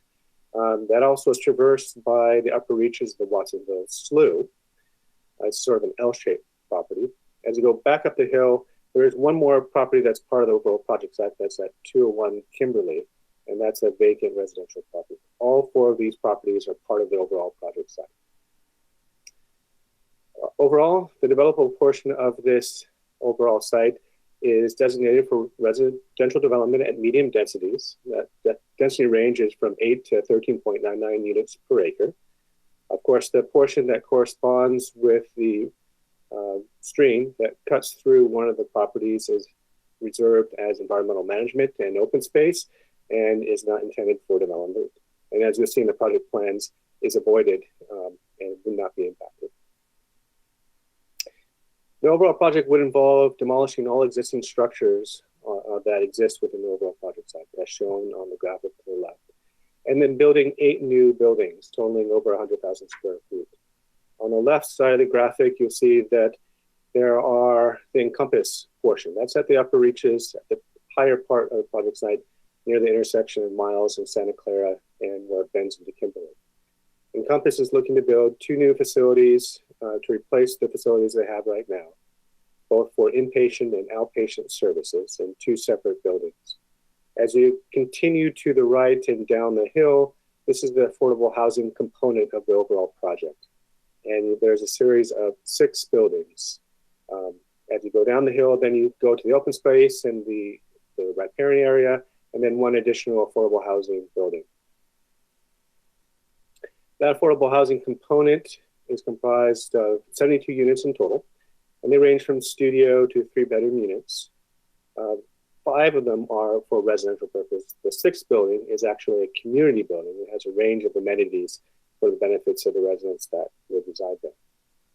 The residential buildings are 3 stories in height. The ground floor, the lowest floor is podium parking with 2 or 3 residential buildings on top. This is just showing the range of floor plans for building number 3, which is typical of all the residential buildings.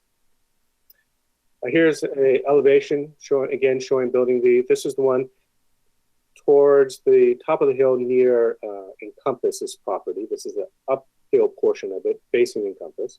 As you can see, it's 3 stories. And on the downhill portion, that's where you have the driveway access, where you have the podium parking underneath. Just want to draw your attention to the left side of the building. That's the side that's facing towards the mobile home park. And as you can see, it steps up 2 stories. And on the 3rd story, it's recessed back so as not to be too imposing on the adjoining properties. This is a floor plan showing the community center. And as you can see, the 2nd floor is for the manager's unit, and the ground floor has a community room and other services and amenities, including the learning room, laundry, as well as an observation deck that overlooks the SLU environment area.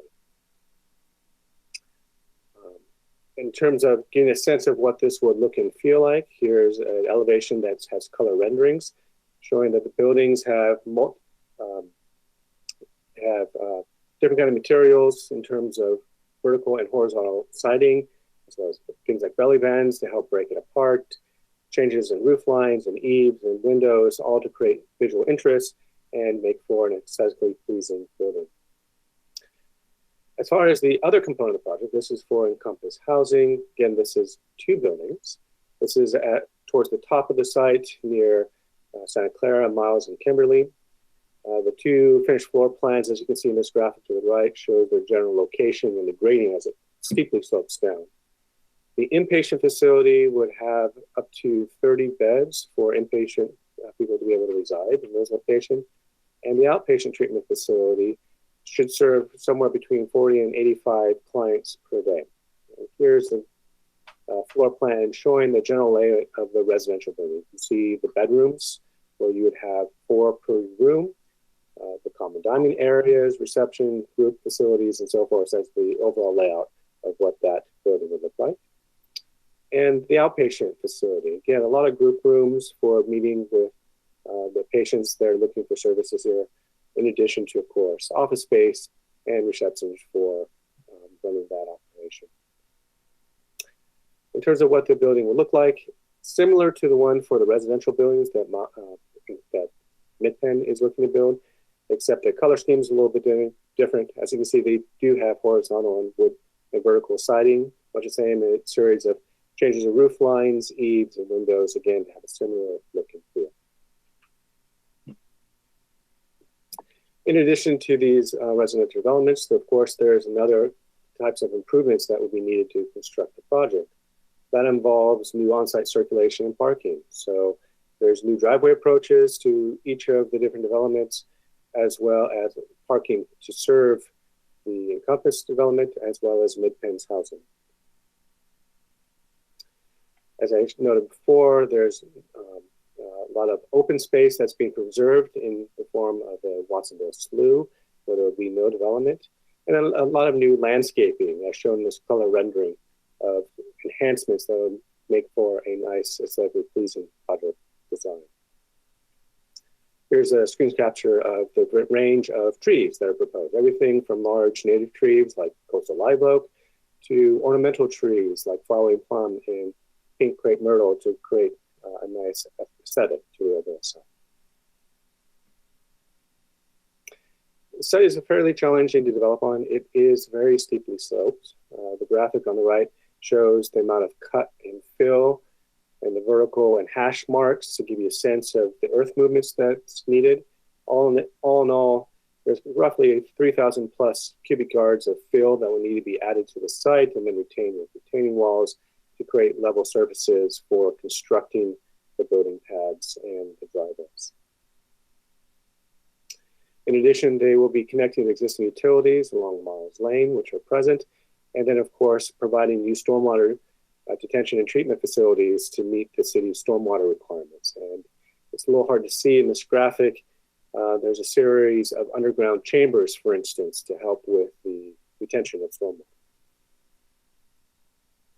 The overall procedure that's before you tonight includes a range of project approvals. Since this involves an affordable housing project, MidPen has requested a density bonus, and because it's 100% affordable for lower income households, they're eligible for up to 80% density bonus, although they've not requested that much, as well as concessions from the city to allow for the project to move forward. In addition, because there are certain things they want to do with modifying things like building setbacks and height and minimum net land area, they've requested what's called a plan development, and that allows you to make those modifications when warranted. Slide.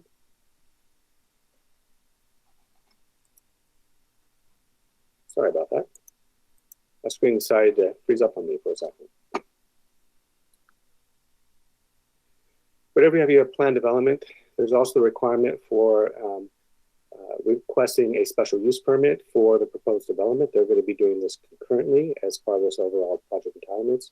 And with any new construction, whether it's residential, commercial, or otherwise, there's a design review that is part of the overall review of the project.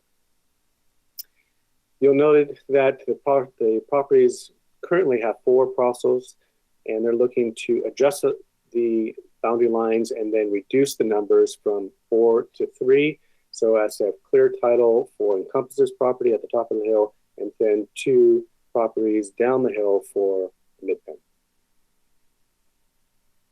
And next I want to touch on briefly how the project is consistent with certain general plan and housing elements. There's a compatible use.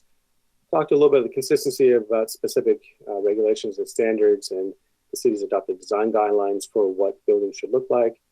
Note the lighting plan and show how that photometrics is appropriate for the site, and then again discuss a little bit further the environmental review that's been conducted for this project. So as I alluded to, this project is consistent with the adopted goals and policies of the city's housing element. It provides 100% lower income households, which is consistent with policy 3.1, as well as policies 3.2 and 3.4, in that this would provide high quality rental housing for low income households, as well as it's taking advantage of not only the affordable housing ordinance, but density bonus ordinance as a way to provide affordable units for the community. In terms of how it's compatible, this is currently an existing residential neighborhood that they're providing infill housing, as well as providing replacements to Encompass's current services that they provide in one of the properties. So they're a continuation of that valuable service to the community, and they can speak to their operations that they've been there for many years. The new buildings and landscape would help improve the site. It's, as I'll touch on in a moment, it's consistent with design guidelines that the city has established, and that there's easy connections to existing utilities. They're right along the existing street. And of course, the project avoids any impacts to the stream environment that cuts through the middle of the site at the bottom of the hill. The project conforms with all zoning regulations for the RM2 zoning district, with approval of the requested modifications and concessions. And those include the following, and I just list them out here just for ease of reference. There's a series of 7 modifications and concessions I requested, and those include specifically a front yard setback of 12 feet instead of 15 for the Encompass inpatient residential building, a front yard setback of 10 feet, again, instead of 15 for Midtown building number 6 in lieu of 15, a rear yard setback of 5 instead of 10 for Midtown building number 3, a building height of 48 feet instead of 40 feet for Midtown's building number 5, reducing the minimum net land area so as to allow the density that's being requested per density bonus law.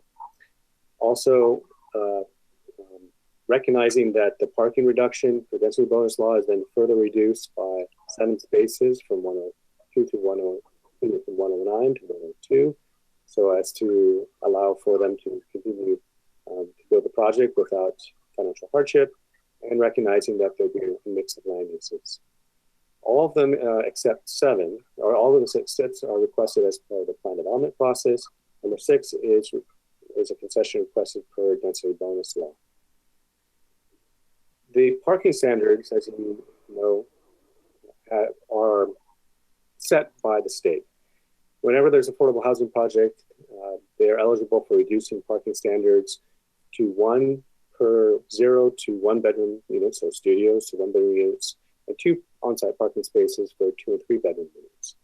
And as shown in the table here and provided in the staff report, that modified parking standard requires a minimum of 109 spaces, whereas what's being provided is 102.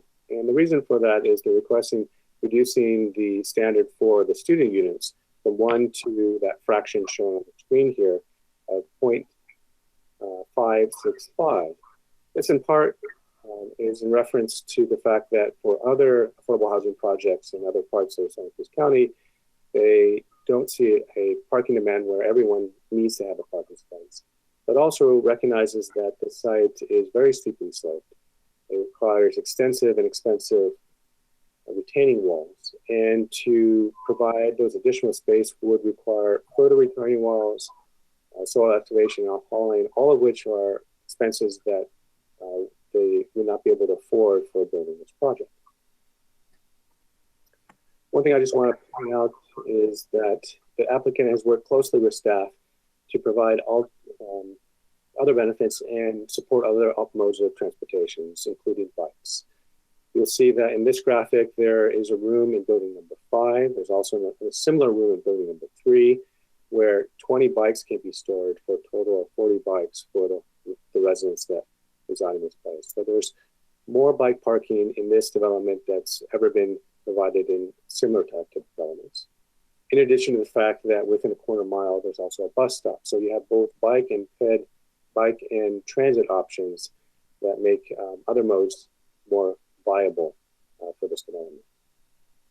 The project is also consistent with the city's residential design guidelines, which call for well-composed, balanced, and articulated buildings. And you can see here that not only is it harmonious, but they've done things to move the massing of the walls by recessing it and changing the roof planes to help break it up.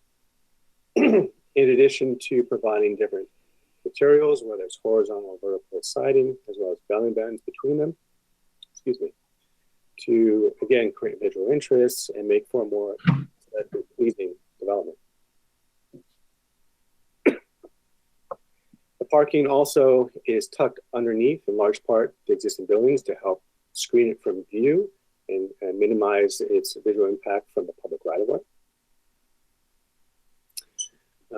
The building 3 that I spoke to before, which is within 5 feet of the property line next to the mobile home park, again, to help reduce the massing, they've stepped it back when you get to the 3rd floor so as not to feel too imposing on the adjoining property. There's a number of other amenities to the site in terms of common open spaces and activities that the residents can enjoy. So, for instance, there's everything from play structures to lawn areas to courtyards that residents can enjoy for their use. So, highlighted here is the raised community beds and play structure. So you can imagine young and old being able to use the same spaces and enjoy being together.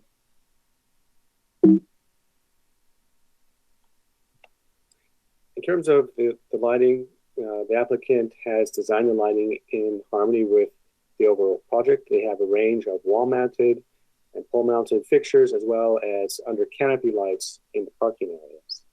And altogether, what the photometric plan shows is that it provides an appropriate amount of light for the parking areas and drive aisles. So the highest light intensities, of course, in the carports where you want it to be able to see clearly, but a nice even distribution of light through the drive aisles and surface parking areas that then diminish to very low levels as you get to the property boundaries and public right-of-way, as well as the open space areas, so as not to create a glare nuisance or spillover for those other light-sensitive areas. In terms of environmental review, this project is not eligible for a categorical exemption in large part because of the biological resources that cut through the middle of the site. And so an initial study has been prepared to evaluate any and all potential impacts, including biological resources. And that has informed the preparation of what's called a mitigating negative declarations. There were a few impacts that were identified but can be mitigated. And those are then incorporated in the MMRP, which is part of the resolution for the SEQA document that you'll be taking action on. There's a brief presentation that I'll turn over to the environmental consultants. They're called MIG.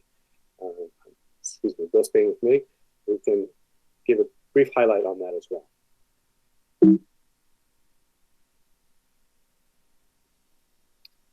The challenges of doing things online. Sorry about that. Other thing I want to highlight is while traffic was not found to be a significant impact because the relatively low levels of traffic generated by the project, there was a concern about traffic safety at the intersection of Marin and Auto Center Drive. As I'm sure many of you know, it's a fairly dangerous intersection. The sight lines are challenging. People tend to drive quickly through that intersection. And so one of the things we identified is even with a small contribution of traffic to that, we wanted to enhance and improve the safety of that intersection by introducing the travel lanes to come up, when they come up to be able to turn left or right, that they're coming more perpendicular to the intersection. You'll have clear sight lines by having red curbing, in addition to providing some displays and signage here and here for the people to look out for oncoming traffic. And then as far as traffic turning into Marine Street, you can see the idea here is to deflect it by the striping where they would have to slow down before coming onto Marine Street. These things were designed by traffic engineers, again, with the objective of trying to make this intersection safer. There's been a range of public comment that's come in so far, everyone from groups such as the Santa Cruz Community Health and Dientes Community Dental, both of whom endorsed the project, as well as a representative of the Monterey Bay Economic Partnership, Housing Program Assistance Associate, also in support. A former California Rural Legal Assistant Director wrote in support, and that came in just in the last couple of days.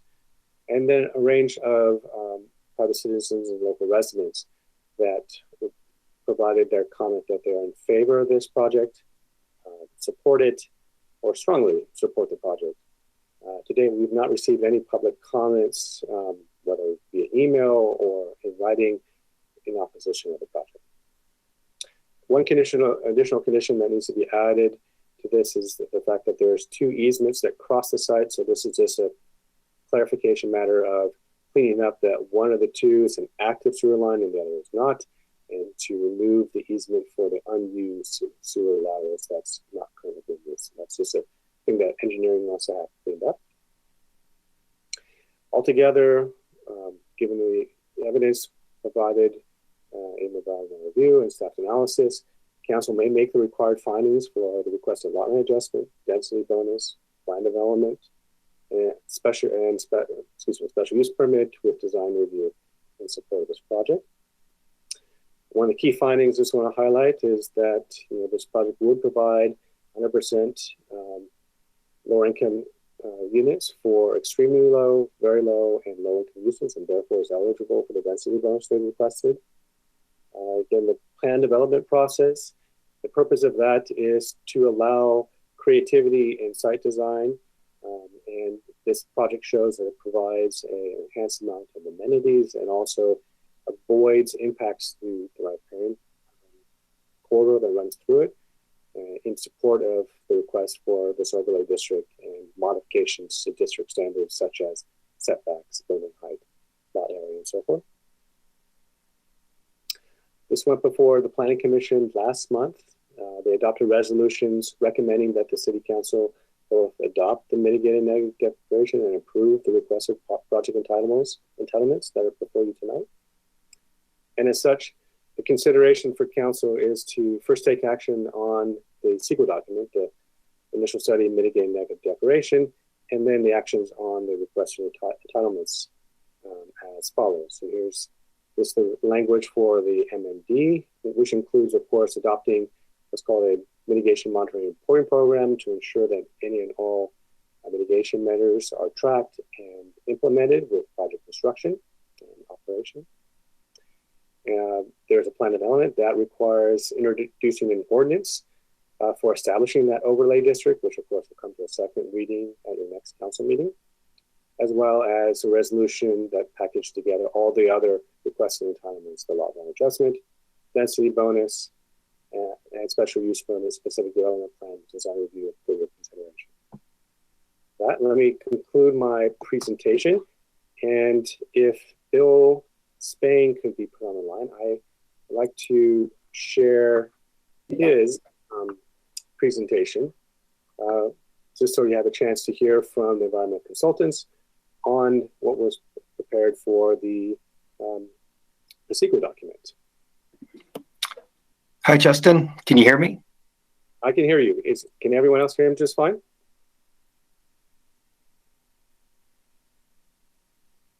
I'll assume that's a yes, but I hope so too. There we go. All right, so could you make it so the presentation's up, Justin? Let's see. Did I undo that by accident? Let's see. Let me try that again. Here we go. Aha. Okay. Hi, everybody. Hello to the mayor and council members. I'm Bill Spain. I'm from MIG, and I'm the project manager for the CEQA review for this project. Next slide, please, Justin. So I'm going to go over a few items fairly quickly today, briefly talk a little bit about CEQA. Justin already talked about what an ISM&D is, a mitigated negative declaration, but I'll briefly go over that and then talk briefly about the CEQA process and then our findings as they relate to CEQA. Just as a heads up, if you reviewed the CEQA documents, you've noticed that there was a marked up version. And that just reflects some small changes that were made after we went through public review. All of these changes did not result in new significant environmental impacts. So but it's just to note some of the updates to the project and how they relate. Next slide, please. So generally, the role of CEQA is to inform all of you, decision makers and the public about the process and what are the potential impacts of a project. We analyze these impacts, and what we do with this is we develop mitigation strategies in cases where there are potential significant environmental impacts. And for an MND, a mitigated negative declaration, any potential significant environmental impact, we have to develop a measure to address that. And I'll give you an example in a moment. Next slide, please. Oh, I've already addressed this already, but generally, the review involves a 30-day public review period, and we completed this review at the early part of the year. The document was updated after this review, and Since then, we reprinted the updated version and we presented the M&D to the Planning Commission last month. Next slide, please. So I'm not going to read out all these topics, but there's about 20 different environmental topics that we have to address in the document. And for the most part, most of these items, there was less than significant impacts or no impacts.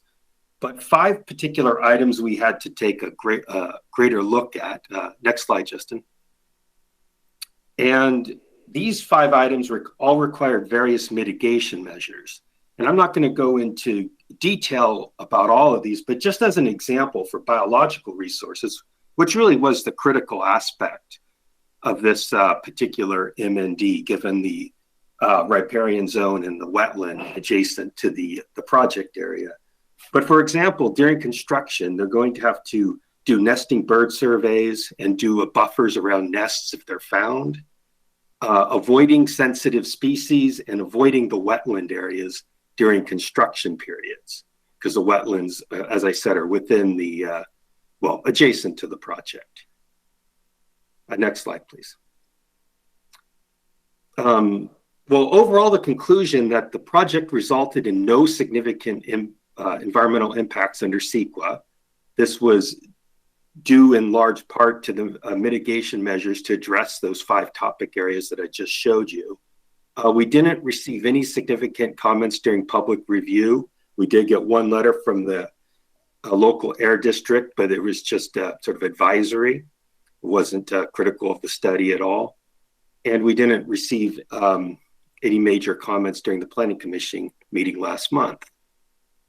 So I'm after Justin's presentation, or now, I'm happy to take questions from the council or anyone. So next slide. For now, I think the applicant would also like to give a brief presentation for council too, and then any clarifications could follow thereafter. Okay, I'll stay online. Okay. Thanks. Okay. All right. Hi, everyone. This is Ashley Schweikart. I'm the project manager for Mid-Penn Housing. We are part of an applicant duo with Encompass Community Services, and we're really excited to be in front of you hearing this mixed-use development proposal. I'm going to be joined in this presentation by Joanna Carmen, the director of Mid-Penn's Watsonville Development Office, as well as Christine Sippel, the director of Partnerships and Impact for Encompass. Try to keep this brief. Tonight's hearing is the culmination of 3 years of hard work by our design team, our partners and consultants. So we're really excited to be here. And I'll first turn it over to Joanna to talk briefly about Mid-Penn as an organization and the local need that exists for affordable housing in this community. Then Christine will get into the introductions of Encompass as an organization. And then I'll come back to try to briefly talk about the specifics of Mid-Penn as a project. So next slide. Great. Thank you, Ashley. Good evening, council members, city manager, staff, and community members. As Ashley mentioned, Joanna Carmen, Director of Housing for the Mid-Penn, or the Watsonville office for Mid-Penn Housing. I did want to take just a second to reiterate my thanks to all of the city staff and their teams that have worked so hard on this project with us over the last few years, especially Justin Meeks, Carlos Landaveri, and Susie Merriam. So Mid-Penn is a nonprofit affordable housing developer with 50 years of experience providing safe, affordable housing of high quality to those in need. Mid-Penn was founded in San Mateo County by a group of community leaders concerned over the lack of affordable housing in the Bay Area. Since that time, Mid-Penn has developed or preserved over 8,900 affordable homes across 11 Northern California counties. Not only does Mid-Penn build and rehab for high quality housing, but we build with the intention of long-term ownership as well as management through our own property management company. In addition, we prioritize resident services in all of our community, investing $7.3 million annually in resident services and partnering with over 200 service providers. Next slide. So of Mid-Penn's portfolio of 100 plus properties, we have 11 properties here in Santa Cruz County. Specifically, the current slide shows a snapshot of the current and future planned MidPenn properties in and around Watsonville. There are 7 existing properties ranging from new construction, redevelopment, and rehabilitation projects with a total of almost 500 apartment homes for low-income families. We have 2 additional new construction projects currently in our pipeline, one we are here for today.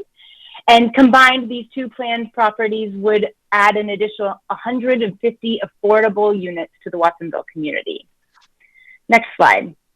So this slide, I think, is our most recent project, and I believe a project you will all likely recognize. It's Pippin Orchards Apartments on Atkinson Lane, a 46-unit development. Before the team delves into the details and on our proposed project we have before you today, I did want to take a second to highlight the incredible need for affordable housing that we are seeing in our communities. And I believe that Pippin Orchards opening is a quintessential example of this. The project was completed at the end of 2018 and received over 3,300 applications for 46 units. And of the 14 units, there are 14 units of the 46 total units, which MidPenn, as opposed to the Housing Authority, manages the wait list. And this wait list, again, 14 units, has almost 3,000 applicants on the wait list. This is a clear example of how much more work we still have to do to combat the housing crisis, and I hope you will support us in moving forward with the project we are presenting to you today. So with that, I'm happy to turn it over to our longstanding partner, Christine Sipple with Encompass Community Services. Hi, thank you for hanging in there with us. What a job you guys have. This is such a late evening. Thank you for hanging in there. I just wanted to share a little bit about Encompass. Encompass Community Services was founded as a small community counseling program in 1973. And it's grown and evolved over its 47 years to become the largest behavioral health and social services nonprofit in Santa Cruz County. We work across programs that focus on social determinants of health and wellness. We believe that health is much more than something we get at the doctor's office. It really and truly starts in our families, in our schools, our workplaces, and in our neighborhoods. And our programs address the challenges that people in our community face and the conditions in which they live so that everybody has the benefit of a long, healthy life. Our vision is that the benefit of good health is equally accessible to all members of our community. And the new recovery campus that we've designed and proposed for the Miles Lane project is closely aligned with some of our most important values, and that includes treating everyone with dignity and respect. We believe that providing a state-of-the-art, beautiful and welcoming and healing space is a really important way of treating everyone with dignity and respect. And we want our spaces to tell each community member that they matter, that we believe in them, and that we know they can heal. The other issue with substance use disorder treatment programs and substance use and mental health issues in general is that people face still a great deal of stigma, and having spaces that are beautiful and that are not run down and speak to the people who are seeking those services is really an important way of combating stigma. And finally, the value that we hold for cultivating human potential and creating opportunity is a really important one that we'll be addressing through the improvement of the facilities for our substance use treatment programs in the campus that we're proposing. Next slide. Encompass, just briefly, is organized into 3 service areas. We have over 46 distinct programs, small and large, that are located in sites throughout the county. We serve over 6,000 individuals, adults, youth, and families every year. And in Watsonville, in addition to the Si Se Puede residential treatment program and the Alto outpatient programs that have been around since 1991, our youth services counseling programs are located in community and in schools, and our Encompass Head Start and Early Head Start programs are offered in 14 classrooms and home visiting throughout the city, serving 400 children in Watsonville every day. Encompass employs 460 people, and we rely on our strong partnerships in the community. I'd like to introduce Ashley Schweikert, project manager with MidPenn, who will now walk you through our project. Thanks, Christine. So I'm going to try to get through a couple slides pretty quickly here. This slide, I will just say, you can see how this is an infill development right next to Freedom Boulevard. And so really wanting to call out right here how important this site is for being connected to a variety of amenities along Freedom Boulevard, including transit, major employers, the Watsonville Health Center, the shopping center. It's really ideally located for both affordable housing and health services. Additionally, with half a mile is Hyde Elementary and Cesar Chavez Middle School, so a great place for families with kids. Next slide. And I'm going to go ahead and skip the timeline slide. If anyone wants any background on that, we can talk about that in the Q&A session. Next slide.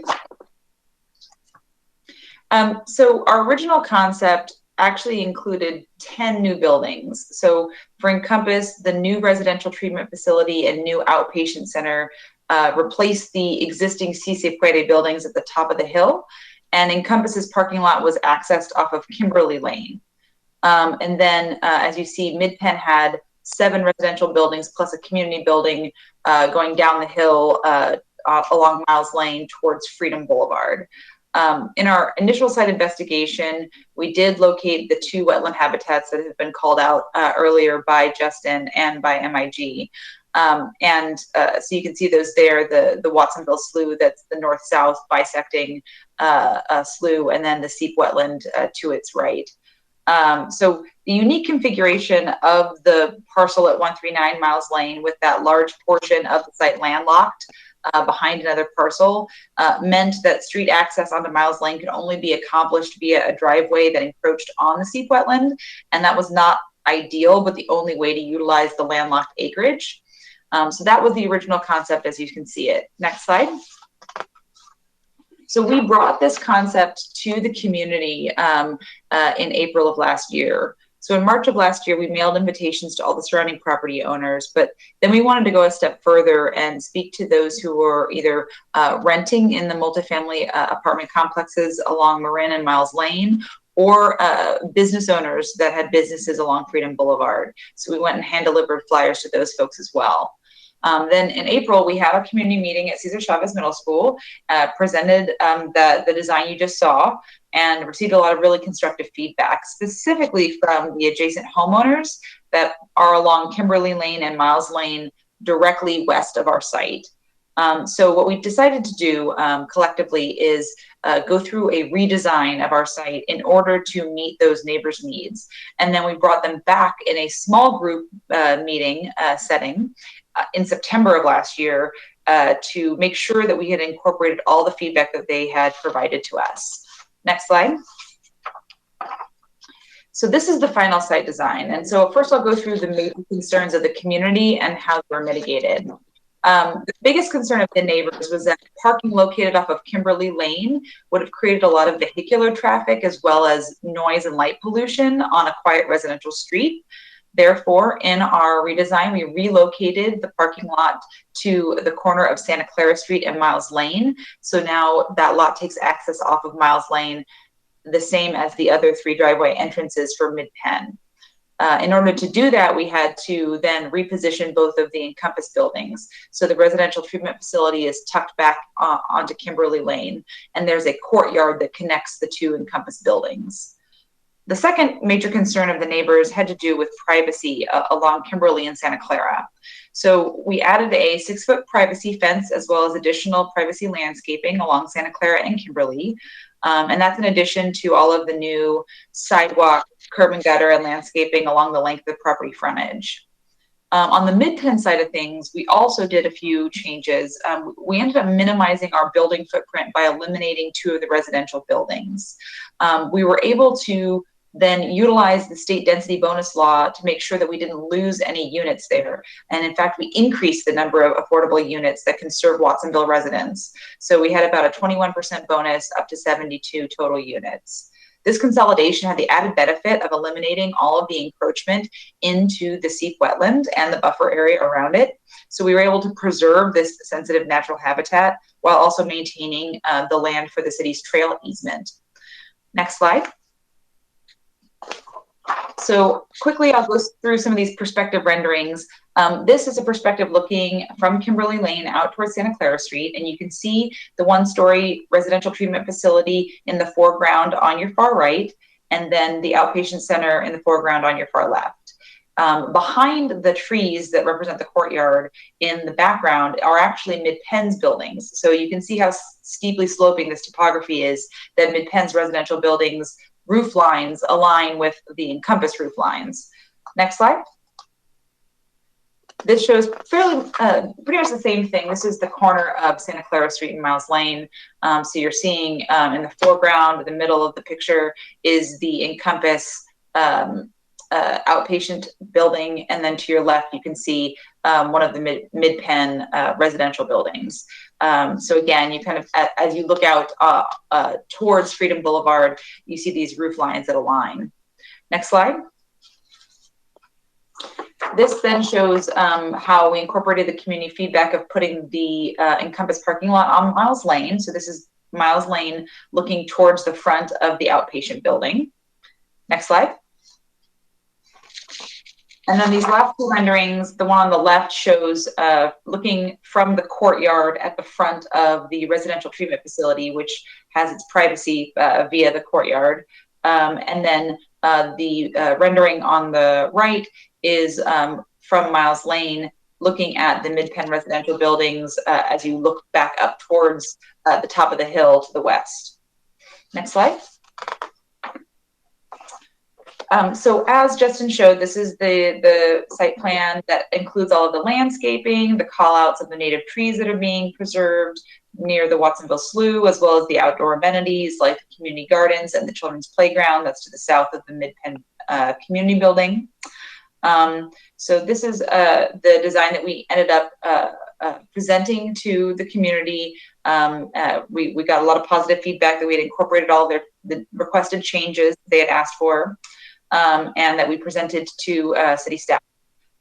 So next, I'm going to pass it back to Christine to briefly summarize the suite of services that Encompass is now able to provide at this new Community Recovery Center. Thanks, Ashley. So the most exciting thing about this design for us is the chance to create a campus that has both residential and outpatient services on the same site, so that as people from the community begin residential treatment, if it's determined that's the level of care that they need to begin at, they gain familiarity with the location and rapport and confidence with the staff and the site, and then they can more easily continue their outpatient services care and follow-up and recovery support. Also, the creation of the space with outpatient and the space in between and the patios allows for a more family-friendly environment, and we have more spaces for family counseling so that it's truly a community integrated sense on the campus. Also, where the residential program is increasing bed capacity from 23 to 30 for about a 30% increase in capacity.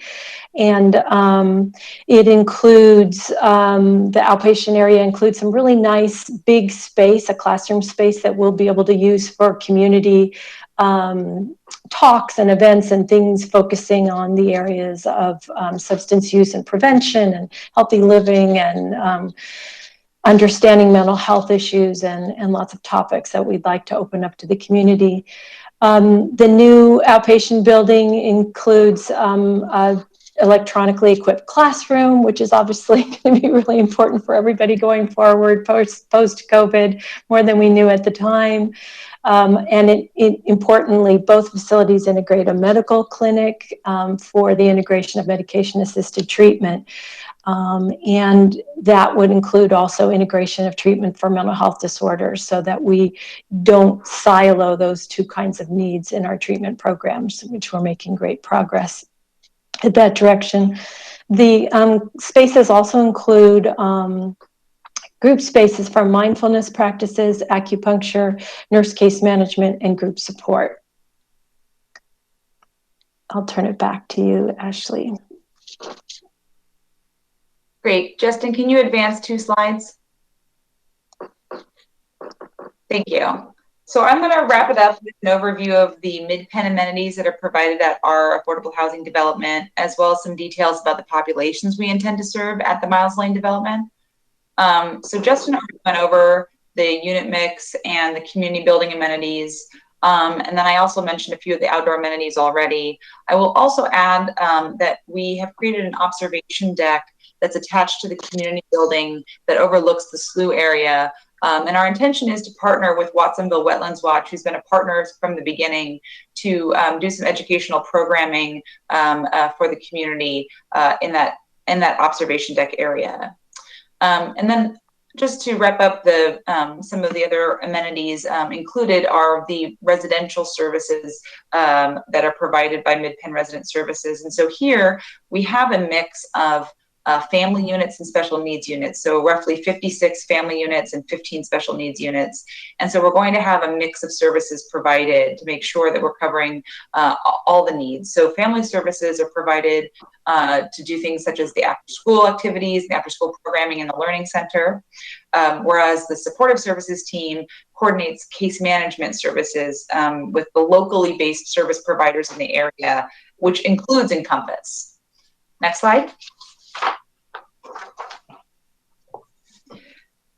So just a quick overview of who's eligible for the housing. So, you know, the unit mix breakdown is listed there. And then the second table is the HUD published maximum 2020 incomes for the county.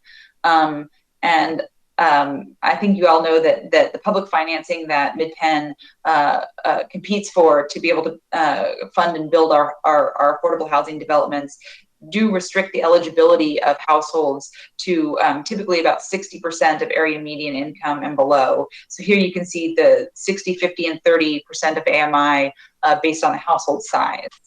And those are the maximum incomes that we're looking at right now. And then the last table is, you know, depending on your household size, what the anticipated rent ranges would be based on the unit size. So that is a quick rundown of some of the financial eligibility for housing at the Miles Lane development. Next. So with that, we'll wrap it up and take questions. Thank you so much for hearing our development proposal. We hope we've given you a quick rundown of how we're expanding access to high quality health and wellness services, how we are benefiting the community by redeveloping an infill site close to so many local amenities, and increasing the supply of affordable housing for families and special needs in Watsonville. So thank you.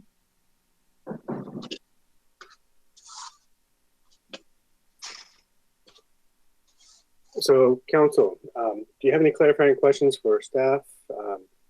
Okay, I started to speak, but I forgot I was muted.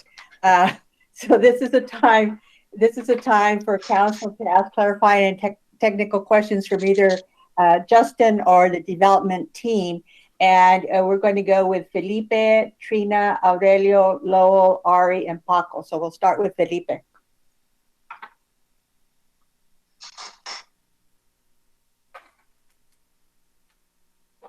So in terms of the open space, it's not like park space, it's just open space. Is there any type of space for kids, anything like that? Yeah, there's a lawn area that's attached to the observation deck that Ashley spoke to, and then there's the play structure for little kids. So those are really the open space areas for kids to use and play. The other open space areas are more for passive recreation or quiet contemplation, seating areas and so forth. But there's not large play fields as part of it. Are residents able to put in that open area sort of the raised community gardens if they wish to? Well, there's already raised gardens that are part of the project plans, and that's right next to the play structure for the little kids. So you can imagine young and old being able to be in the same place.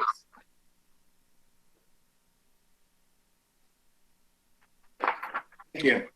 Okay, Trina? I'm lining my questions up here.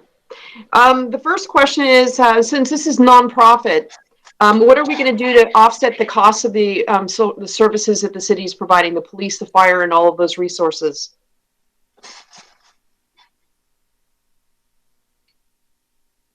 Sorry, is that a question for staff or the applicant? I'm just trying to understand. Well, whoever's going to, be the end game here. I mean, we have police and we have fire. Our property taxes pay for those services into the general fund. This is a nonprofit project, and those services will still need to be provided. So how do we offset the cost for the services provided when we don't have the tax revenue to do so? There's development impact fees that you have to pay for, and part of that is for parks and police services. So that would be the one they would pay for. Are we going to, solar's going to be required on this one, and are we going to do the EV stations, and can this go an all electric project? Well, the interesting It's late. I'm trying to get these done. Sorry. That's okay. The interesting wrinkle about apartment cell complexes, it falls under the building code under commercial, and unlike single family housing, which falls under the residential code, under the commercial code, there's not requirements for solar at this point. And so that's something that they may elect, but it's not a building code requirement at present. So we have 72 units, but they're not considered housing.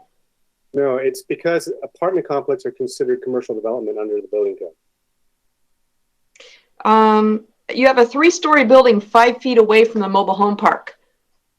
You don't really have too much on the visualization of what that impact is. Are there going to be flags or something up so that the mobile home park could have a better feel for what the construction is that's going to be 5 feet away from them? Today, I'm not sure if the city is ever required to have flags put up for any construction. Obviously, they'll see it when it goes up. But you'll see that in the elevation, it steps up and then back as you get to the 3 stories, so as not to come all the way up to 3 stories right along 5 feet from the property line. So it helps to preserve light and air. And I'm sure others have questions, and I'm exhausted at this point, so I don't know how much more energy I've got here. We have 2 streets parallel that you can't make left turns on. The concern we have is about safety if there's ever an emergency that's down there. You can't make a left off of Miles onto Freedom Boulevard. And I would like better signage around that so that we could make sure people visualize the sign of no left turn, because people are still making left turns on Marin, from Marin onto Freedom Boulevard. And that's a safety component, especially as we're adding more traffic to those areas. Can we ensure that we have better, maybe bolder signage on that to really focus on where the traffic from that neighborhood is going to be going and using? I'd be happy to pass how it works in terms of whether or not there's additional signage that they could add. There is a no left turn sign leading up to that intersection, and perhaps they could do something differently.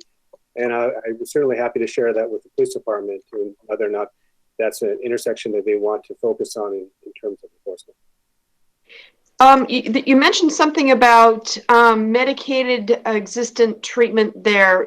People dropping in for medication. Is this like a methadone situation, or what kind of treatment would people be dropping in for medication? So it's not a drop-in situation. It's integrated aspect of treatment, and so that individuals who are, for example, in the residential treatment program, are being treated for a primary diagnosis of opioid use disorder.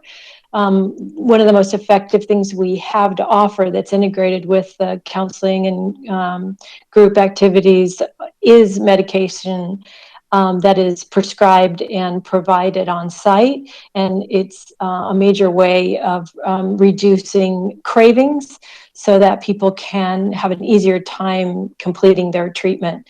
And we're also offering that. We're integrating that treatment for opioid use disorder at each of our residential and outpatient treatment programs. But it does require... It does require, what we're really happy with in this design is having a fully equipped medical exam room, because it does require, when you're prescribing treatment for that, you need to have a much more complete idea of the medical issues that the person that's being cared for has on board, and how to integrate those things. But is methadone that treatment? I don't know. No, methadone. Yeah, no, methadone is only prescribed in methadone clinics, and there is one operated by Janus in the area, but this is not methadone. Methadone is a substitute opioid medication, which is why when we talked this about the isn't opioids. that. Yeah, different.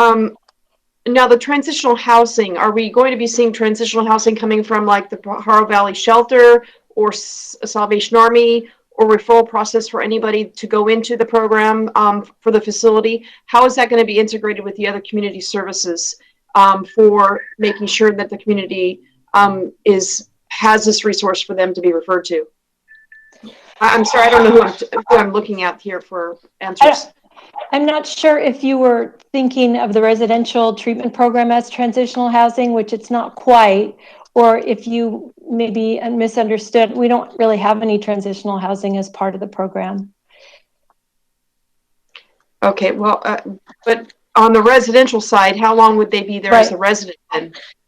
So what happens throughout all of our substance use disorder treatment programs in the county now is that each person is assessed for what level of care treatment they need, and those who are assessed, it's if you have the most severe or acute substance use symptoms, then you're referred into residential treatment programs, and people have the option to choose ours. They could choose other treatment residential programs as well.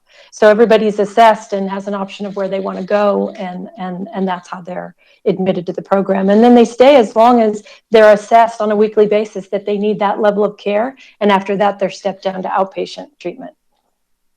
Okay, thank you. Mm-hmm. Thank you, Trina. We'll continue with Aurelio.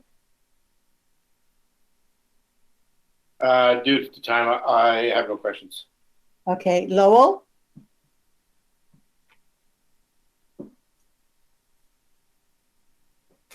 Oh, muted. You're on mute, Lowell. You need to unmute yourself. What's that? Okay. Can you hear me now? Yeah.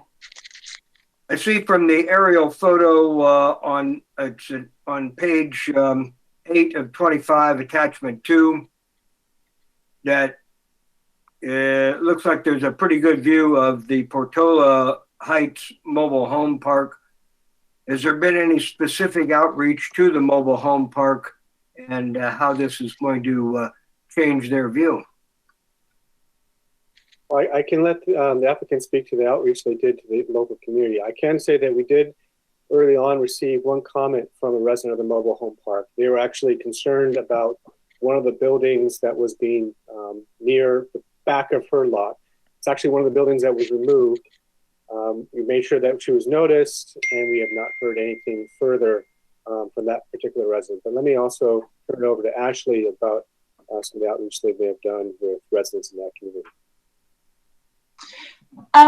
So I can say that we did, as part of our community outreach for the community meeting that occurred April of last year, that was part of the door-to-door flyering. So we did provide flyers to the community in that mobile home park.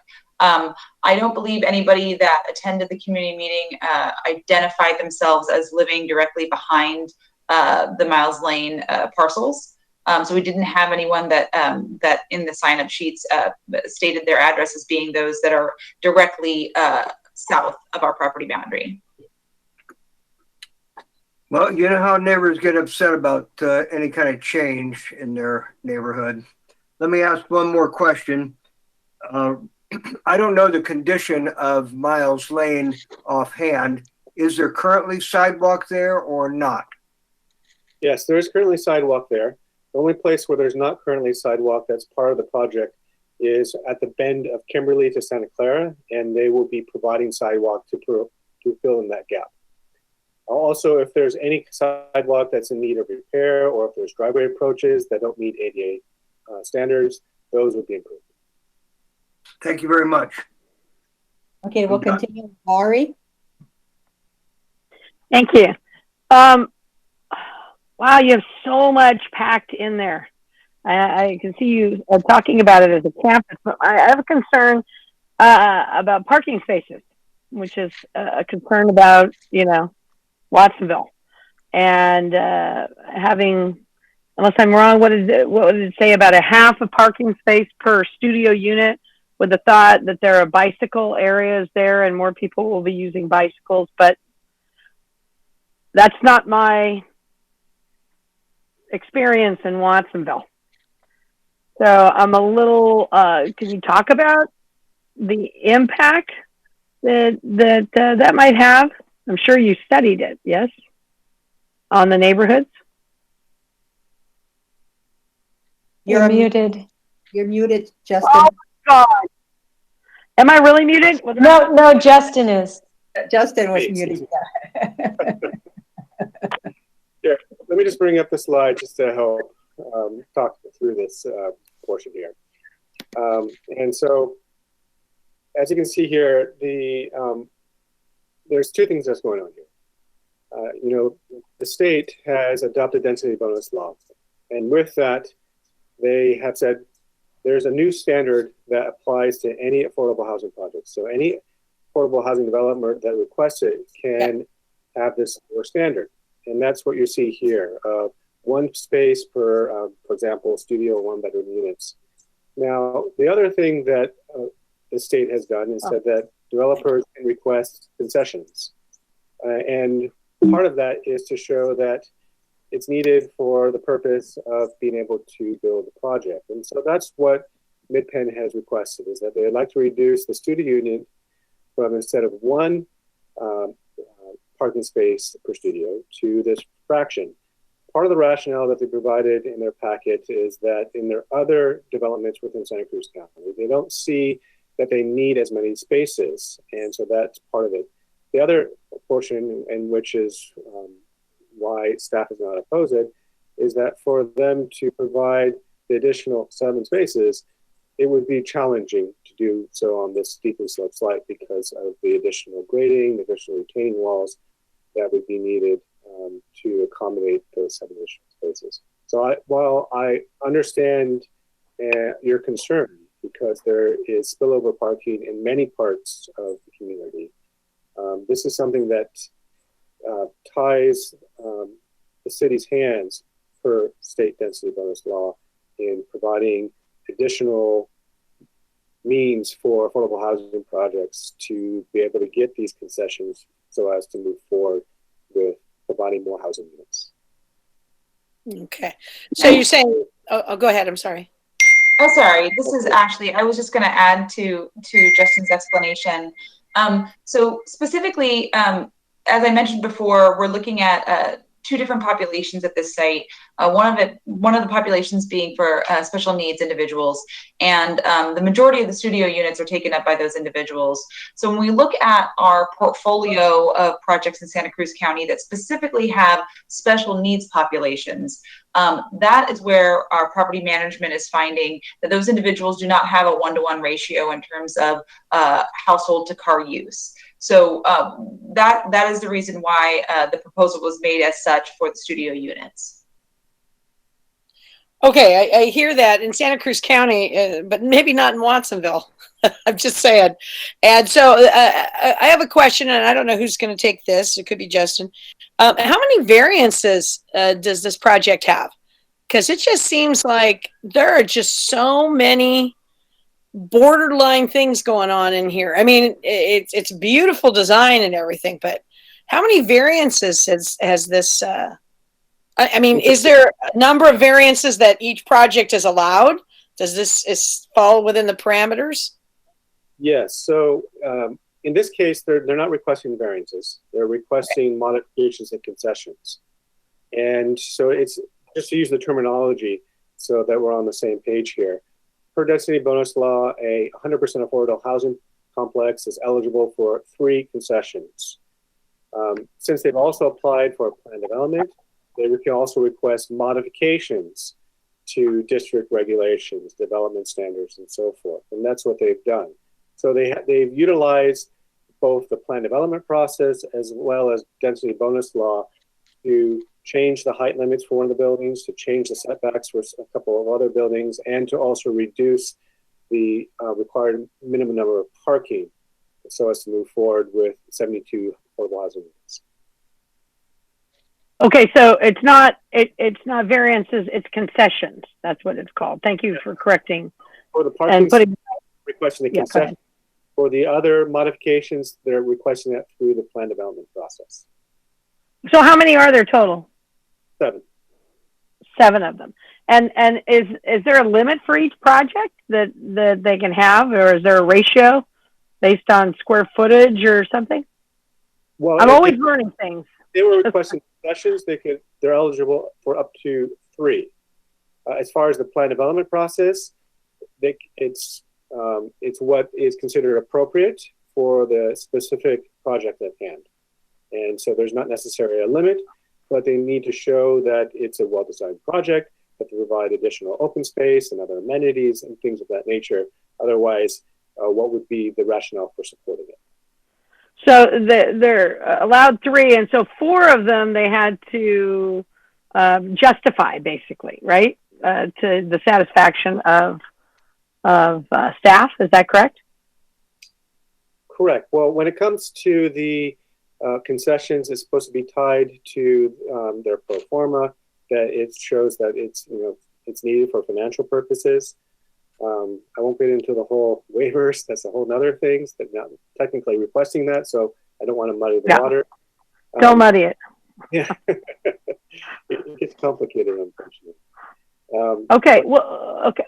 I'm just curious because and learning about it. Once again, it's a beautiful campus and it's beautiful. It just seems to be so much in such a small, relatively small area that that's concerning for me. That's all. Thank you. Okay. We'll move on now to Paco. Thank you, Mayor. I apologize if I missed this, but for Mid-Penn, for the affordable housing units, how do you go about choosing the people that will eventually live there? Do you have a waiting list, or do you? How does that process work? Sure. This is Ashley. So the way that our property management operates is that there is a resident selection criteria that is created before the leasing process starts. And that resident selection criteria is based on the various regulatory agreements that we enter into for the public financing sources that we have. So, for example, a county live-work preference was something that was added to the regulatory agreement for the city loan. So that is something that they're looking at. They're putting together this criteria before they do their marketing and outreach. So that is how the I guess parameters are set up to find folks who are eligible for housing. In terms of how we maintain wait lists, so we do maintain a wait list. So we do accept all of the applications that come into us, and then it's basically a lottery system. But I should also specify that this project, like many other Mid-Penn projects, does have project-based vouchers from the County Housing Authority in order to provide rental assistance. And the Housing Authority has its own waiting list. So for those units, there is a separate waiting list from Mid-Penn's.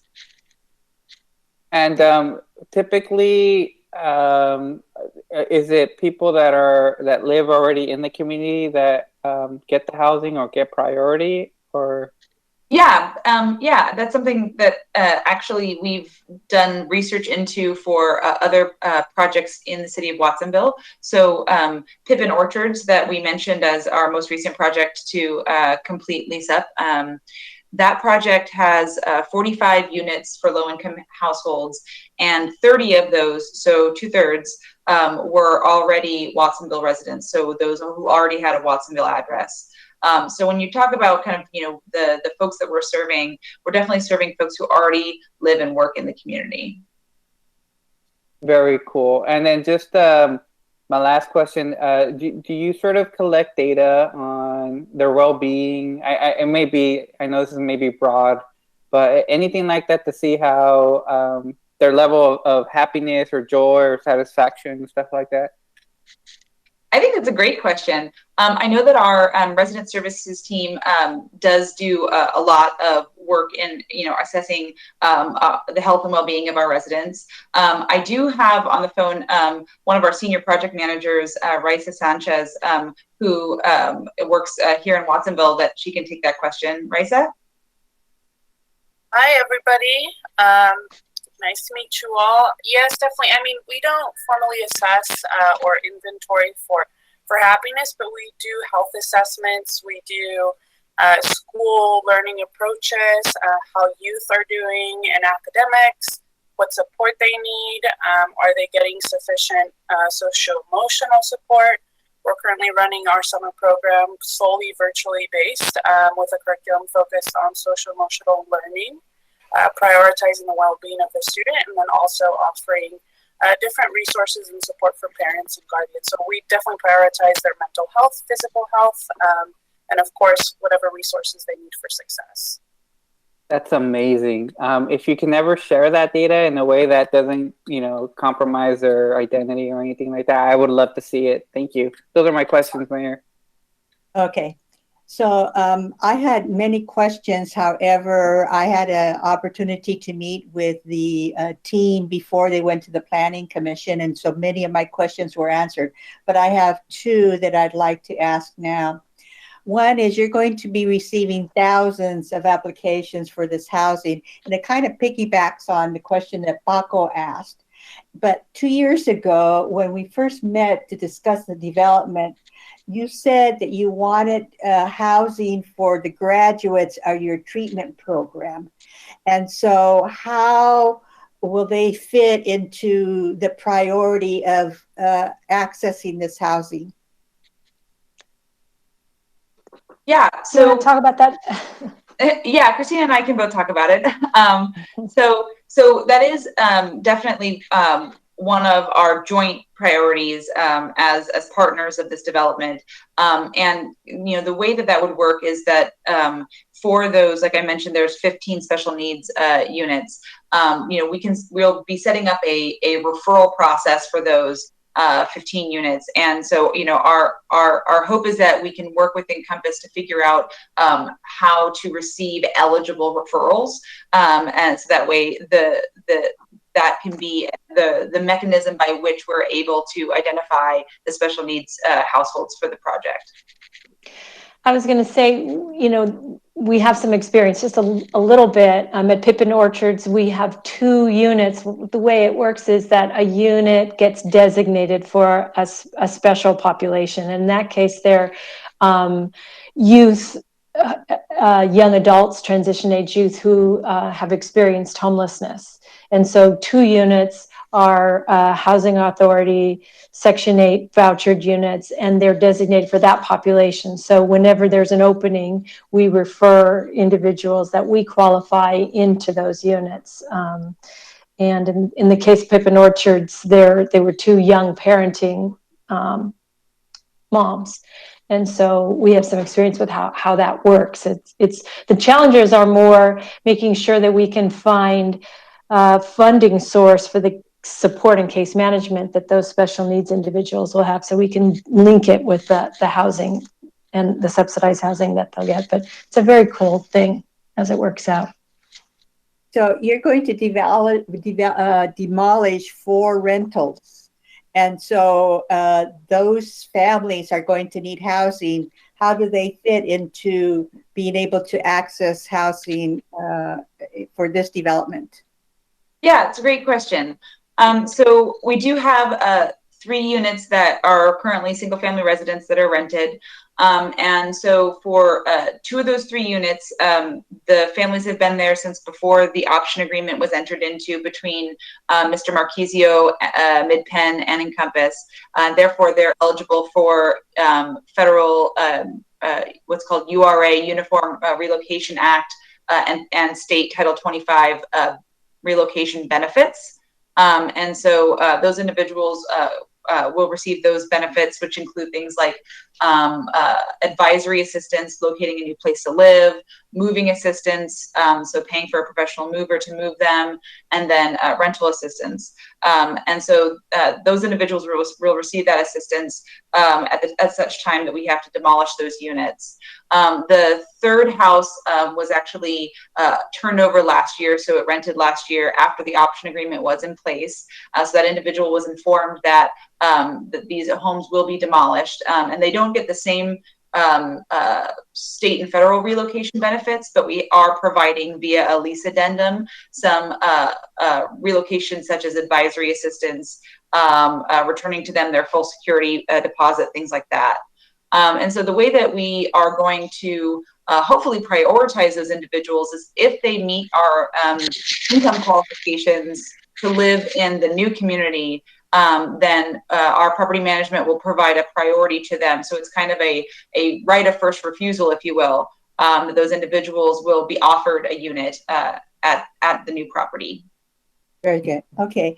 My last question, I think, goes to Christine, is I see you're going to replace the current residential substance abuse treatment facility, which is for men only, for a new facility. Will this new facility be just for men still? Yeah, our plan is to stick with the gender-specific programming. It's been very successful in the area, but we'll continue to evaluate, what the need is, and if there's a need for residential treatment that women aren't able to access. And there's nothing about the facility that would limit us in flexing that or changing that over time. Okay, good to hear that. Okay, so with that, this is a public hearing. So do we have anybody that would like to address the council? Erwin. 1 second, Mayor. Okay. Is there anyone on the public call that would wish to speak on this item? Please unmute your microphone now and introduce yourself.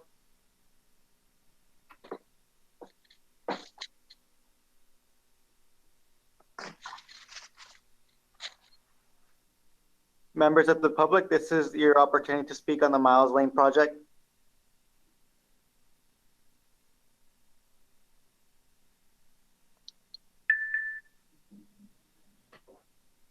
Mayor, I don't see anyone unmuting their microphone, and I didn't receive a response on the chat. Oh, okay. Do we have any emails, Beatriz? No. No emails. Okay. So I'm going to bring it back to the council. And Justin, can you tell us what action we have to take?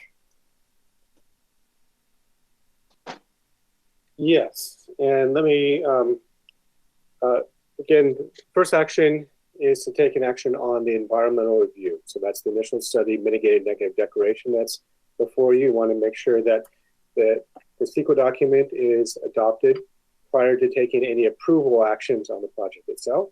So first I would recommend taking a motion on the CEQA document, and then you can do a combined motion on introducing the ordinance for adopting the plan development overlay district, as well as the other project approvals, including the lot line adjustment, density bonus, the special use permit with specific development plan, and design review. So if I'm understanding you correctly, we really need two motions? Correct. Correct. I could share my screen showing the first. Yeah. So I will entertain at this time anybody that'd like to make a motion, and this has to do with the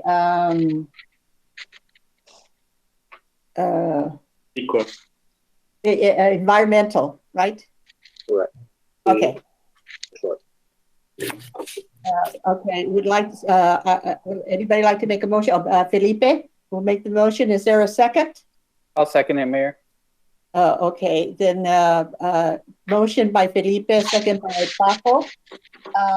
In terms of discussion, it's going to be Tina, Aurelio, Lowell, Ari, Paco, Felipe. So we'll start with Tina.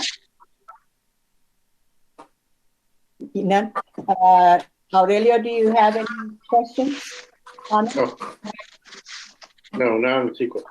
Okay, Lowell, do you have anything to share? Well, it is kind of environmentally related. You know, the proximity to the slough usually indicates very difficult soil conditions. And, you know, there are houses near the slough that have some issues. And I'm wondering if adequate soil investigation and design work accounts for the difficult soil conditions. Well, part of the project included a technical report, and as you noted, the project is set back tens of feet from the not only the riparian area but the edge of the riparian area, and then there is retaining walls before you create that level field for building the site. So that's all been reviewed by engineering staff, and it's up to their engineer to also make sure that it's structurally sound when it comes to constructing it. I'm not an engineer, so I don't look for those technical aspects, but my understanding is that it's appropriately designed and far enough away from, still given the soil to be able to withstand the fact that it's a challenging site to build.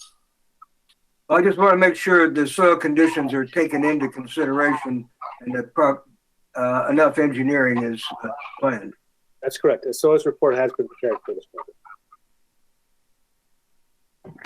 Are there any, okay, so we'll move over to Ari now. You're okay? I'm good, thank you. Yes, on this particular. Paco? I have nothing, Mayor. I just appreciate Councilman Hurst's comments. Great point. Thank you. Felipe? Nothing? And I just want to share, I know I saw in the minutes from the Planning Commission that the executive director of a Wetlands Watch was in support of this. And so there's been a lot of work done with them. And if they say it's okay, I'm going to say it's okay also. So with that, we'll have roll call. Carmen Gomez? Yes. Estrada? Yes. Aye. Gonzalez? Aye. Hernandez? Yes. Hurst? Yes. Parker? Yes. Garcia? Yes. Okay, the next motion has to do with approving rezoning and lot line adjustment, density bonus, special use permit. Somebody like to make a motion? Felipe? Okay. Can I have a Yes. So Justin said we can vote on this one? Combine them? I would defer to Beatrice, but my understanding is to take a motion to combine them. Yeah. Okay. Yeah. Okay. So we have a motion and a second by Aurelio. And so we'll have Aurelio, Lowell, Ari, Paco, Felipe, and then Trina. So Aurelio? Oh, well, I think this is a good project. I met with a Mid-Penn prior to this. That's why I really don't have any questions. It did really answer a lot of my questions and concerns about this project. I'm looking forward to it to be developed. We need more affordable housing. I know it doesn't bring property taxes to us, but we still need to look after our community overall. Thanks. Okay. Lowell, you have anything to share? Well, I'm lucky enough to have seen many a Mid-Penn project, and I know and have great confidence in their ability to construct them as well as operate them effectively. And so I'm enthused that this opportunity is coming to us.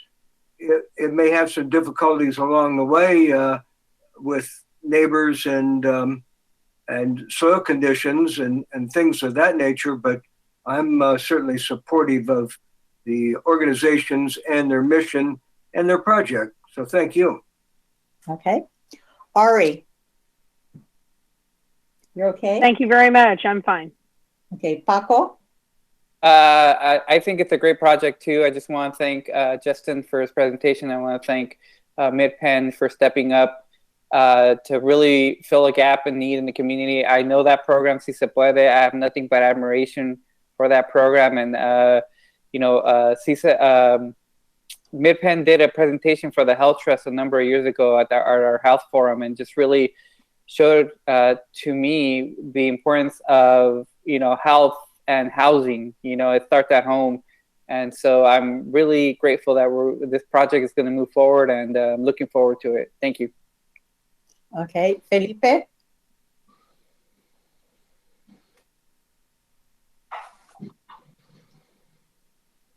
You know, I'm looking forward, you know, let's just move forward with this project. It's a great partnership between Encompass and Mid-Penn. I hope we have more projects like this in the near future. Okay, Trina? Yes, a couple concerns that I do have. I think that we've sort of addressed them. I just find that a lot of these density projects are sacrificing a lot of the community as well. You know, you're going from a 255,000 square foot regulated project and squeezing that down by 45%, so the density's there. I don't know that the neighbors are aware that you're going to need a 48-foot high building next to them. I'm concerned that we're not getting some of the neighbors to at least be acknowledged that this is what's going on. And with something with that kind of impact, I'd like to have a better visual on that one. There has been some concern about parking. I know that that's been addressed. I know that we're looking at probably the public system that's just up the street from that. You know, I know CISA Puedes, I've worked with them before on projects, and I know that everything's coming together with them fine with what they're providing our community with. I just have concerns with how many concessions and modifications this project has. Thank you, Trina. One of the things that I most appreciated, because I attended that April meeting that they had with the neighbors, and it was neighbors all around. And as a result of the input that those neighbors gave, this development went back and made lots and lots of changes to adhere to and to meet the needs of those neighbors. So I really, really appreciate that. So with that, we're ready for a roll call. Kaplan Gomez? No. Estrada? Aye. Gonzalez? Aye. Hernandez? Yes. Hurst? Yes. Parker? Yes. Garcia? Yes, motion passes. So with that, we're done with that item, and I had a conversation with our city manager, who has agreed to postpone C, which is consideration of an ordinance introduction to amend Chapter 2, penalty provisions of Title I, general provisions of the Watsonville Municipal Code, to authorize municipal airport director to issue citations. We're going to postpone that for our next meeting. So with that, we will continue on. We don't have any emergency items added to the agenda. Request for specific agenda items. Is there anybody that would like to request? Ari? Yeah, I'd like to put on a future agenda a discussion of cutting city council salaries by 50%. Okay. And I've already made that request, so that's going to be a second request on that. Okay. Paco? Thank you, Mayor. I was wondering if we could, if I could request a presentation from maybe the Strawberry Commission or somebody to teach us or educate us on how what the steps they're taking to making sure that farm workers are being protected and are being kept safe from COVID and the spread of COVID. Okay, thank you. Any other future items? Lowell? Well, Mayor, I'd like to request shorter meetings, 7.5 hours of go-to meeting is a little Dutch. Well, maybe if we didn't ask so many questions, that might help a little bit. Oh, we need to go to the Santa Cruz Council meetings and get okay. Names a 12-hour meeting. Okay, Ari, you had another? Yeah, I'd like to request, and it has to do with the boardwalk. I know that all these things are connected in some way, but we have a huge amount of our young people and not so young people who work at the boardwalk. And so I'd like to kind of like the state of affairs about how that's going to affect us, as well as the issues with COVID. You know, I agree with one of our speakers today that's really concerning, bringing in people from outside the county as tourism, and it's concerning. So I'd like to put that on an agenda, maybe under COVID, or a check-in to see how that would affect Watsonville. Thank you. Okay. Any other suggestions for future items? See none, I adjourn this meeting. Sweet dreams tonight, and we'll see you soon. Bye. Nice job, Rebecca. Thank you, Madam Mayor. Okay, you're welcome. Bye.